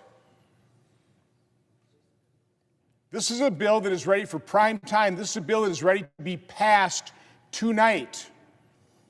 Now, it was unfortunate that we couldn't pass it by unanimous consent, because had we done that, the House is on a 48-hour callback, and they will come back. The Speaker has already said they will pass this in the House, and we can get our military members, air traffic controllers, these federal workers who keep us safe, we can get them paid. So again, I'm just asking, I'm actually pleading with our colleagues on the other side of the aisle to please vote to proceed to this bill. We will substitute an amendment that includes furloughed workers. We can pass this tonight. If we vote to proceed, we can then vote for unanimous consent to waive all the time agreements, and we could even pass this yet tonight. Make our skies safer. But I know the senator from Alaska has a few words to say, and I know the senator from Texas will as well. So I yield to the senator from Alaska. Thank you, my colleague from Wisconsin, Senator Johnson, and I've been proud to work with him on this bill over the last couple of weeks. The way this came to the floor, Senator Johnson and I were making the case in the conference. I had a bill that actually was a bill about paying our troops. Imagine that. You would want to pay our military during a shutdown, including the Coast Guard. Senator Johnson came to me and said, hey, Dan, I got a broader bill. Let's pay everybody who's required to work to keep us safe in America. So I said, great idea. Let's do it. So this is the Shutdown Fairness Act. Senator Johnson already talked about what it does. It's very, very simple. If you are required to work because your job's important, primarily because you're keeping Americans safe, then you should be paid. We have a great example right here. All these Capitol police officers right now keeping us safe right here on the Capitol, they're not getting paid. Air traffic controllers, TSA, keeping us safe right now in America. Senator Cruz is going to talk about what they've been going through. They're not getting paid. They should be paid. And of course, our military. President Trump has worked magic to keep them getting paid, but that's going to run out soon. So this is a very simple bill. there's nothing more American than paying people for their hard work, especially when the federal government is requiring them to work. So what happened? Oh, and by the way, Senator Johnson mentioned it's well over 200 groups now. I have the long list of public employee unions, the Teamsters, private sector unions, all kinds of organizations across America are saying to our colleagues on the other side of the aisle, pass the short-term CR, but also pass this bill. So what happened? When we worked this 2 weeks ago, there was a number of Democrat senators who came to us and they're very interested in doing it. Because it makes sense. How could you not be interested in doing it? We can negotiate health care and these other issues, but the men and women in the federal government who are working without a paycheck, you've been hearing stories about the FAA guy driving an Uber because he's got to pay his family. He's not getting paid. And he's had a really important job as an air traffic controller. So we thought our bill was going to pass. A number of Democrat senators were like, hey, we agree with this. It's 2 weeks ago. So what happened? Here's what happened. The same thing that's been happening every night. The minority leader,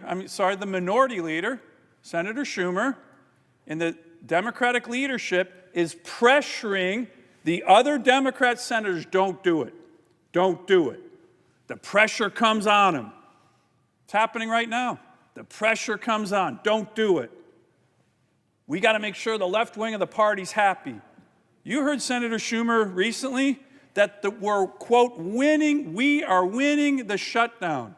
I'll tell you who's not winning the shutdown. By the way, I have no idea who he's talking about when he says we, but I'll tell you who's not winning the shutdown. The men and women in America who work for the federal government who aren't getting a paycheck and are required to work. So that's what happened last time. Democrat senators were going to vote for our bill. And the leadership on the Democratic side, because they want to use these people as leverage, convince them, pressure them not to vote for it.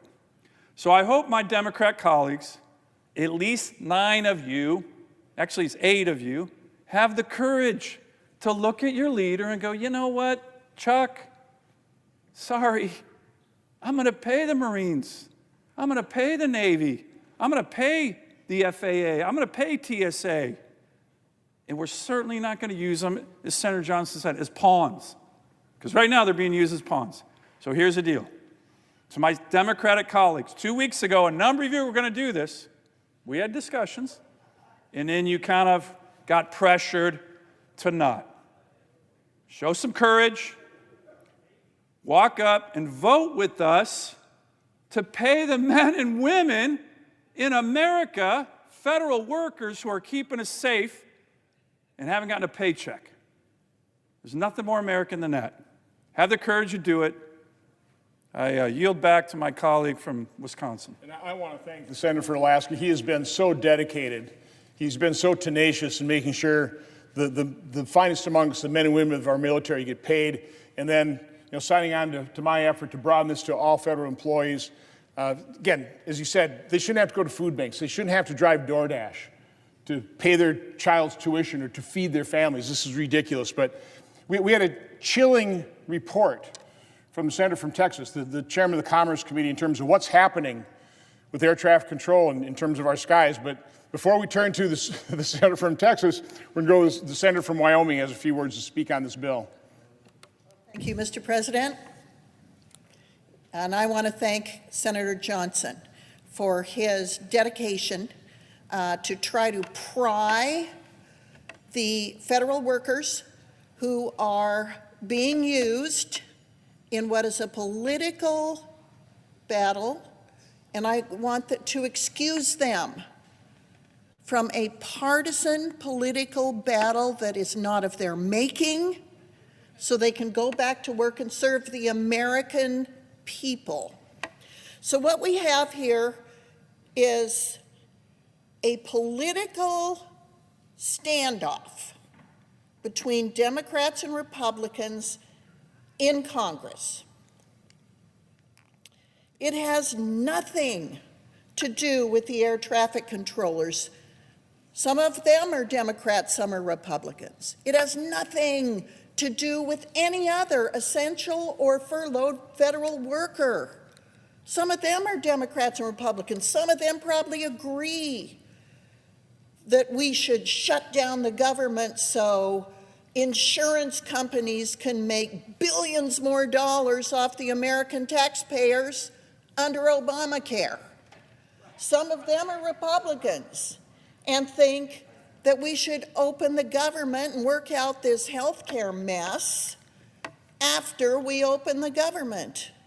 But regardless of that, they're not in a position to make those decisions. We are. So here we are, in the longest shutdown in government history. The Congress is responsible for it. It's political, it's not policy driven. So since we're going to argue about politics and who's winning and who's losing and who's setting themselves up to have the next president or win the midterms, instead of worrying about whether the airways are safe, whether WIC is funded, whether SNAP is funded, whether workers are funded, whether the military is funded, since we're going to fight over who's going to win the election a year from now, let's excuse the people who are not responsible for this dysfunction from our dysfunction. That's what Senator Johnson is trying to do. Now, we all agree, Democrats and Republicans, that this is not fair to federal workers, people who are in the military, who are air traffic controllers, who are essential, who are furloughed. It's not fair to them. We all agree. What Senator Johnson is doing is finding a way that we can be together on a bipartisan basis, excuse the federal workers from this mess, let them be paid, and let us go on with our absurd partisan political dysfunction if that's what we want. If we want to fight about health care, it's my opinion we ought to do it after we fully open the government. But if we're not willing to do that, let's at least let the federal workers off the hook. I applaud Senator Johnson. I applaud Senator Sullivan. I applaud Senator Cruz. We want to be able to keep Americans safe who are getting in airplanes every day. We want to keep Americans safe who are working in the military. They don't make very much money, especially those young first and second year military employees. And some of those have young families. Some of those have spouses. So I'm telling you, they don't make much money. And then you withhold their pay. Those are the people that are working paycheck to paycheck. Let them out of our political dysfunction. Don't make them suffer for our political misfunction and dysfunction. I want to also thank any Democrat who will listen and be compassionate towards your federal workers in your districts. This is wrong for those of us, whether we disagree about health care or not, whether you want to fund billions of dollars to give to insurance companies for a broken health care system, fine. We can have that debate. But don't penalize the federal workers for our dysfunction, our disrespect for them. Thank you, Mr. President. I yield back. I appreciate the remarks by Senator from Wyoming. I know people are already coming down here to vote. but there are no time restrictions here. This is extremely important. We have a number of senators that want to speak to this issue. We should give them time to speak. Hopefully, to convince our colleagues on the other side to, again, be fair. Think about what your vote means to people that don't want to be used as pawns. Now, I believe the senator from Texas, our chairman of the Commerce Committee, he's got some pretty, as I said, chilling information to relay to the American public based on what is happening if we do not pay air traffic controllers. Senator from Texas. I thank Senator Johnson. It is day 38 of the Schumer shutdown, the longest government shutdown in the history of the United States. Now, Senator Schumer told the world, quote, "Every day gets better for us." Senator Sullivan asked, "Who's the us?" I'll tell you who the us is. This is a partisan political show. It happened because in March, the Democrats decided to be reasonable and allow the government to stay open. And the extreme left wing of the Democrat Party got furious, and Senator Schumer nearly lost his job. And now the government is shut down because the Democrats want to show the radical left wing and their base that they really, really, really hate Donald Trump. Now, on the Democrat side of the aisle, there's a talking point we actually had in the Commerce Committee yesterday. One of our Democrat colleagues said, there's a Republican president, there's a Republican Senate, there's a Republican House. This is the Republicans' shutdown. And I don't know who actually produces those talking points for Democrats, but every one of them, word for word, says the identical thing. Well, I tell you, I spoke shortly thereafter, and I said, every witness in a court of law, before they testify, they're sworn in, and they're asked that their testimony will be the truth, the whole truth, and nothing but the truth. I said what my Democrat colleague just did there failed part number 2, the whole truth. You're right, there is a Republican president. You're right, there is a Republican House, and you're right, there is a Republican Senate. What the Democrats also know is that under the Senate rules, it takes 60 senators to vote to fund the government.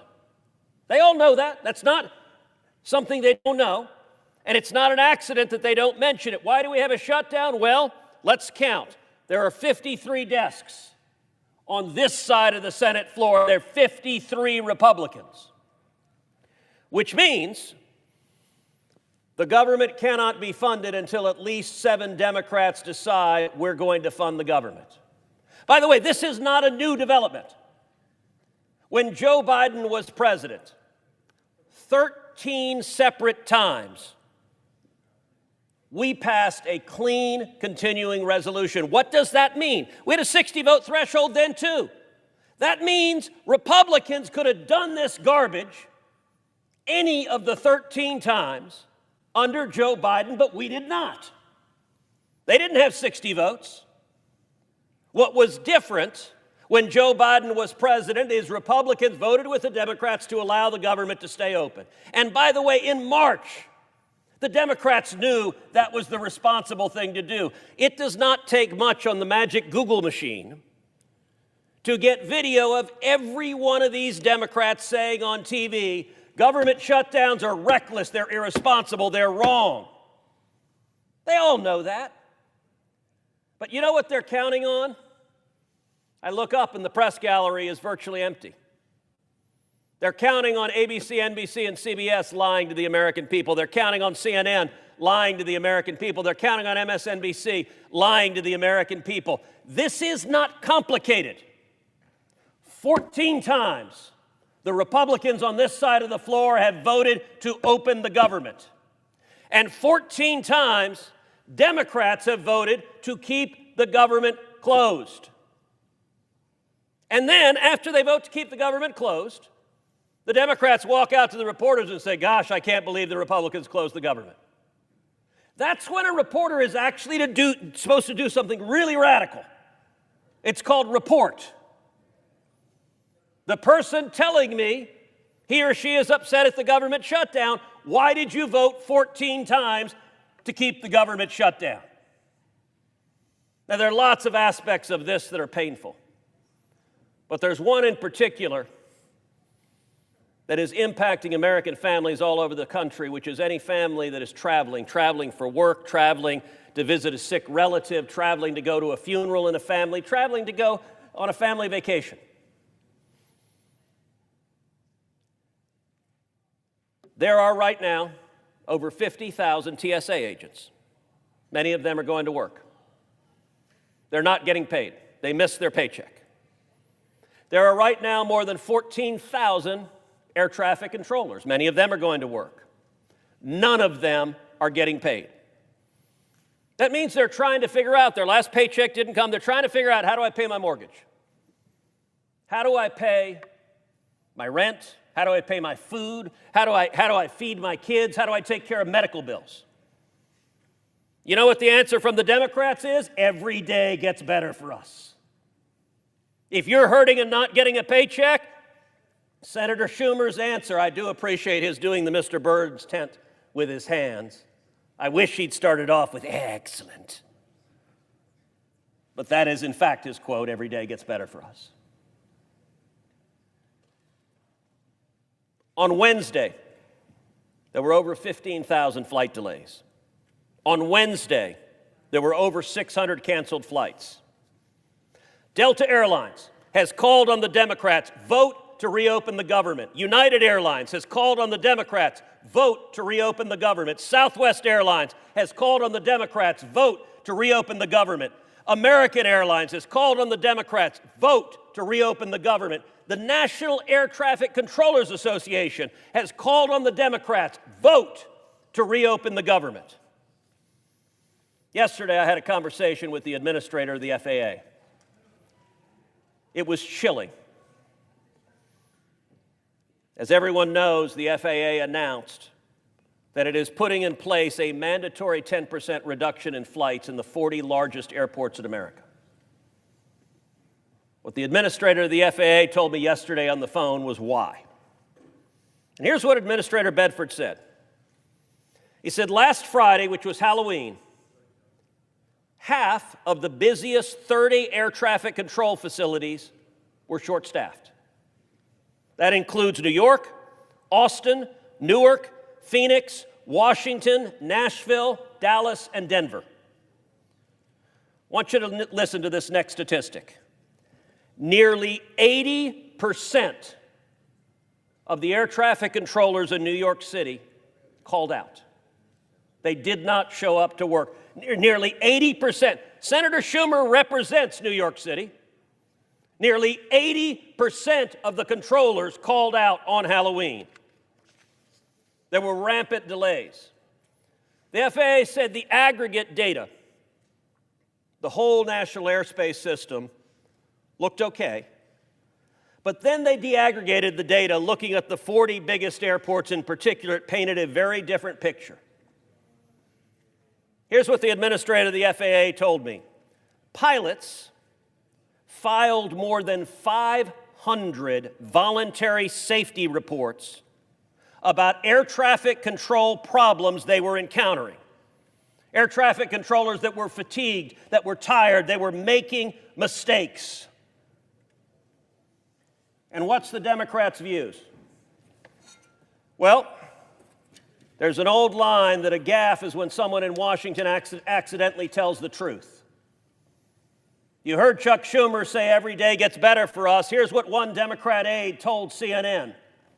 Another senior Democrat aide said, as long as public perception is in their favor, the party will not concede short of, quote, planes falling out of the sky. That's out of the words of the Democrats themselves. Let me tell you, as chairman of the Commerce Committee, part of our responsibility is to oversee the FAA and to do everything possible to ensure safety. turning to my Democrat colleagues saying, this is not a joke. First of all, the shutdown happened because Senator Schumer had to demonstrate he was tough, so he didn't get primaried by AOC in New York. Then the next threshold was the No Kings rallies. They had to show they were tough enough that when radicals were marching in cities across the country, they were as angry as the blue-haired angry radicals. Then we had Election Day. They were going to keep everything shut down to Election Day because it energized their base. And then Democrats won elections in the very blue state of New Jersey, the very blue state of Virginia, and the insanely blue city of New York City. And suddenly Democrats said, holy cow, our really left-wing voters like it when we shut the government down. Are there any Democrats on that side of the aisle for whom responsibility matters? Or is every one of them proud to say, we will keep it shut down until planes fall out of the sky? God forbid that comes to pass. Over 500 voluntary safety reports about air traffic controllers. You got air traffic controllers driving Uber to pay their bills. And here's the good news. We can resolve it right now. Senator Johnson's bill that we will vote on in just a few minutes is very simple. It says any federal worker that goes to work will be paid. If you have to work, if you're a soldier, if you are manning the wall, keeping this country safe, you're being forced to work, you'll be paid. If you're a Border Patrol agent, if you're an FBI agent, if you're a TSA agent, and you have to work, you'll be paid. And if you're an air traffic controller and your job is literally keeping, Mr. President, your children and my children safe when they get on an airplane, you will be paid. And to those in the media who persist in repeating Democrat talking points, understand this.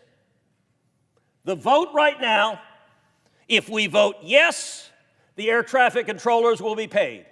If we vote no, the air traffic controllers will not be paid. So every Democrat who votes no is saying we will not pay the air traffic controllers. What does that mean? There are roughly 45,000 commercial flights a day in the United States. The 10% reduction that the FAA has put in place will be roughly 5,000 flights a day that will be canceled. Now, if you assume 100 passengers are on each flight, I'm a lawyer, not a mathematician, so I'm going to make the math simple. 100 passengers, 5,000 flights a day, that is more than 500,000 Americans who will have their flight canceled each and every day the Schumer shutdown continues. More than 500,000. And millions more will have their flights delayed. So it's a simple choice. It is a simple choice. Do you want to pay the air traffic controllers or not? But I got to tell you, you better be ready to talk to your constituents who said, why was my plane canceled when I was going to see my sick mother? Well, because I, Democrat, voted against paying air traffic controllers. That's the answer. You won't like giving that answer. But I'll tell you what, that's a lot better answer than if you have to look in the eyes of someone whose family was killed because the Democrats get what they are explicitly asking for, which is planes falling from the sky. The Schumer shutdown, if you are a left-wing partisan Democrat, you say every day gets better for us. I'll tell you who us ain't. It ain't the American people, so do the right thing because every one of you knows it's the right thing. Vote yes, pay the air traffic controllers, and end this ridiculous shutdown. I yield the floor. The senator from Texas for his sobering remarks. The chamber should be full. It'd be nice if our Democrat colleagues were here to listen to that. I'm hoping they are listening to him on their TVs in their office. God, I hope it literally doesn't take planes falling out of the sky. Tonight, you can continue your shutdown, but you can vote to pay the air traffic controllers, so that is far less likely. If you vote no, and God forbid it actually happens, can you live with yourself? I came to the floor 2 weeks ago in as nonpartisan fashion as I possibly could, begging Democrats to pay people that are forced to work, that are keeping our skies safe, that are keeping our nation safe. 2 weeks later, we haven't done it. This isn't partisan.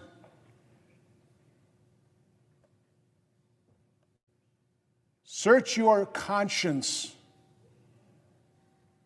Ask yourself, honest to God, if a plane has fallen out of the sky.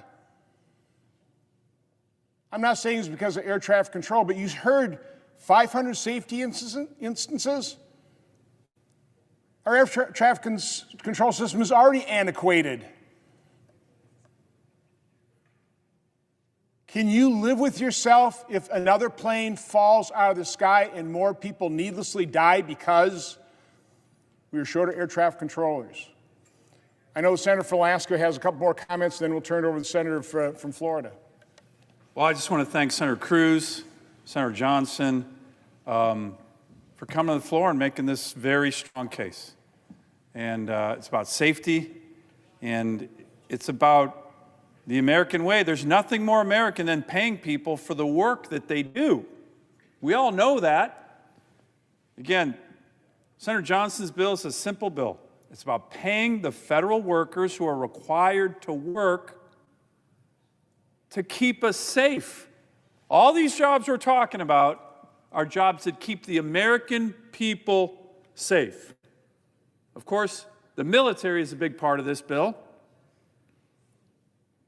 They epitomize the federal workers who are keeping us safe, and they epitomize courage. So do many of our federal workers as well. So I hope my colleagues on the other side of the aisle just show a little bit of the courage that our military displays every day all over the world. Just a tiny bit of that courage. Again, to my Democratic colleagues, we know you're getting a lot of pressure from your leadership.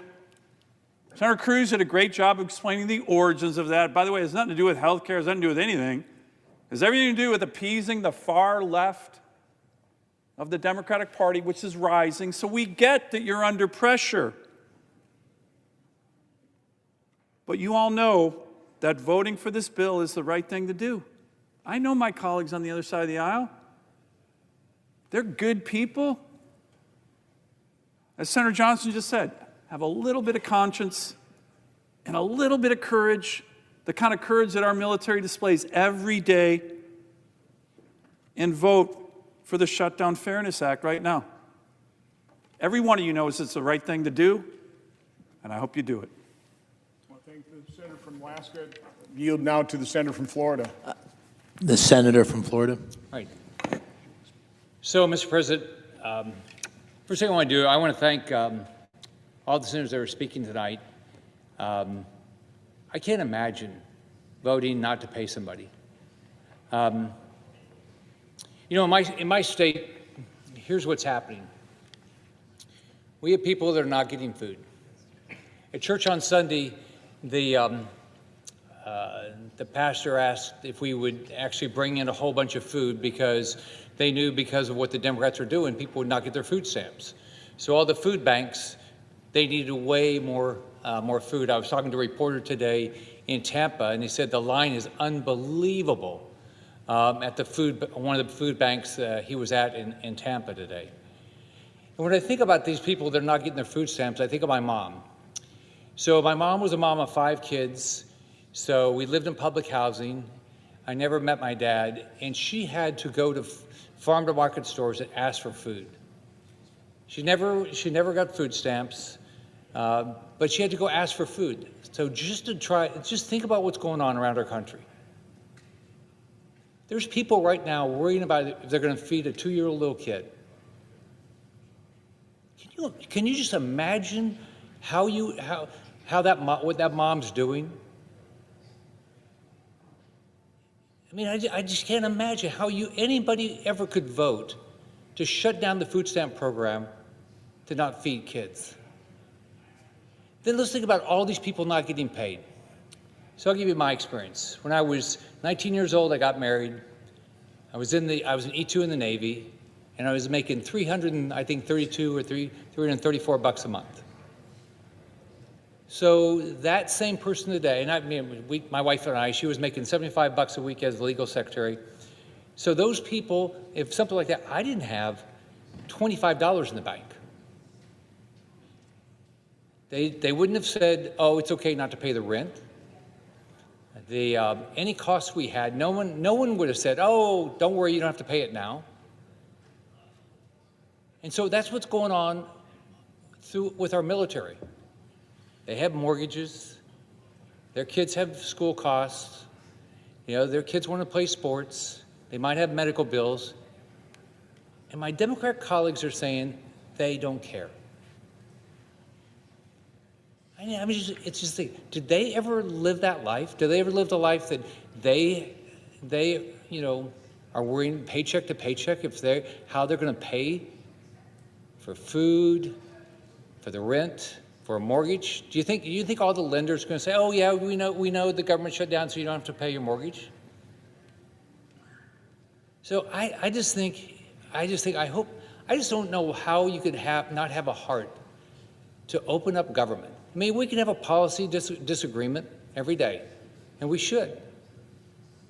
But to not make sure people get their food stamps, not make sure that people are showing up today, as Senator Cruz said, trying to keep us safe in the skies, our military that's trying to keep our freedoms, and the Democrats don't care if they get paid or not.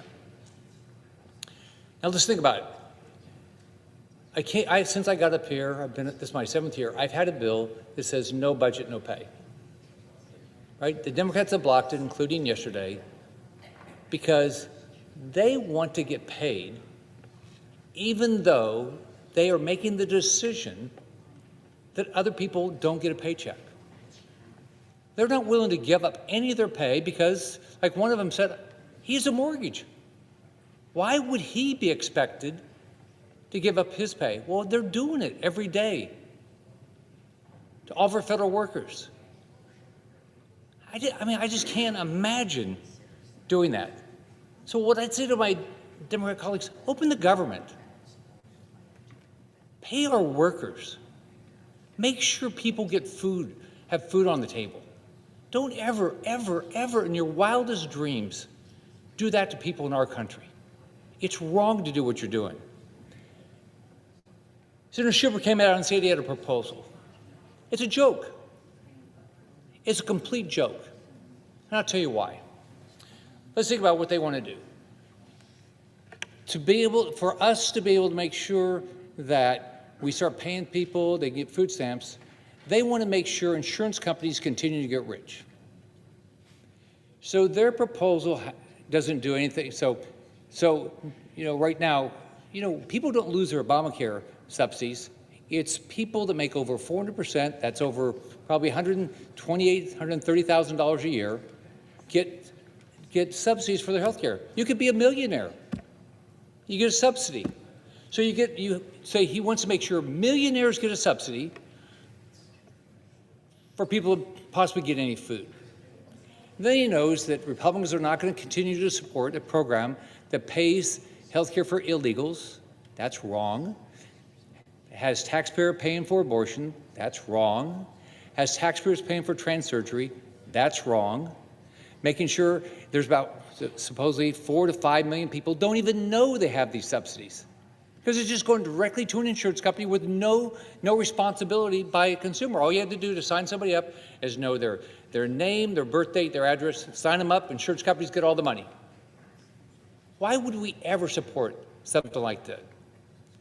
So I want to thank my colleagues. I can't imagine.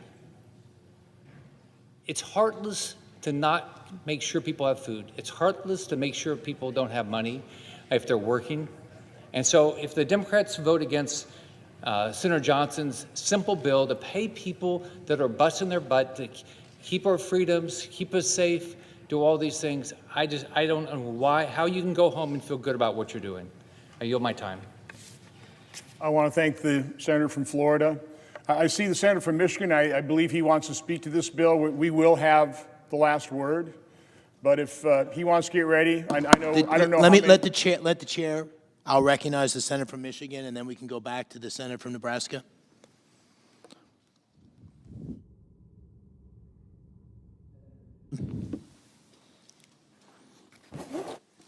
Thank you, Mr. President. Well, let me first say that there's something that we all agree on, Democrats and Republicans here in this chamber, is that we want federal employees to be paid. It's simply unacceptable that they have to work and come to work every day, do their job, and not get paid. That's why we got to end the shutdown as quickly as possible. We're focused on doing that. But that's not really exactly the total story behind the Johnson bill. I have legislation to pay federal employees now. We could vote on that now. I offered it in a UC request from my colleague from Wisconsin and said, we have a bill to pay all federal employees right now. No strings attached, no language that gives the president more power, more flexibility to do things that we should not want him to do. But my Republican colleagues don't want to have that bill. Senator Van Hollen, another colleague of mine, has a bill to pay it. It has complete support of Democrats. Let's pay them. We have two bills that if we put on the floor right now, we could pass. If my Republican friends really want to do it, we could pass it with 100 votes. And I'm happy to, it's my bill, but any of you can sign it. I offered it to my colleague from Wisconsin. It could be your bill. Give it. I don't need any authorship of it, but it's a bill that does exactly what my colleagues across the aisle are saying, just pay federal employees. That's what it would do, and yet that's rejected. So why? Well, there's a little bit more in this bill. In fact, the Johnson bill before us actually creates an unlimited and permanent slush fund for President Trump to use. You're not going to get support here from us to transfer what should be congressional power to be able to determine when we want money spent, it actually gets spent the way it should be. It's not about passing a slush fund to the president. The president could justify the transfer of this money elsewhere. This is something clearly the administration wants because it's going to give the White House more power. The bill adds presidential authority by it omits the regular safeguards that we include in normal funding bills to ensure that money actually goes where Congress intends. Now, we've been seeing a lot of that. The president basically is just thumbing his nose at Congress every day. Unfortunately, my Republican colleagues say, well, that's okay. If the president doesn't want to listen to the Congress, that's okay with them. We are a co-equal branch of government. We're elected by the people back home to represent our people as senators. We're not here just to rubber stamp a president. I know a lot of my colleagues on the Republican side of the aisle, I'm surprised because a lot of really great people that I have a lot of respect for, and yet we see the president constantly run over Congress, and it's crickets on the other side. No pushback from my Republican colleagues, either here in the Senate or in the House. There's actually, in this bill, there's no explicit guarantee or requirement to actually pay out this money. The administration could sit on this appropriation. We're just blank check appropriation for employees, but the administration can just sit on it for some, or those particular programs they don't like. That's why in a normal appropriations bill, we put in language to prevent that. Now, granted, the president has been ignoring Congress, but at least we put it, we're saying these are the rules. Congress has the power of the purse. It's Article 1 of the Constitution. And yet a lot of my colleagues don't seem to take that to heart. So most of Probst's bills, including the current House continuing resolution proposal, actually includes restrictions on how funding should be used. The Johnson bill includes no restrictions. And we know that Trump has shown that he will abuse the budget process in very novel ways. He has said that he will refuse to pay back pay to workers, even when Congress has explicitly said it. This bill hopefully does address that. He's transferred money illegally to pay for his political priorities, and he impounds money whenever he finds any kind of wiggle room to do that. So in a sense, this bill is a Trojan horse. It's there to say we're going to help federal employees, but it's really continued power for the president.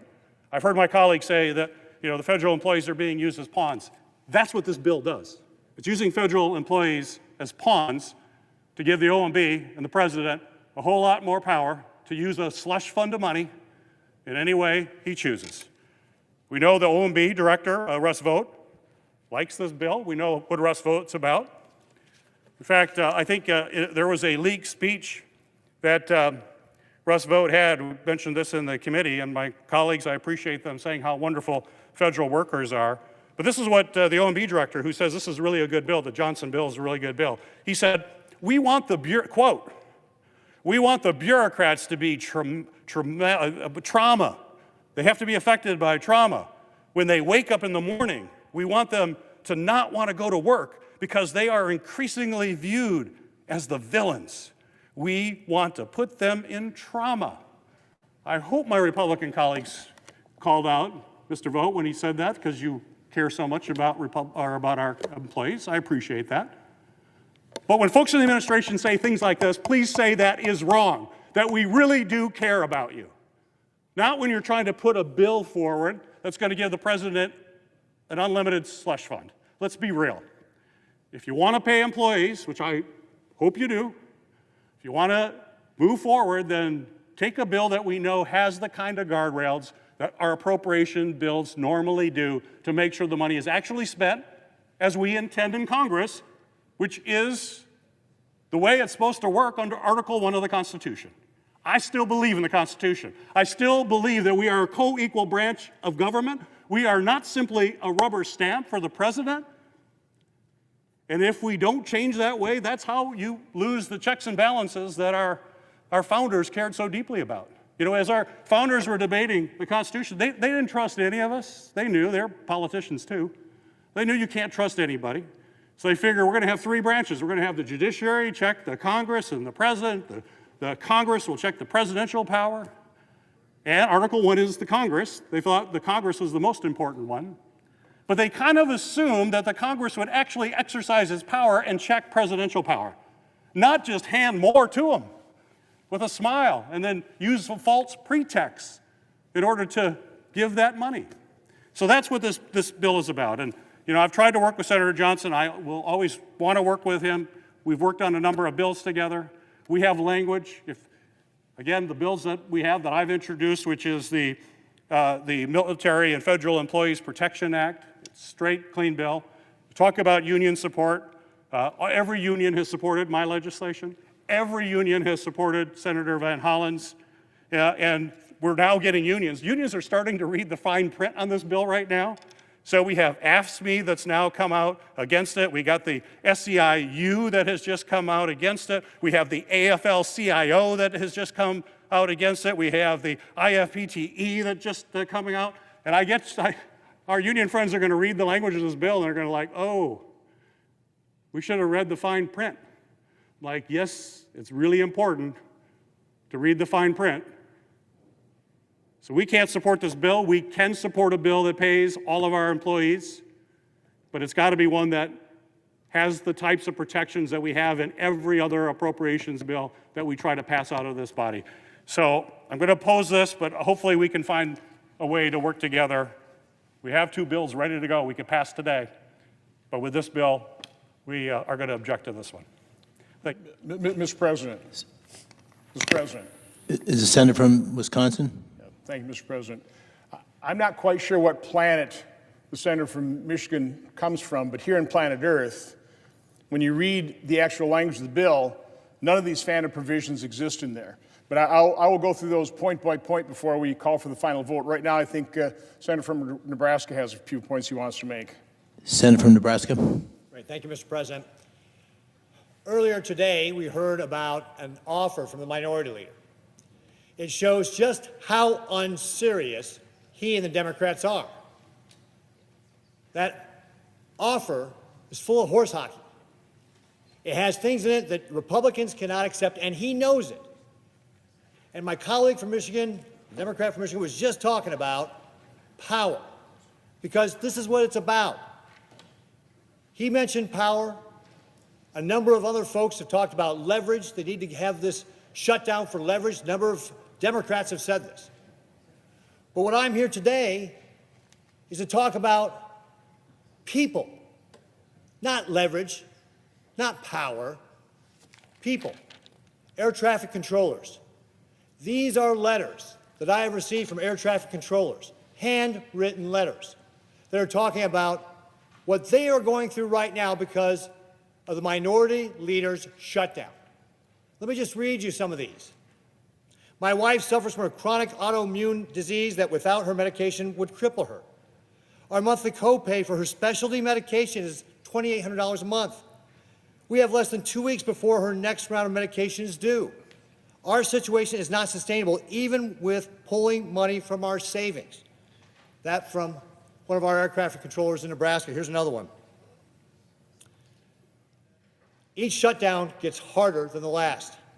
The mental stress of the unknown gets harder each time. With my growing family and medical bills for my family, it gets harder every time. Both my children have neurological disorders that require constant monitoring and medical care. I take pride in my job and the service we provide here at Omaha Approach Control. As a patriot and a veteran, I take my federal oath seriously. I will always continue to do my job and keep the skies safe and expeditious. Or here's another one. Myself and my family, to include my 3-year-old daughter, are struggling to make ends meet. I now have to decide between putting food on the table, paying my mortgage, paying my car note, and many other things I need to survive. Are the Democrats deaf? Do they not hear from the people that they're putting in these situations? This is their shutdown. This is their Biden budget they're not voting for. They voted for this 4 times over the last 19 months, and now they won't because their far left wing tells them not to. We have patriots here who are suffering. Why don't they show some of the courage that these people are and stand up to their far left wing and vote for this bill so that at least the people who are working can get paid? Is that so much to ask? That we pay the people who are actually trying to keep the skies safe? The Democrat staffer was earlier quoted as saying, we're going to do this till planes start falling from the sky. Well, folks, we already heard that the FAA is going to cut back 10% this week on the number of flights because of safety concerns. But it's the people that are the air traffic controllers and our law enforcement and everybody else who is working in a federal job that is not getting paid are paying the price for the minority leader shutdown. Thank you, Mr. President. You yield to my colleague from Wisconsin. Senator from Wisconsin. And I appreciate the comments from Senator from Nebraska. I think the senator from Utah would also like to speak to the bill. Mr. President, I want to commend my friend and colleague, the senator from Wisconsin, for his outstanding work on this bill, the Shutdown Fairness Act. Senator Johnson has seized on something very important here. We're surrounded by people in this very building and throughout the United States and across the globe, people who are faithfully, valiantly working for the United States government. Now, some of them are staffers in this very room, not being paid. Some of them are the police officers we greeted on our way in who are keeping the Capitol Hill complex safe. Some of them are soldiers, sailors, airmen, Marines, guardsmen all over the world who are serving the United States government at risk of life and limb to keep us safe. And there are countless others in different occupations who are not being paid. Why? Well, they're not being paid because our friends on the other side of the aisle are wanting to expand government yet again. They may think that this is the right message, that this is a winning message. This is not. It's not the right message. It's not a winning message, even for them, because it highlights something. It highlights the danger in putting too much trust, too many responsibilities, too many functions in the United States government. So much so that when a crisis like this emerges, and the Schumer shutdown now drags well into its second month, they see that what the American people have previously regarded as a service performed by their government to them is now being held over them to extort even more money out of them. under threat of planes falling from the sky. And we're told by Democrat after Democrat on television interviews and elsewhere, well, it's okay. It's okay because this is leverage. This is our leverage. Well, what do they want to use that leverage for? They want to use it so as to paper over the failures, the abject failures of Obamacare, this law that has succeeded in doing exactly one thing: enriching large health insurance companies while making all Americans poorer. Premiums have skyrocketed, coverage has diminished, quality has completely tanked as a result. They know this, they understand this, they see premiums continuing to increase year after year after year. And so what do they want to do with it? Well, they want to spend a lot more money moving forward. Money at a time when the U.S. government is already $38 trillion in debt. Money to hide, to conceal what it is that Obamacare is doing to the American people. When in fact, what Obamacare has done is diminished the health care options that the American people have. It used to be that you could negotiate with a health insurance company and buy a health insurance policy. But Obamacare, in many ways, made what was once health insurance illegal. We need to make health insurance legal again.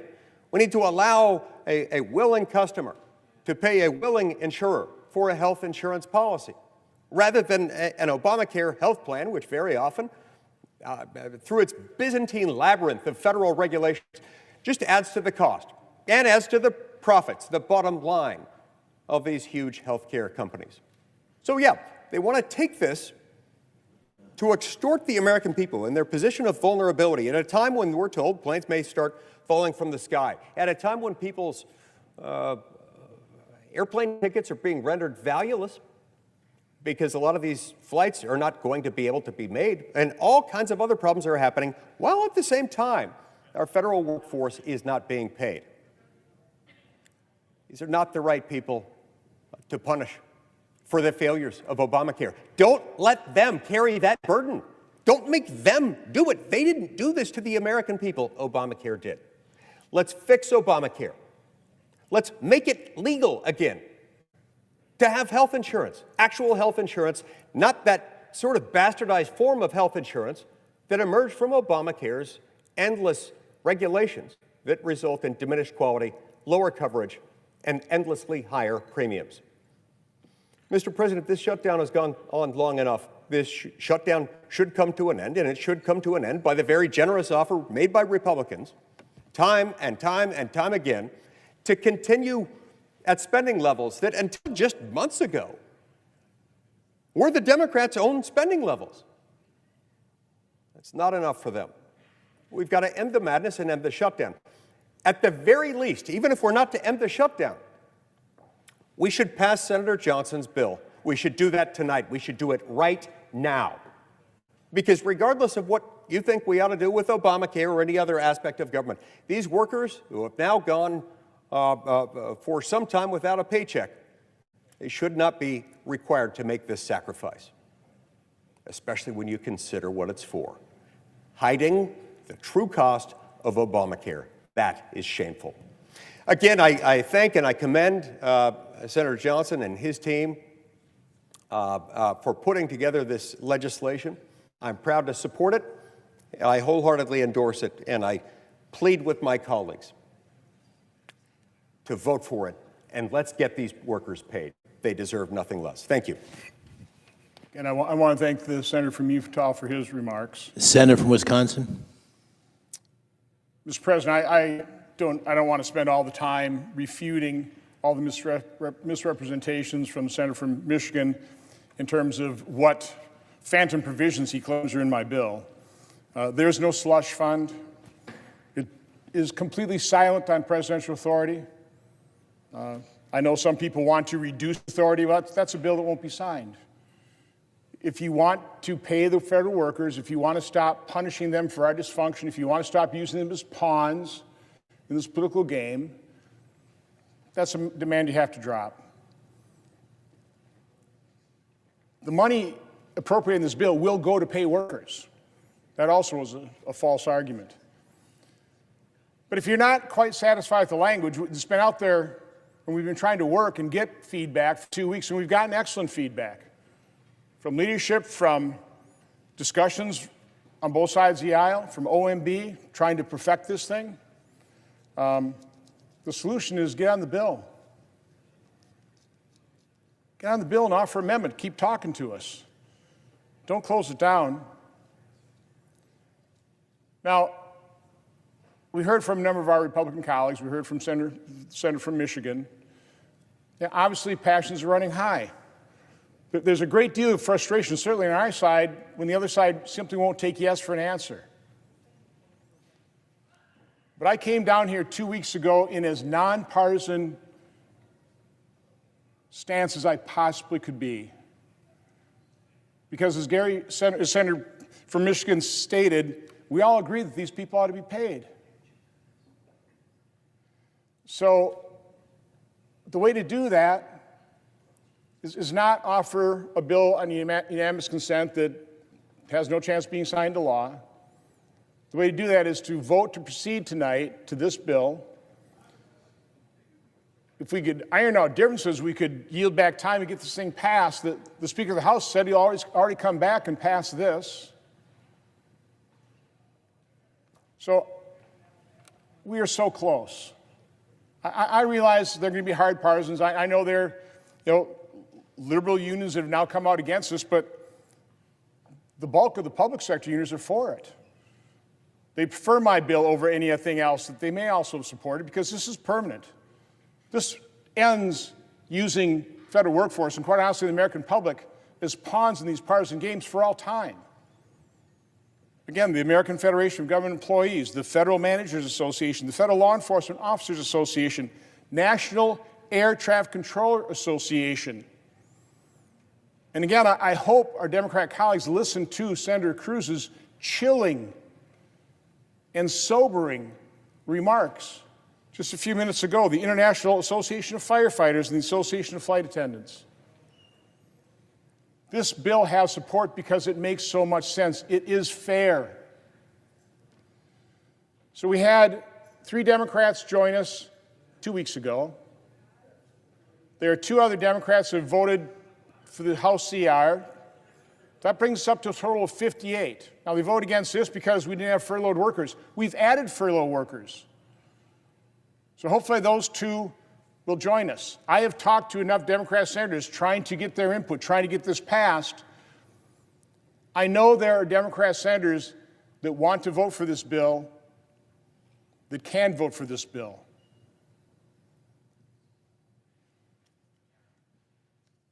So, putting all partisanship aside,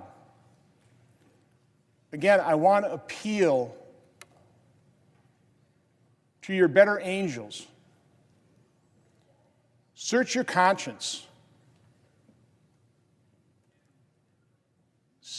Sign on to a bill. Vote for a bill that ends using federal workers, the American public, as pawns. The senator from Maryland said last week, let's not punish federal workers for our dysfunction. But I think my closing argument has to be to go back to what the senator from Texas was talking about air traffic control in that situation. 500 safety issues reported recently in our skies. Search your conscience.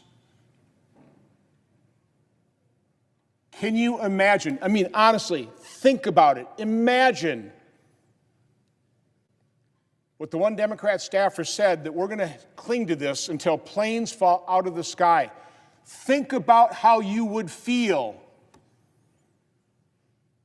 if, God forbid, a plane, another plane, fell out of the sky and people died. How could you live with yourself? Now, again, you can continue the shutdown. I mean, that's your political choice.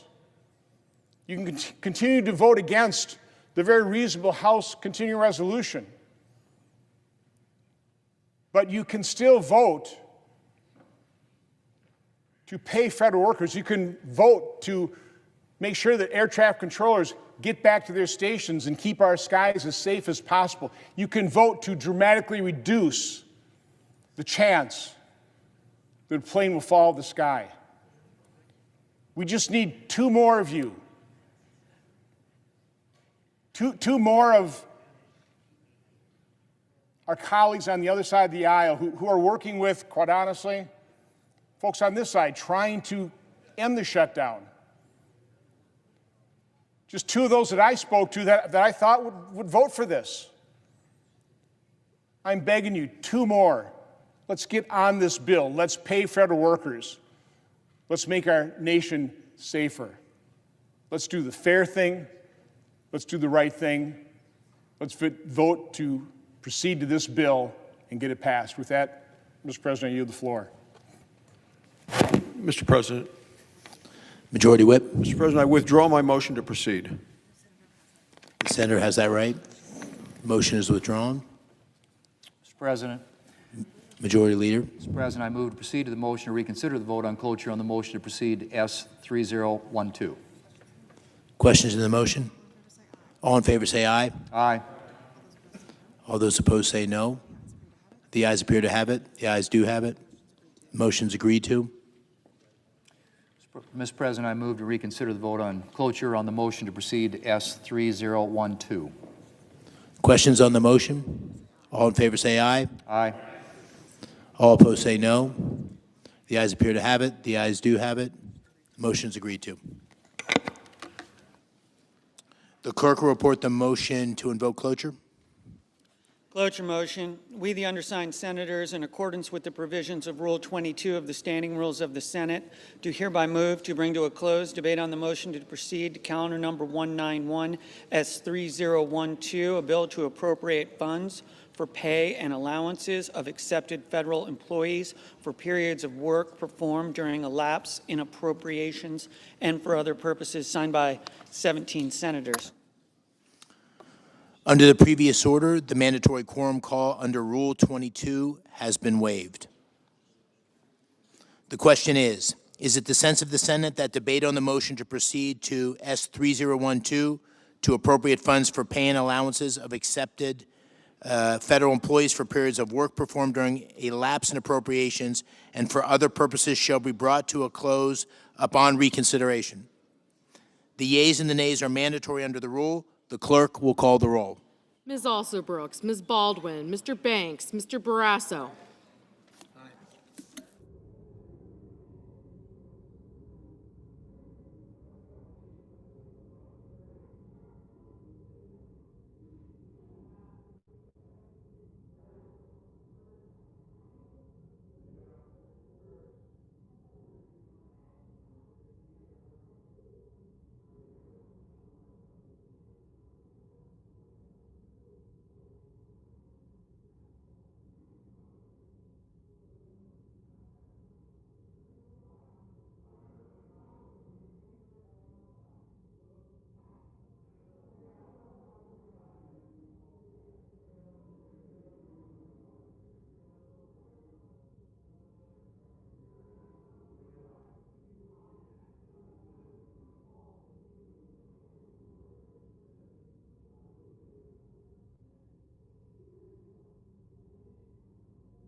Mr. Bennett, Mrs. Blackburn, Mr. Blumenthal, Ms. Blunt There are Rochester. 19 species or kinds of owls in the United States. Did you know that?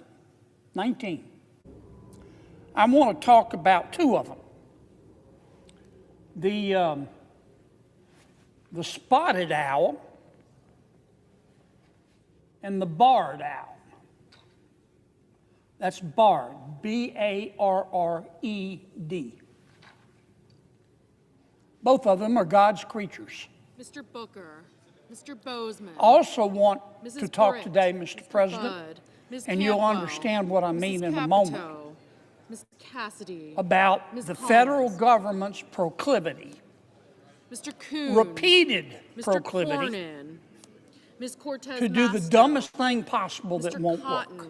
Mr. Kramer, Mr. Crapo, Now, the federal government, Mr. Cruz, the federal Mr. government, Curtis, which can't even deliver Mr. the Deans, mail when it has the Ms. address Duckworth, right there on the front, Mr. Durbin, and more Ms. Ernst, specifically, the Department of Interior has promulgated a rule. Mrs. Fisher, Mr. Gallego, And this rule says that unless Congress Mr. Graham, Mr. stops Grassley, Mr. stops Hagerty, them, Ms. Hassan, they're going to hire hunters Hawley, Mr. Heinrich, right here Mr. Hickenlooper, to kill Ms. Hirono, 453,000 barred owls. There are only 4 million in the United States, but the Department of Interior wants to kill 453,000 mama barred owls, daddy barred owls, and baby barred owls because the Department of Interior thinks, Mr. Kelly, says, Kennedy, that the barred owl Kim, is a better hunter Ms. than the Klobuchar, spotted owl. Mr. Langford, The Department of Interior is not saying the barred owl is eating the spotted owl. Mr. The Lujan, Department of Interior isn't saying that the barred owl is hurting the spotted owl. The Department of Interior says it wants to kill Mr. Marshall, over 10% of the barred owl population because the barred owl is a better hunter than the spotted owl, and they want to tip the scales of nature in favor of the spotted owl, even though the spotted owl is not on the endangered species list. Mr. Merkley, My resolution, which will be voted on tomorrow, Mr. Moran, will Mr. stop Marino, this nonsense. Mr. Mullen, First, I want to talk a little bit more about the barred owl, and in doing so, I'll talk a little bit Murphy, about its cousin, the spotted owl. As I said, they're both God's creatures. This is a barred owl. It's beautiful. Mr. Paul, If you've ever seen a barred owl, it has very, very soulful eyes. Mr. Reed, Their feathers Mr. Ricketts, are incredibly Mr. Rich, soft. Ms. Rosen, It's called a barred, B-A-R-R-E-D, Mr. Rounds, because of the bars that run across Sanders, here, as opposed to a spotted owl. Mr. Schatz, The barred owl, 10% of which our brainiacs at the Department of Interior want to kill, has been around for 11,000 years. Sometimes the barred owl is called a hoot owl. That may be the term you know it by best. The barred owl is about 2 feet long. It's got incredible eyes. Man, it can see. It's like Superman or Superwoman. It's got incredible eyes and incredible hearing. Barred owl, like the spotted owl, it's nocturnal. Mr. Sullivan, They come out at night. They hide during the day, and they come out Kuhn, at night. And the barred owl is a great hunter, great hunter. Mr. Tuberville, The barred owl eats mice. Van Hollen, The barred owl eats squirrels. The barred owl eats snakes. The barred owl eats lizards. The barred owl eats spiders. Ms. Warren, Barred owl even eats bats. Mr. Welch, The barred owl lives, Mr. Whitehouse, as does the spotted owl for that Mr. matter, Wicker, in old growth Whiting. forests. In fact, I have a pair of barred owls that live in the forest behind my house. They're great. They always come in pairs, about which I'll talk in a second.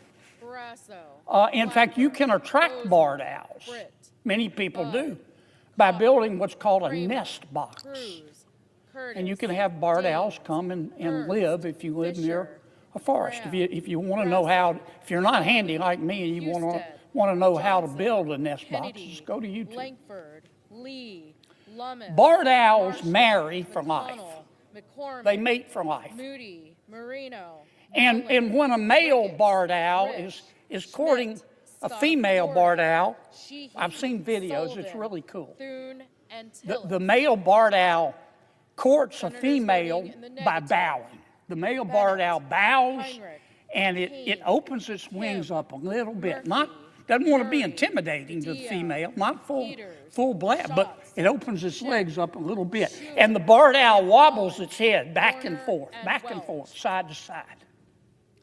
And if the female is impressed, the female says, I do. And they stay married the rest of their lives together. That's why you see them in pairs.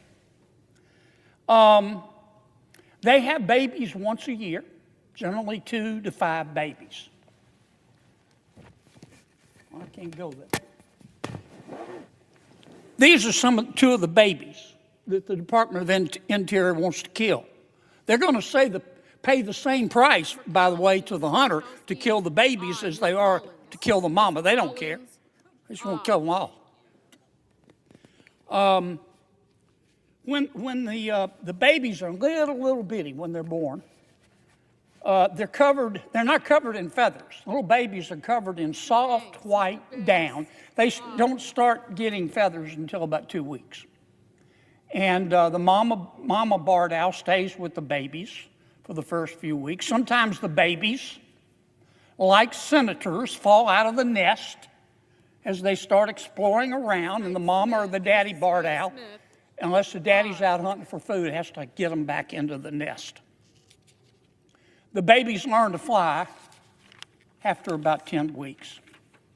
Now, what does this have to do with the spotted owl, which is also one of God's creatures? The barred owl is native. It's originally from the eastern United States and southeastern Canada.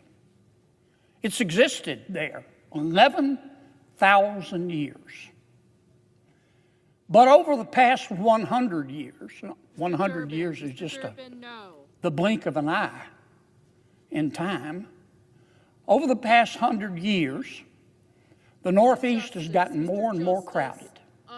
And the old growth forests that the barred owl lives in have been cut down and subdivisions built.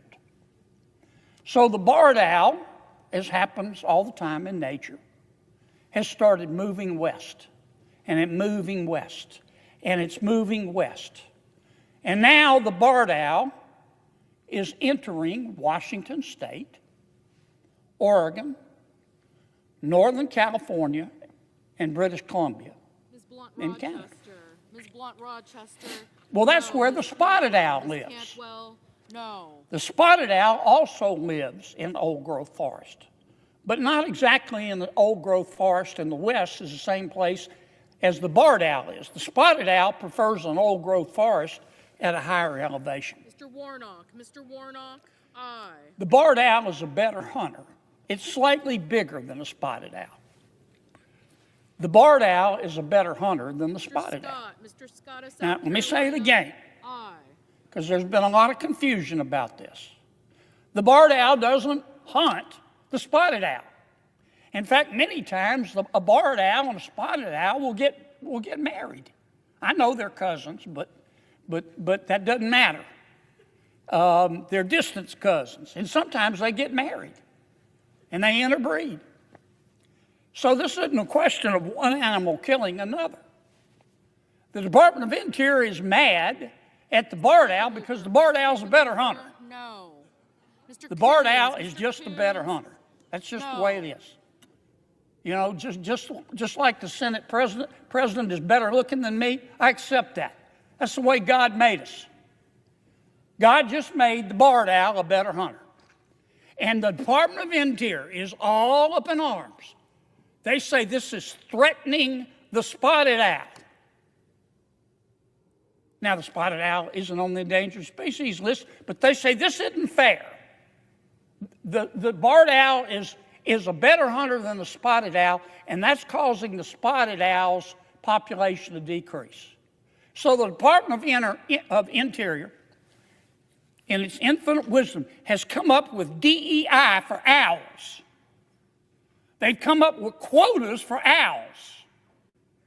The barred owl, because nature, God, whatever you believe in, made them better hunters, Ms. Rosen, now has to give up its rights, has to give up its life, because the spotted owl is not as good of a hunter.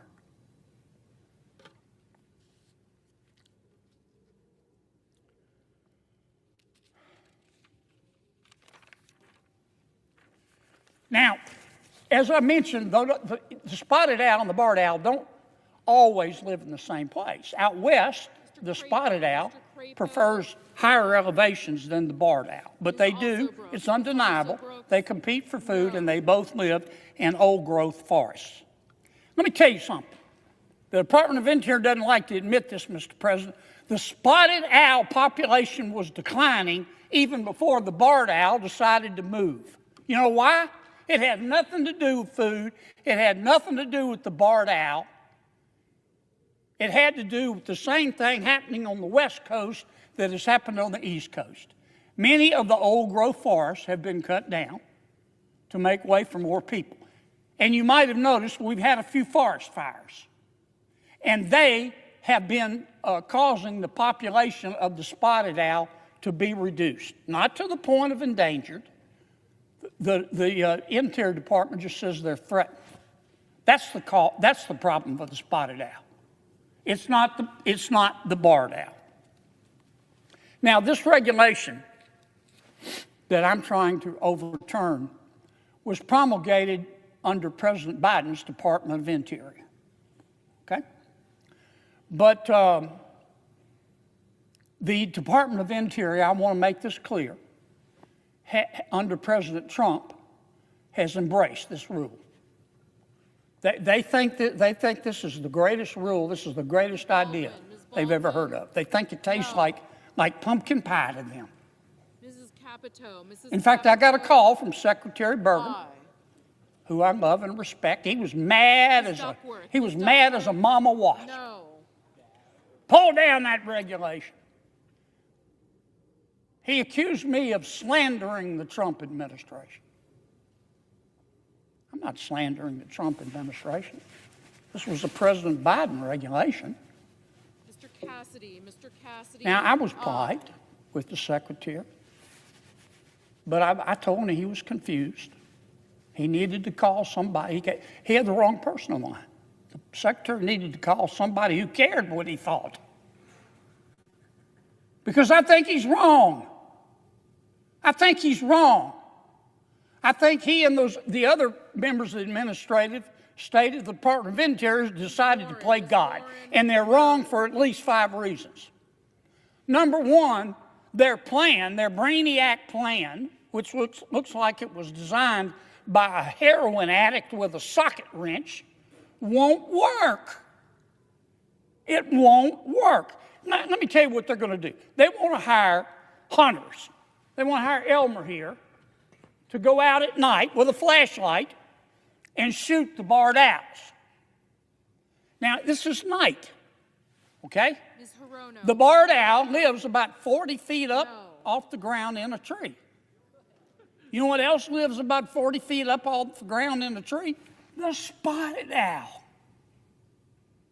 You think that these cowboys who are going disco because they have a federal contract are going to be out there to always tell the difference between a barred owl and a spotted owl? They're going to shoot them both and let God sort them out because they're being paid. Look, I'm a duck hunter. And a lot of times when I hunt ducks, I'm not a big hunter, but I like to duck hunt and dove hunt. I eat what I kill. But a lot of times when I'm duck hunting, there are different points for different species of duck. I can't tell which duck is which. I've passed up shots before because I thought it might be a mallard when I can't kill any more mallard. You think these cowboys that they're going to hire from the private sector, going out there with a little flashlight, old Elmer here, with his little red hat, in the middle of the night with a flashlight, are going to tell the difference or care the difference between a barred owl and a spotted owl? No. They're going to shoot them both.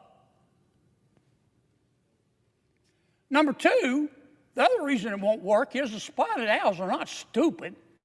Once you start shooting at them, they're going to move up into Canada.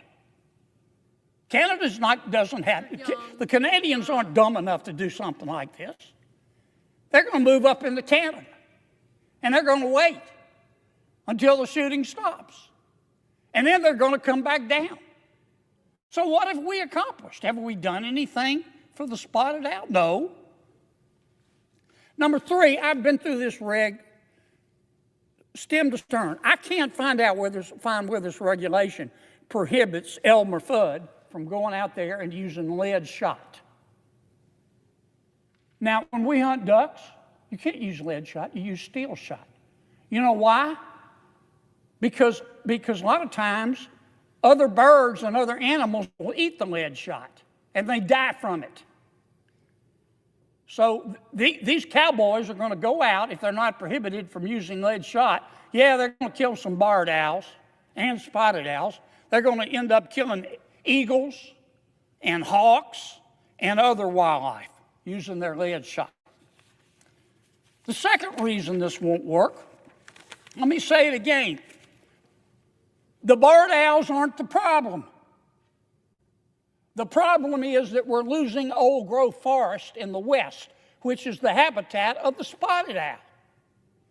And it's naturally occurring as more people move to Washington and Northern Carolina and Oregon, and we have wildfires that have burned our forests. Ms. Hassan, Don't go pick on the barred owl. No, Ms. Cortez-Masto. You can kill every barred owl there is. No. And it's not going to help the spotted owl if you don't maintain the appropriate habitat. Number 3, this is going to be incredibly expensive. This comes under the theme of let's do the dumbest thing possible that won't work. Our Department of Interior has already issued one contract. I don't know how they got the authority to do it, but back in 2004, they issued a contract to a private vendor, Elmer here, to go kill 1,500 barred owls. I guess they wanted to test it out. You know what they paid? $3,000 a bird. $3,000 for a mama barred owl, $3,000 for a daddy barred owl, and $3,000 for a baby barred owl. Give me a break. And now they're going to go out and kill 453,000? Over $1 billion. Over $1 billion. It's not their money, but it's taxpayer money on a plan that won't even work. Mr. Sanders, no. Here's what one person from the Department of Interior said. In a rare moment of candor, he might have gotten fired, but he's a wildlife and fisheries agent. No. He told the press, I'm going to quote, he said, I think all we can really do is try our best to provide a habitat for spotted owls, and in the long run, we're just going to have to let the two species work it out. Final reason this is a bad reg, and then I'm going to wrap this up. I know the bureaucrats at the Department of Interior. I realize this. They're smarter and they're more virtuous than you and I are. I get that. But who appointed them God? Who appointed them God? Barred owls are expanding their habitat because the forests in the east have been cut down. That's called adaptive range expansion. And you know what? Whether you believe in God or nature or whatever, that happens every single day in our ecosystem. It's a naturally occurring ecological phenomenon. It's a core behavioral characteristic of mammals. All the barred owls are doing, they're not hurting anybody, they're just doing what nature teaches them to do. We're going to change nature. We're going to control our environment to this extent. We're going to pass DEI for owls. We're going to pass quotas for owls. Spotted owl's good, barred owl's bad, but the barred owls won't lose their constitutional rights. They'll kill them. They're going to kill 453 of them, dead as Jimmy Hoffa. Give me a break.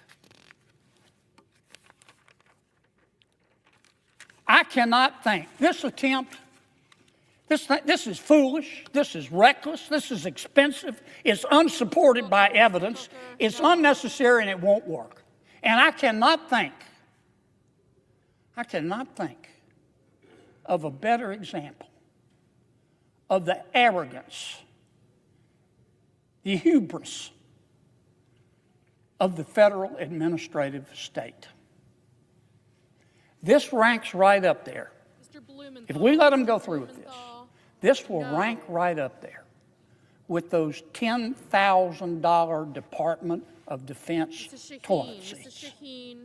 No. Except part of God's creation will already be dead.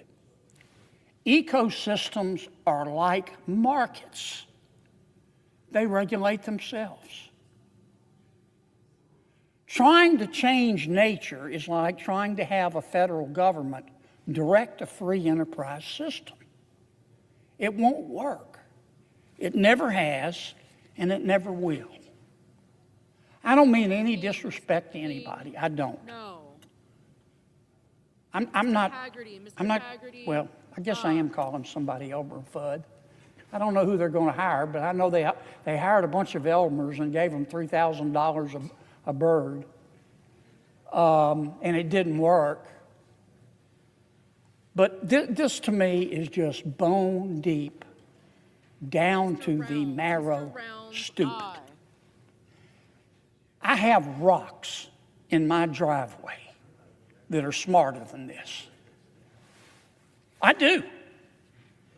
And here's my advice to my friends of the Department of Interior. And I'm full disclosure.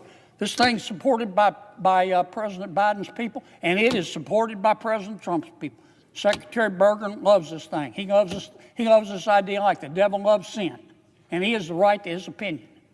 But here's my advice. Life is hard. Life is hard. But it's a lot harder when you're stupid. Don't do it. Pass my resolution. And let's stop this. Mr. Gallego. I suggest no. The absence of a quorum. During remarks on the Senate floor, Senator John Kennedy, Republican Louisiana, delivered a scathing critique of the Department of the Interior's plan to cull nearly 500,000 barred owls across the United States. Mr. Markey, no. Ms. Klobuchar, no.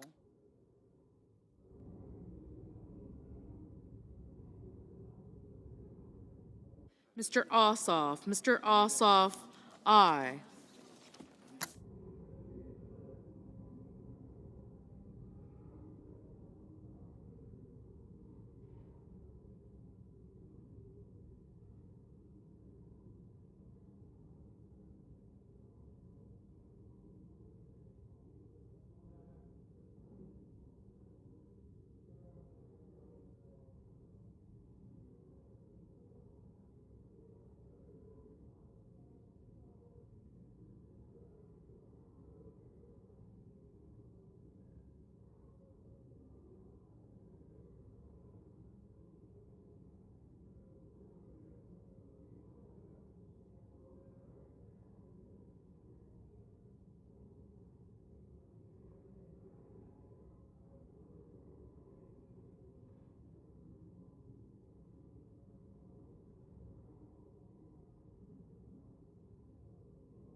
Mrs. Gillibrand, no.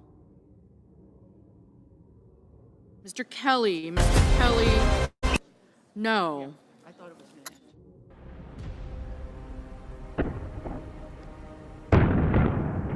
Since the birth of the Corps, we have answered the call. Through every battle, every climb, in every place.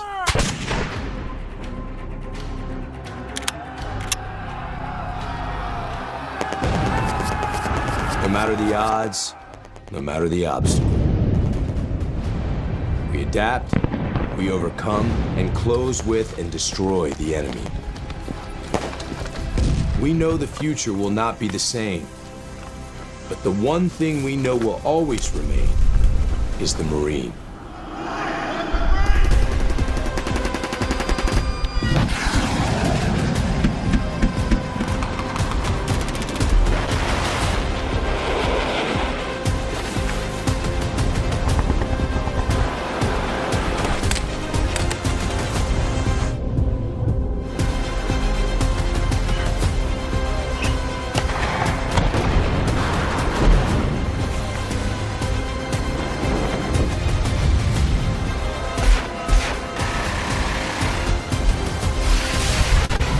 For 250 years, we have formed ranks and held the line.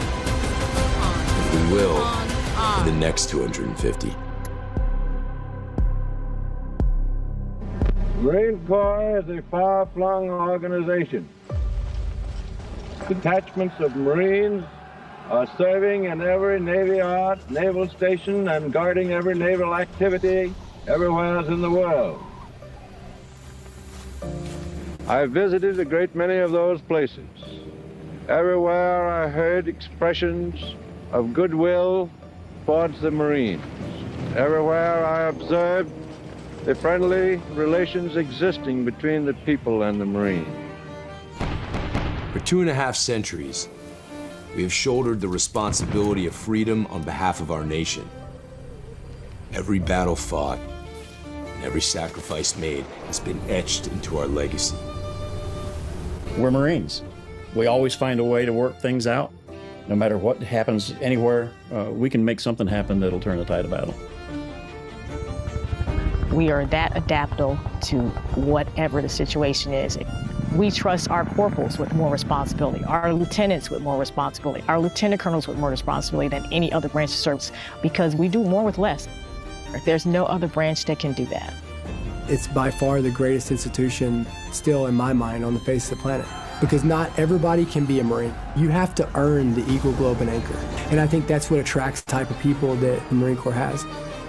Every Marine who has earned the Eagle, Globe, and Anchor bears a responsibility that stands the test of time to the Marines, past, present, and future.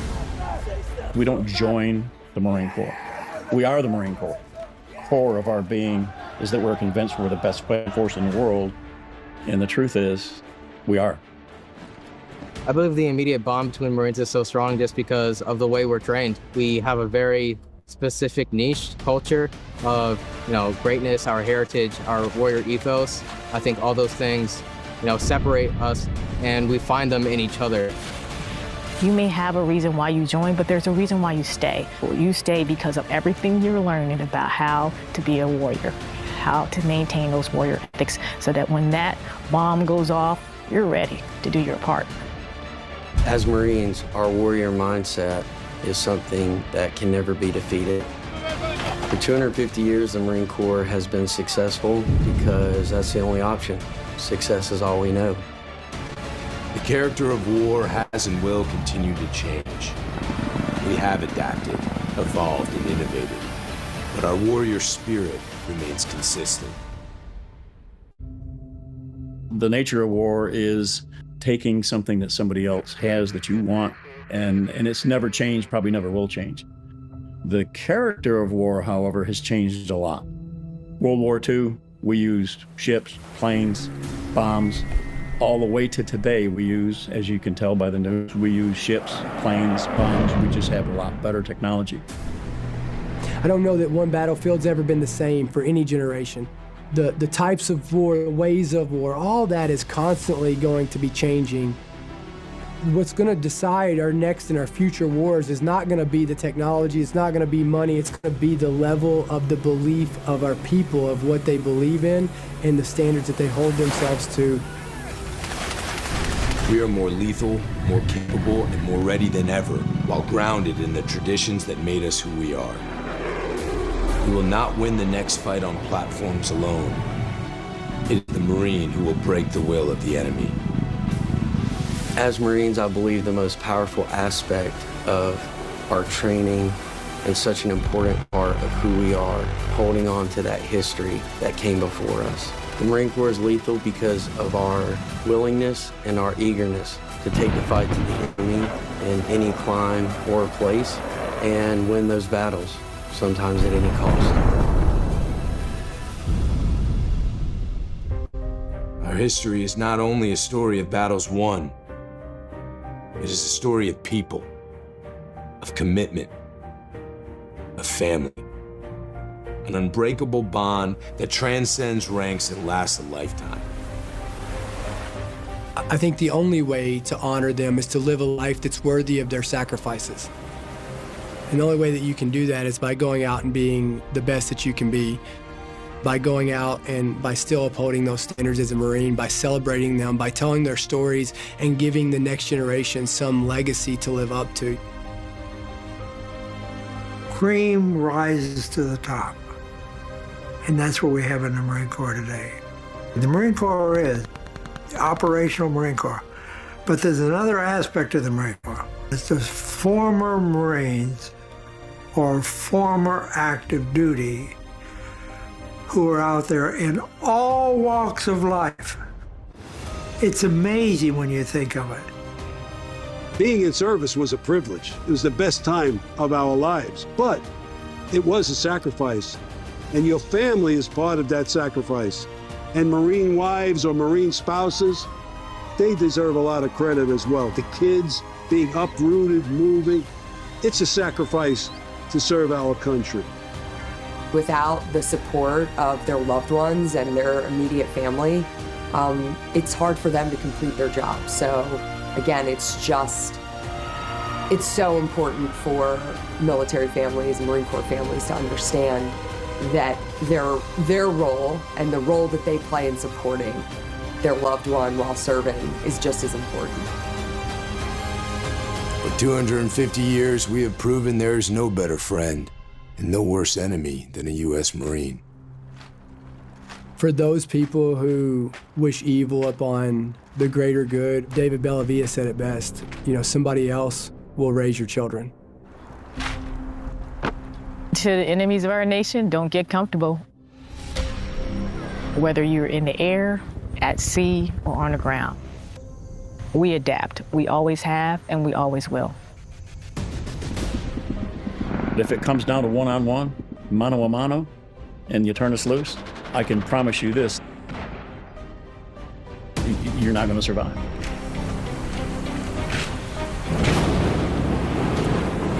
For this vote, the yeas are 53, the nays are 43, 3/5 of the Senate duly chosen and sworn voted in the affirmative.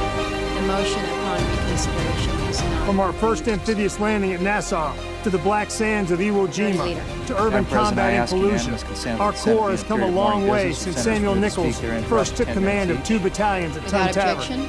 Though weapons, platforms, and technology continue to evolve, our individual Marines' grit, discipline, resolve remain our decisive advantage. For 2.5 centuries, Marines have preserved our legacy as America's premier expeditionary force because we are forward, ready, and lethal. Madam President, I now ask for a second reading, and in order to place the bill on the calendar under the provisions of Rule 14, I object to my own request. The objection is heard. Bill will be read the second time on the next legislative day. Madam President, I ask unanimous consent that when the Senate completes its business today, it stand adjourned until 12 noon on Saturday, November the 8th, that following the prayer and pledge, the journal proceedings be approved today, the morning hour be deemed expired, the time for the 2 leaders be reserved for their use later in the day, and the Senate be in a period of morning business with senators permitted to speak therein for up to 10 minutes each. Without objection. Madam President, if there's no further business to come before the Senate, I ask that it stand adjourned under the previous order following the remarks of Senator Cassidy. Without objection. Senator from Louisiana. Madam President, I'm going to try and present a way forward for Democrats, Republicans, and Americans out of our current situation with a different proposal than people have already thought of. Now, the government should have been shut down for 38 days, and tomorrow we're going to vote again, and tomorrow the vote will again fail.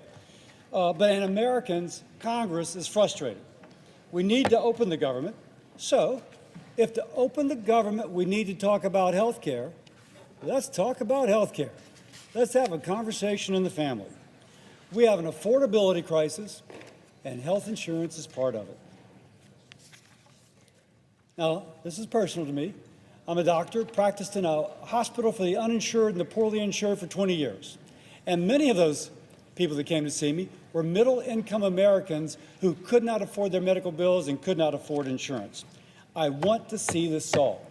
But if we're going to solve it now in this present circumstance, we need to move beyond entrenched ways of thinking that have settled us in our camps and refuse to allow us to listen to the other person. And I thank some of my Democratic colleagues for being here. We've got to be creative. Now, the Affordable Care Act, Obamacare, whatever you want to call it, tried to make health care affordable by giving insurance companies more money. The enhanced premium tax credits, EPTC, is the latest example. Next year it would send $26 billion to insurers, hoping that families see smaller bills. But that actually doesn't make health care less expensive. And for some, it actually makes the health insurance more expensive if you're not getting subsidized care on the exchange. So we can do better than just papering over the cost with subsidies. Instead of paying insurance companies to manage our money, let's trust Americans with a pre-funded, flexible savings account worth as much as the enhanced premium tax credit that they would receive. Let me repeat that. A pre-funded, not out of their salary, but pre-funded from the federal taxpayer, equivalent in value to the enhanced premium tax credit that they would receive. Now, let me make it clear. I'm not speaking for the Republican caucus. I'm not speaking for President Trump. I'm not even speaking as the Health Committee chairman. I'm speaking as a senator and as an American that sees us at an impasse and is trying to think differently about how we can move forward. So, I'm going to present to my fellow Americans an idea that hopefully will move us out of this stalemate and go forward. And I'm going to try and speak as if I'm speaking to the American back home. Here's the problem. Under the enhanced premium tax credit, if your insurance premium goes up, if the insurance company decides to pay more, they just get more subsidy from the taxpayer. Now, insurance companies get paid no matter what, and it doesn't matter how expensive the tab is. There's absolutely no incentive to bring the cost down. There's no transparency as to what the care really costs, and there is absolutely no reward for the family that goes to a place which is less expensive. It's like putting a Band-Aid on a broken bone. You're hiding the fracture, but you're not fixing the broken bone. Let's fix the broken bone, which is high health care costs. So, put simply, the enhanced premium tax credit does not empower patients. It enriches insurance companies. By the way, they're important. We need them. But if I have a choice of empowering you, the American, or enriching an insurance company, I and we should pick our fellow American. Now, imagine a different type of help. Not paying the insurance company another subsidy, but putting money pre-funded, not out of your salary, but roughly equal to the enhanced premium tax credit, put that into an account that you control.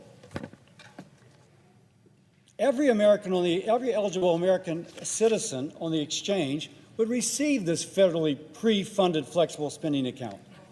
And it would work like the prepaid health account you use for real-world health expenses.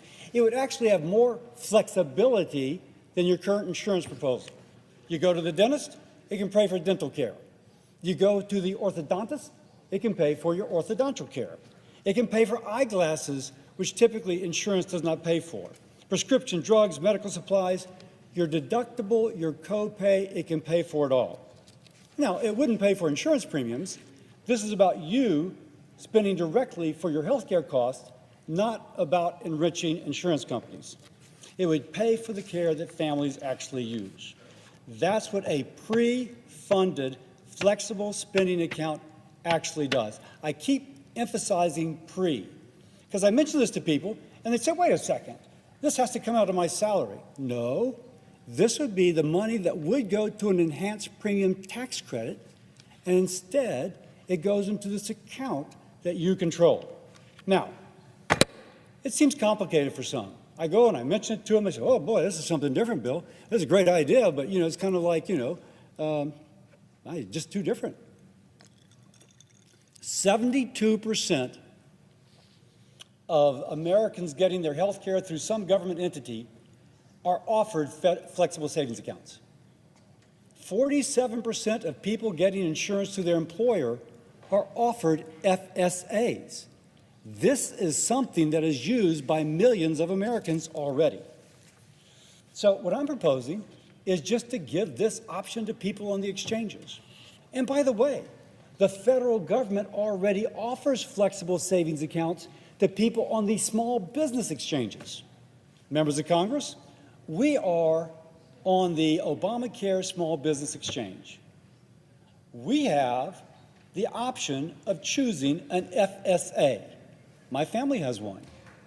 And the Department of Treasury already has an office through which they funnel money to pay for these flexible spending accounts that I, as an individual, choose to get.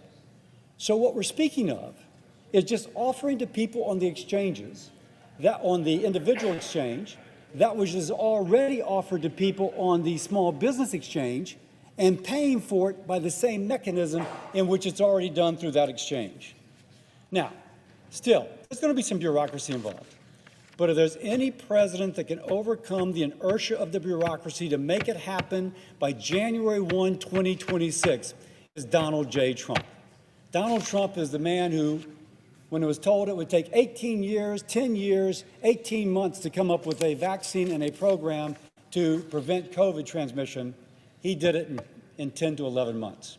This president can overcome the inertia, and we have a running start because the federal government is already doing this.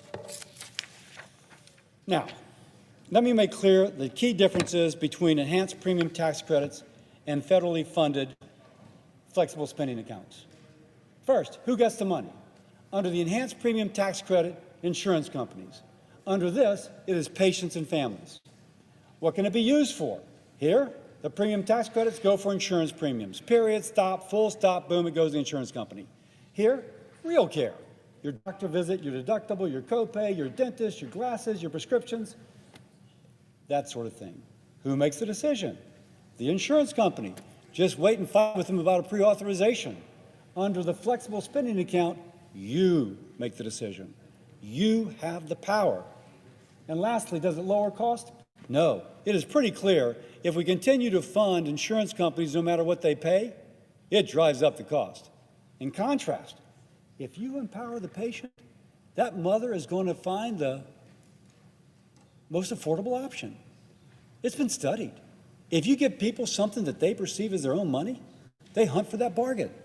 By the way, if they go and they find out that the cash price is cheaper than what the insurance company would charge them, they will have the option of using this for the cash price.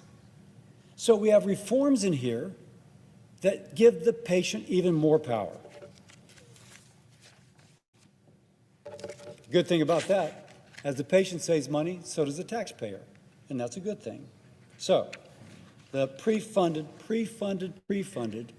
flexible spending account doesn't treat people like dependents of the government as do the enhanced premium tax credits. It treats you like a capable consumer who knows what is best for your family. You decide where to go for dental work. You decide your pharmacy. You decide whether to pay the cash price or the negotiated price that the insurance company offers you. And instead of Washington paying insurance companies to manage your day-to-day care, you manage it with fairness, transparency, and flexibility. Now, some will ask, won't this cost money?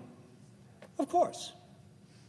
In the first year, it'll be about the same amount as the enhanced premium tax credit. And my Democratic colleagues should like that. But the individual would be getting better value through the federally pre-funded FSA, because she is spending it on that which she actually needs, as opposed to up to 20% of it going for overhead, profit, and administrative cost. It isn't just fiscally responsible, it's common sense. Who wouldn't rather have their money in their own pocket than for the insurance company to dictate how they spend it? So here's the choice before us. In conclusion, we can keep paying insurance companies to paper over the higher cost behind confusing bills in a system which actually raises the cost for some, or we can give Americans the tools, we can trust our fellow Americans to pay for their care directly at fair prices with transparency. If you will, it puts patients first, not insurers. It encourages competition. It rewards smart choices, and it begins to make health care truly affordable, not by inflating subsidies, but by unleashing the power of the consumer. Let's stop writing blank checks to insurance companies. Let's invest in our fellow Americans. I say this, we have to first open the government.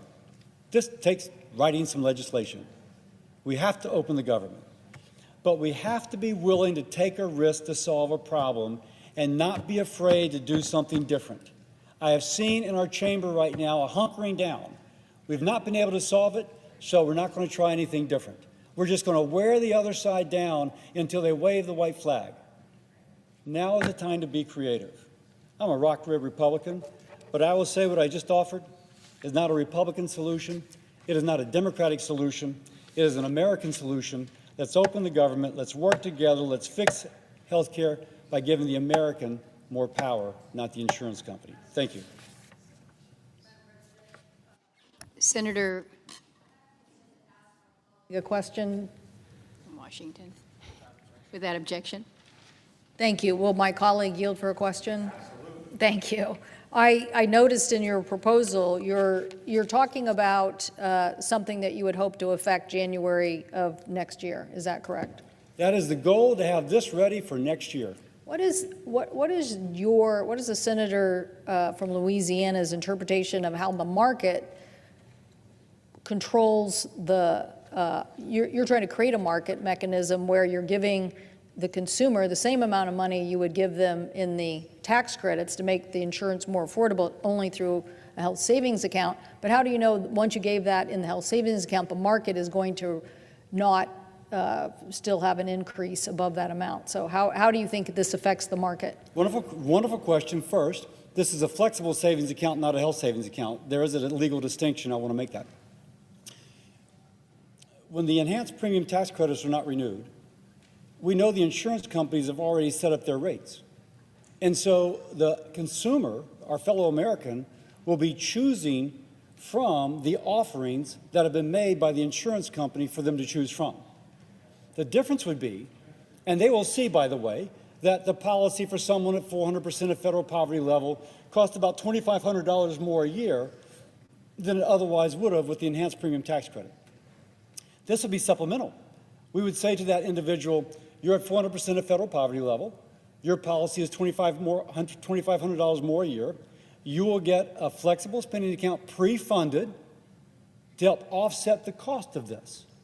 Now, if it's my family, I would say, I got $2,500. Maybe instead of going for a silver plan, I'll go for a bronze plan, because now I can offset the higher deductible with my flexible savings account. And because I'm going for a bronze plan, my premium will be lower. But that's trusting the American people. We are plugging into the current insurance market. We're actually not changing at all how it functions.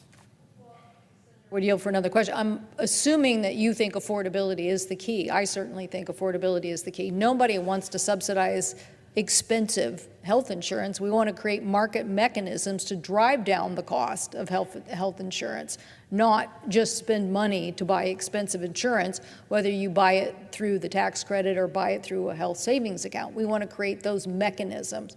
So again, all of this is going to take place in November and December, right now in December. So somehow you would make some calculation in January about what would go into a savings account, or you're thinking of a flat number? That's a wonderful question.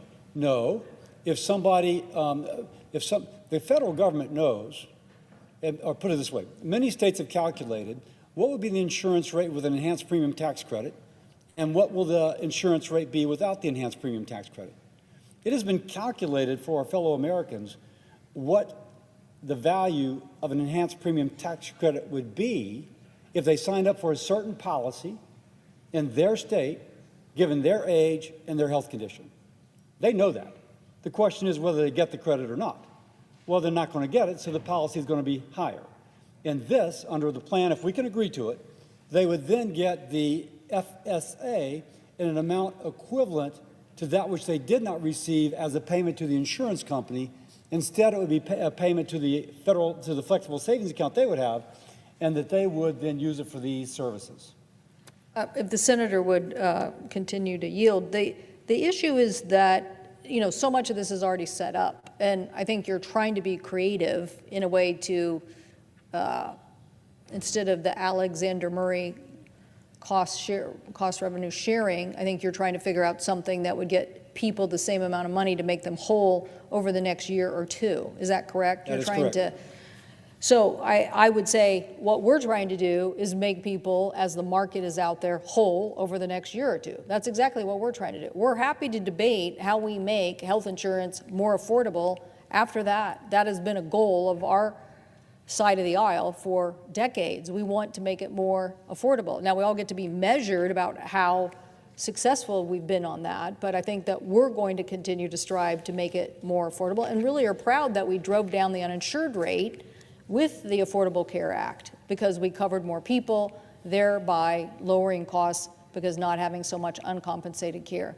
So I'm glad to see somebody saying, let's talk and let's put a proposal out there. Happy to continue to have a dialogue about any idea that helps us move forward. But the issue is that so many Americans are in this moment right now making these decisions, and how you affect that for the next 2 years is the biggest question. And you and I know if we said, okay, we're huddling tomorrow, or the Finance Committee is huddling tomorrow, then everybody would be up here trying to convince us not to do various things.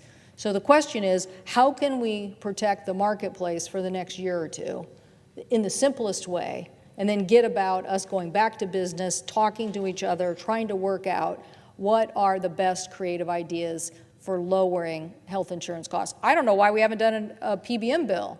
I mean, my colleague Senator Grassley and I have a bill. I think you have a proposal. Other people have a proposal. We're letting PBMs get away with so much in the expense of prescription drugs. I don't know why we don't spend all our time driving down the cost of health insurance. So I'm happy to work creatively on ways to protect the market over the next 2 years so that we can finally get to some creative discussion. So I thank the senator. Thank you for the questions, and let me just respond very quickly. I think the beauty of what I'm proposing is it fits in very nicely with the insurance markets as they currently are. It doesn't require anything to change between now and January the 1st. It is too late to change those plans and those rates. It is just too late. This does not require those rates to change. This would be something which could benefit our fellow Americans next year and could be implemented by then. Yes, the bureaucracy is going to have to work hard. President Trump can get them to work hard. You mentioned several other reforms. I am in total agreement.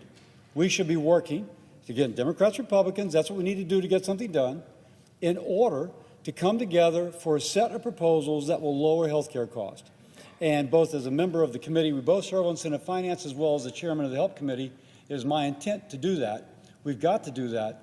But this can work this year for Americans who are going to be on the exchanges, and that's my hope. With that, I yield. Thank you. Under the previous order, the Senate stands adjourned until 12 tomorrow, Saturday.